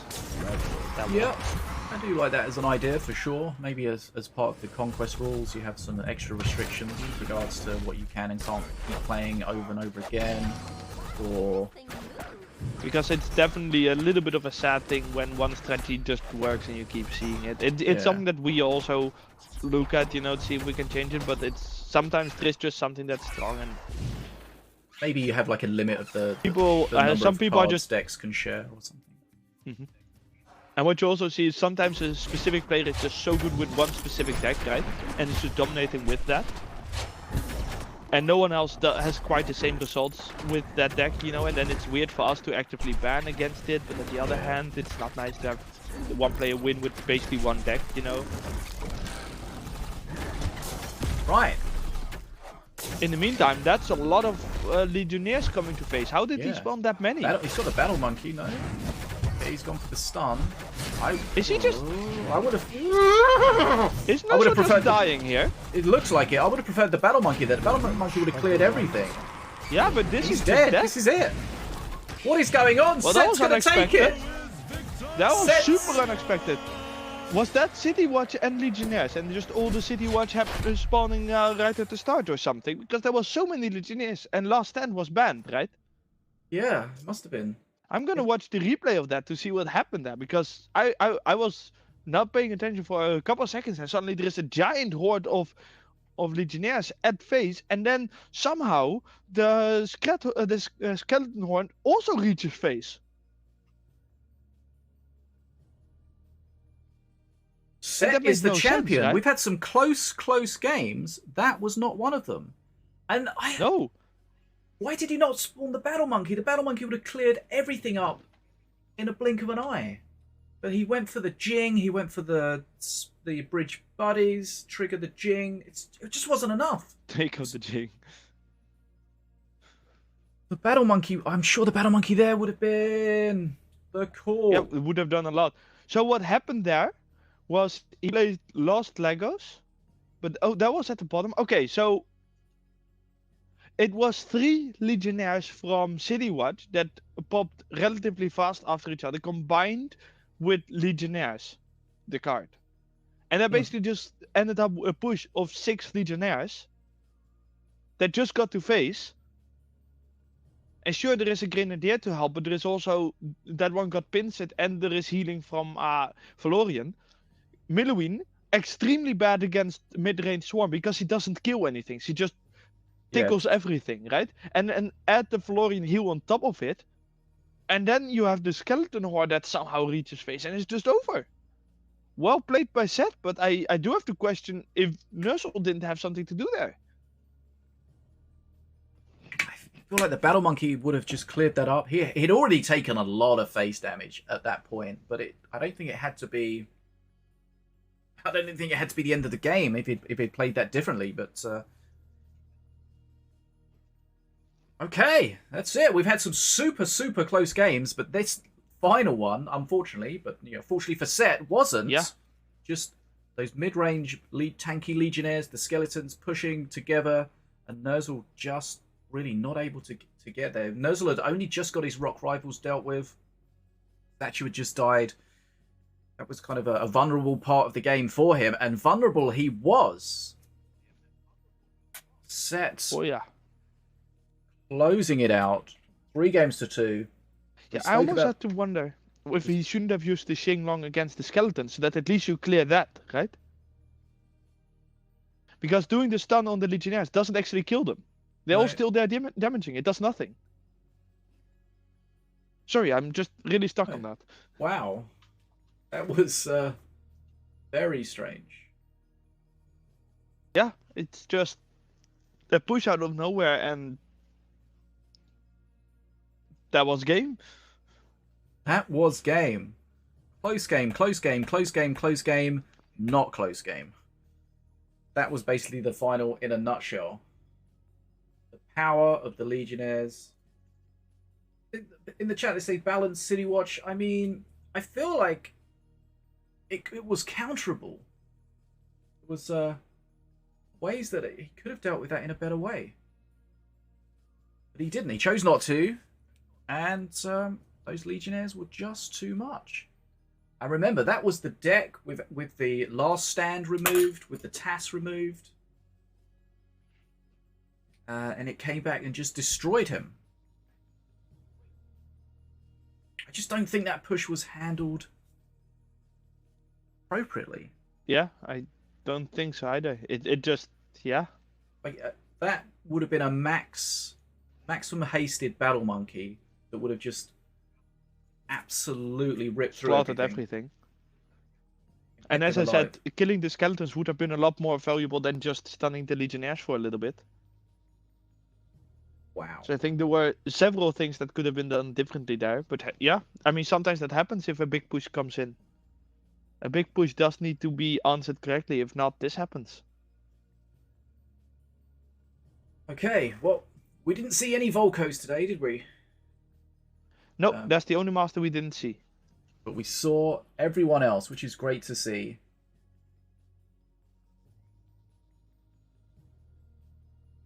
Okay.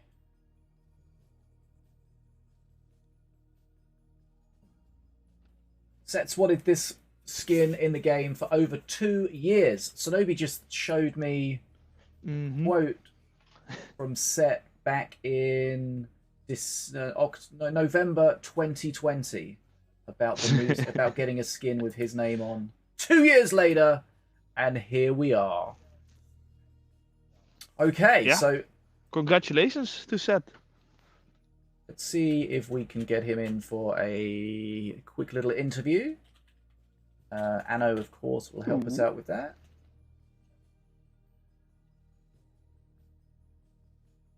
Wow. Okay, that was yeah. Yeah, there was a very unexpected and sudden ending to that fight. I was sort of getting ready for another best of 5. Yeah, we were settling in for the long haul, and you know that best of 5 did go down to the wire, apart from that last game. Right, Set just needs a couple of minutes just to get ready. So let's do the giveaways while we're waiting. Okay, let's do the giveaways now.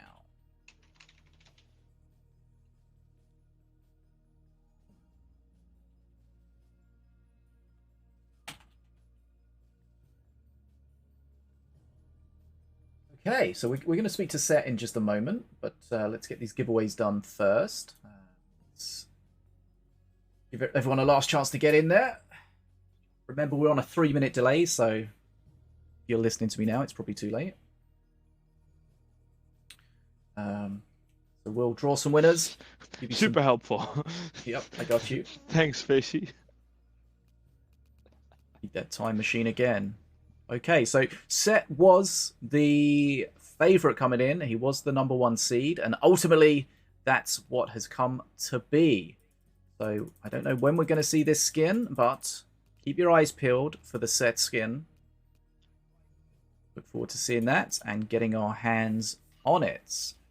So we're going to give out some big dwarf packs to some people.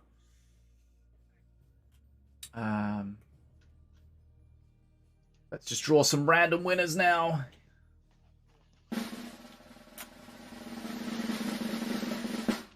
Okay, here we go. NWK Madman. Gonna see if I can quickly whisper you guys the codes on Twitch for easiest sake. Okay, big dwarf pack for Madman. Next up, we've got Ryan 420 Rampage. Thanks for the raid earlier, my friend. Not sure if you're still here, but check your DMs. Okay. So just a reminder, we will hear from Set briefly, shortly, soon.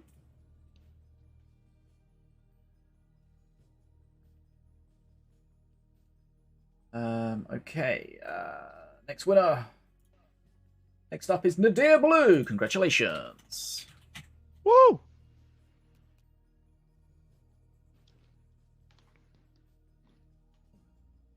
And whilst we've got a little bit of downtime, don't forget the PTR is available this weekend. The test realm with the proposed balance changes for the next patch, as well as the 2 new cards. So join the Minion Masters Discord, follow the PTR instructions, get involved, try out the changes, give your feedback, let us know what you think.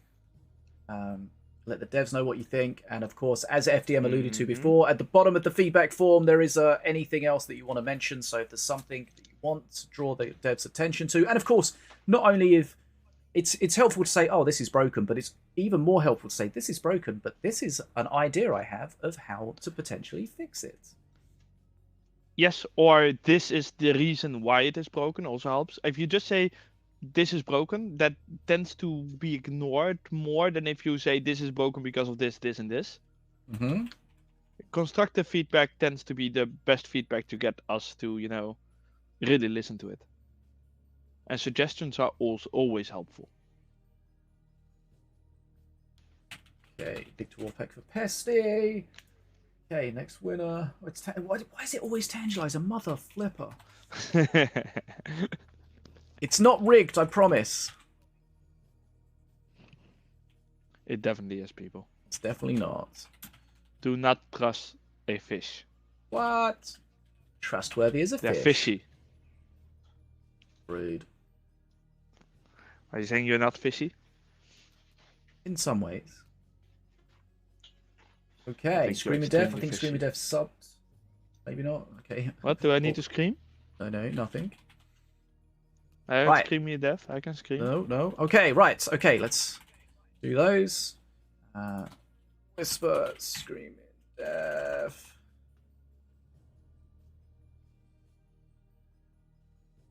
Okay, the Dwarf Pack. Sorry if you hear the typing.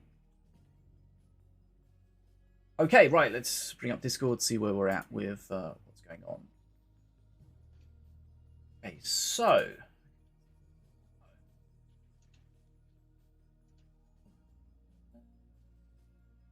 Okay, right, okay. Any...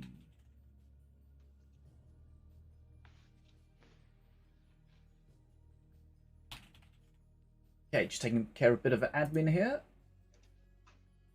Ooh, admin. Admin. Right, let's see if... I know we had some issues. Everyone's favorite thing. Yes, okay. Now it's time for the paperwork. Oh. Hopefully give everyone the correct roles. Hopefully everyone can talk in here. Let's see, is set ready? Okay. He thinks he's ready. He's not sure. He thinks he's ready. I guess we're going to find out. Okay, Anna Warinkas has joined us as a translator. And Set is here. Set, can you hear me? Hello! Congratulations! Hello, hello. I know that you have been wanting, as we said earlier, you've been wanting a skin with your name on it for a long, long time. How does it feel to actually get here and actually win this event and get that prize?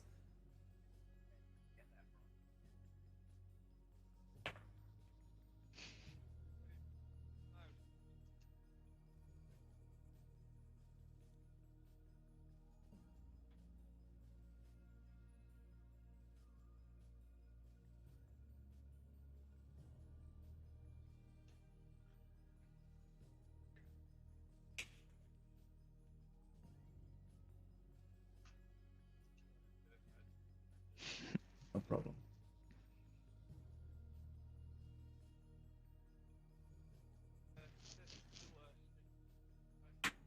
Oh, wow.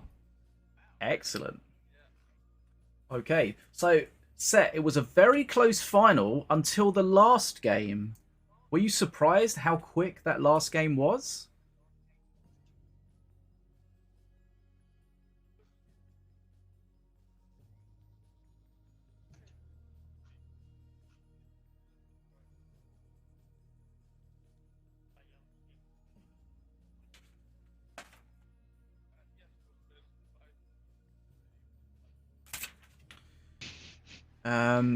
Neither did we. No, it was a very, very quick match. And did you feel confident in your abilities to beat Nerzl in the final? Because I know I spoke to you before, and you were very worried about Nerzl as a competitor. He's a very, very good player. Were you confident that you were going to win against him today?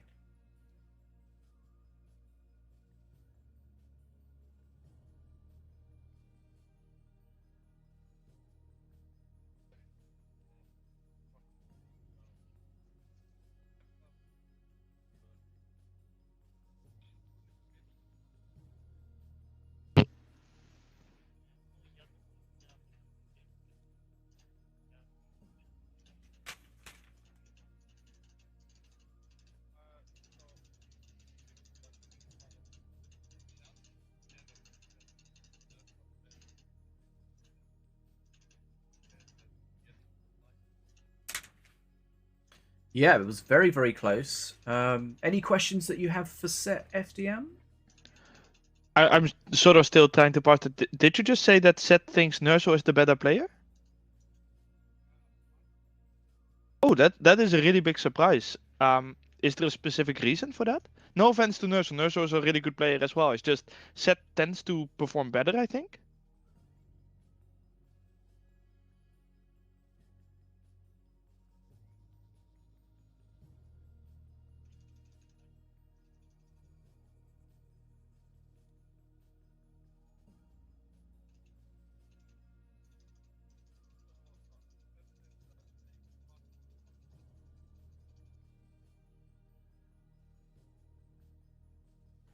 That's very interesting. That's interesting because Nice maybe insight. maybe Set learned a lot from those games, and he may have lost all the practice games, but he won the games when it counted most. So I mean, either that or perhaps the bans influence a lot.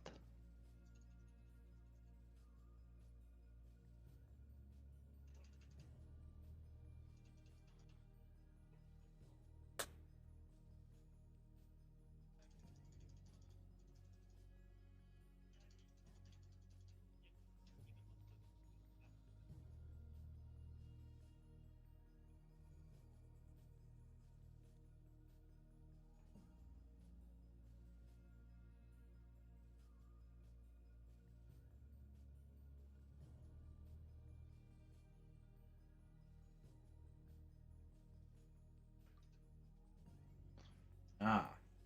That makes sense. That would definitely explain the 3-0 because that was quite one-sided. Okay. Well, again, very, very well done, Set. Huge congratulations. As mentioned, I know you were excited to get this prize, and I'm sure you're looking forward to seeing it. We're all looking forward to it here, and yes, very, very Same. well done. I know how happy you are, and it makes me happy that you're happy. But of course, a huge shout out to everyone that took part today as well. Nerzl, it wouldn't have been a great final without Nerzl, and Nerzl definitely pushed Set right to the line. Okay, yes, congratulations, Set. Well played.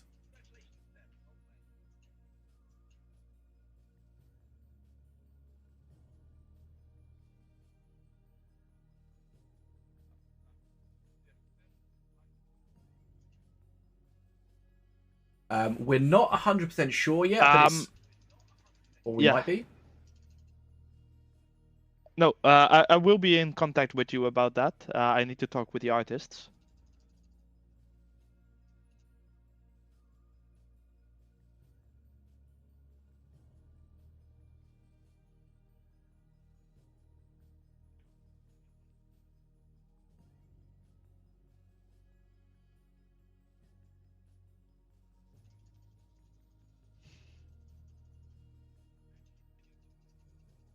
Um.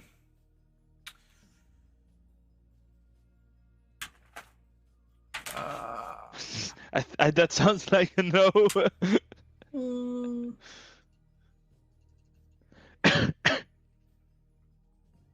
Oh, I've got a good question. So, Seth, I understand that you did a lot of tournament practice recently with a certain Bad as a Fish. Do you think practicing against such a good player helped you to win in the end?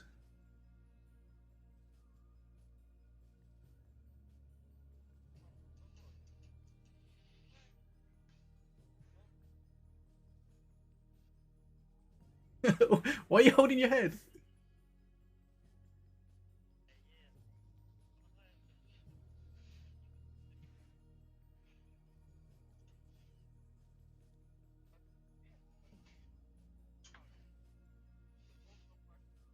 Ah, good.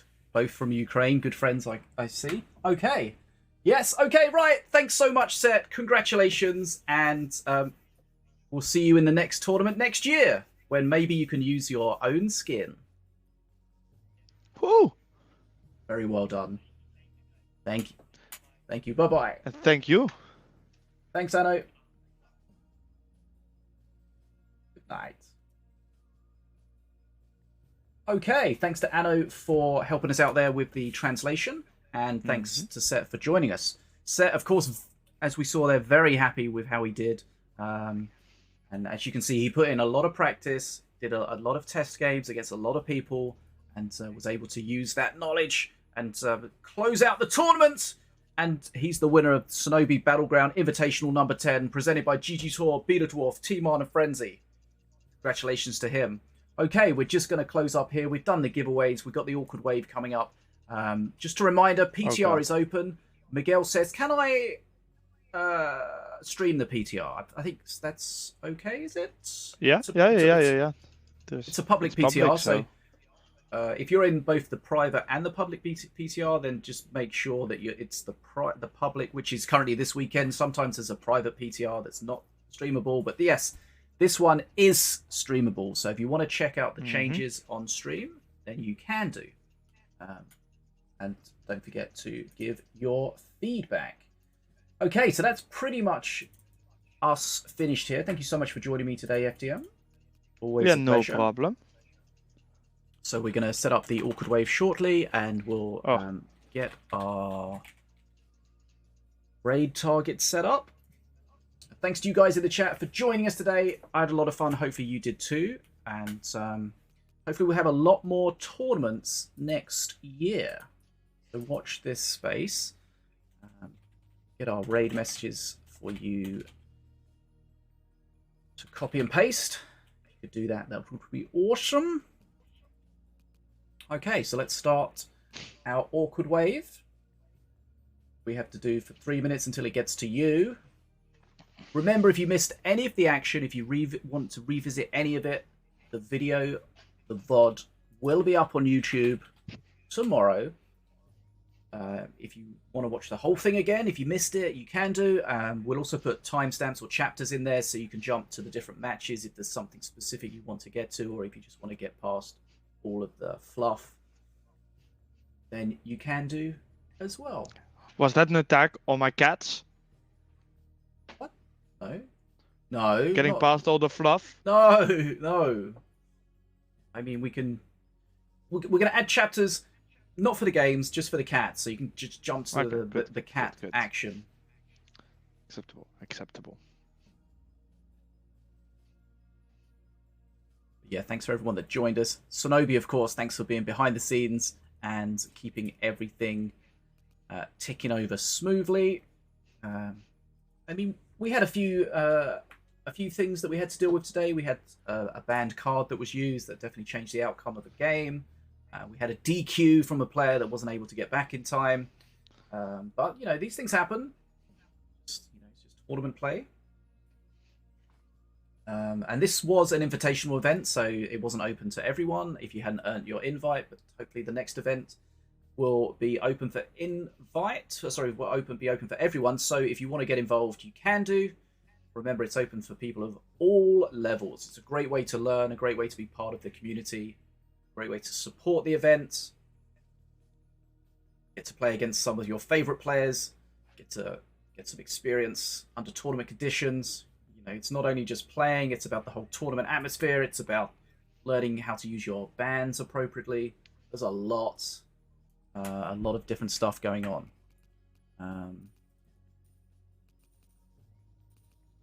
That's always good to see. Okay, yep, it's awkward wave time. You know what we need now? What do we need now? We need a mana crystal plushie that can shoot out of the mana buff plushie. Oh. Okay. I'm game. Oh, I thought you were bad as a fish 80. Ah, I could be both. Damn. We're going to rate someone who is also playing... No, someone who's playing Brawlhalla. But we've got a GGtour event going on there. Brawlhalla, of course, is just like a fighting game. I played it a while ago. It's pretty fun. But yeah, the experts are insane at it. Clearly not as good as Minion Masters, though. No, definitely not. Kind of like Super Smash Bros, I guess, sort of thing-ish. Okay, looks like we have just started waving, so that's nice. Let's get our raid on. And then when that's out, we can peace out. Woo! The mana buff is getting tired. My arm is getting tired, actually. I mean, this whole idea, this whole operation was your idea. Of course. And it punishes everyone.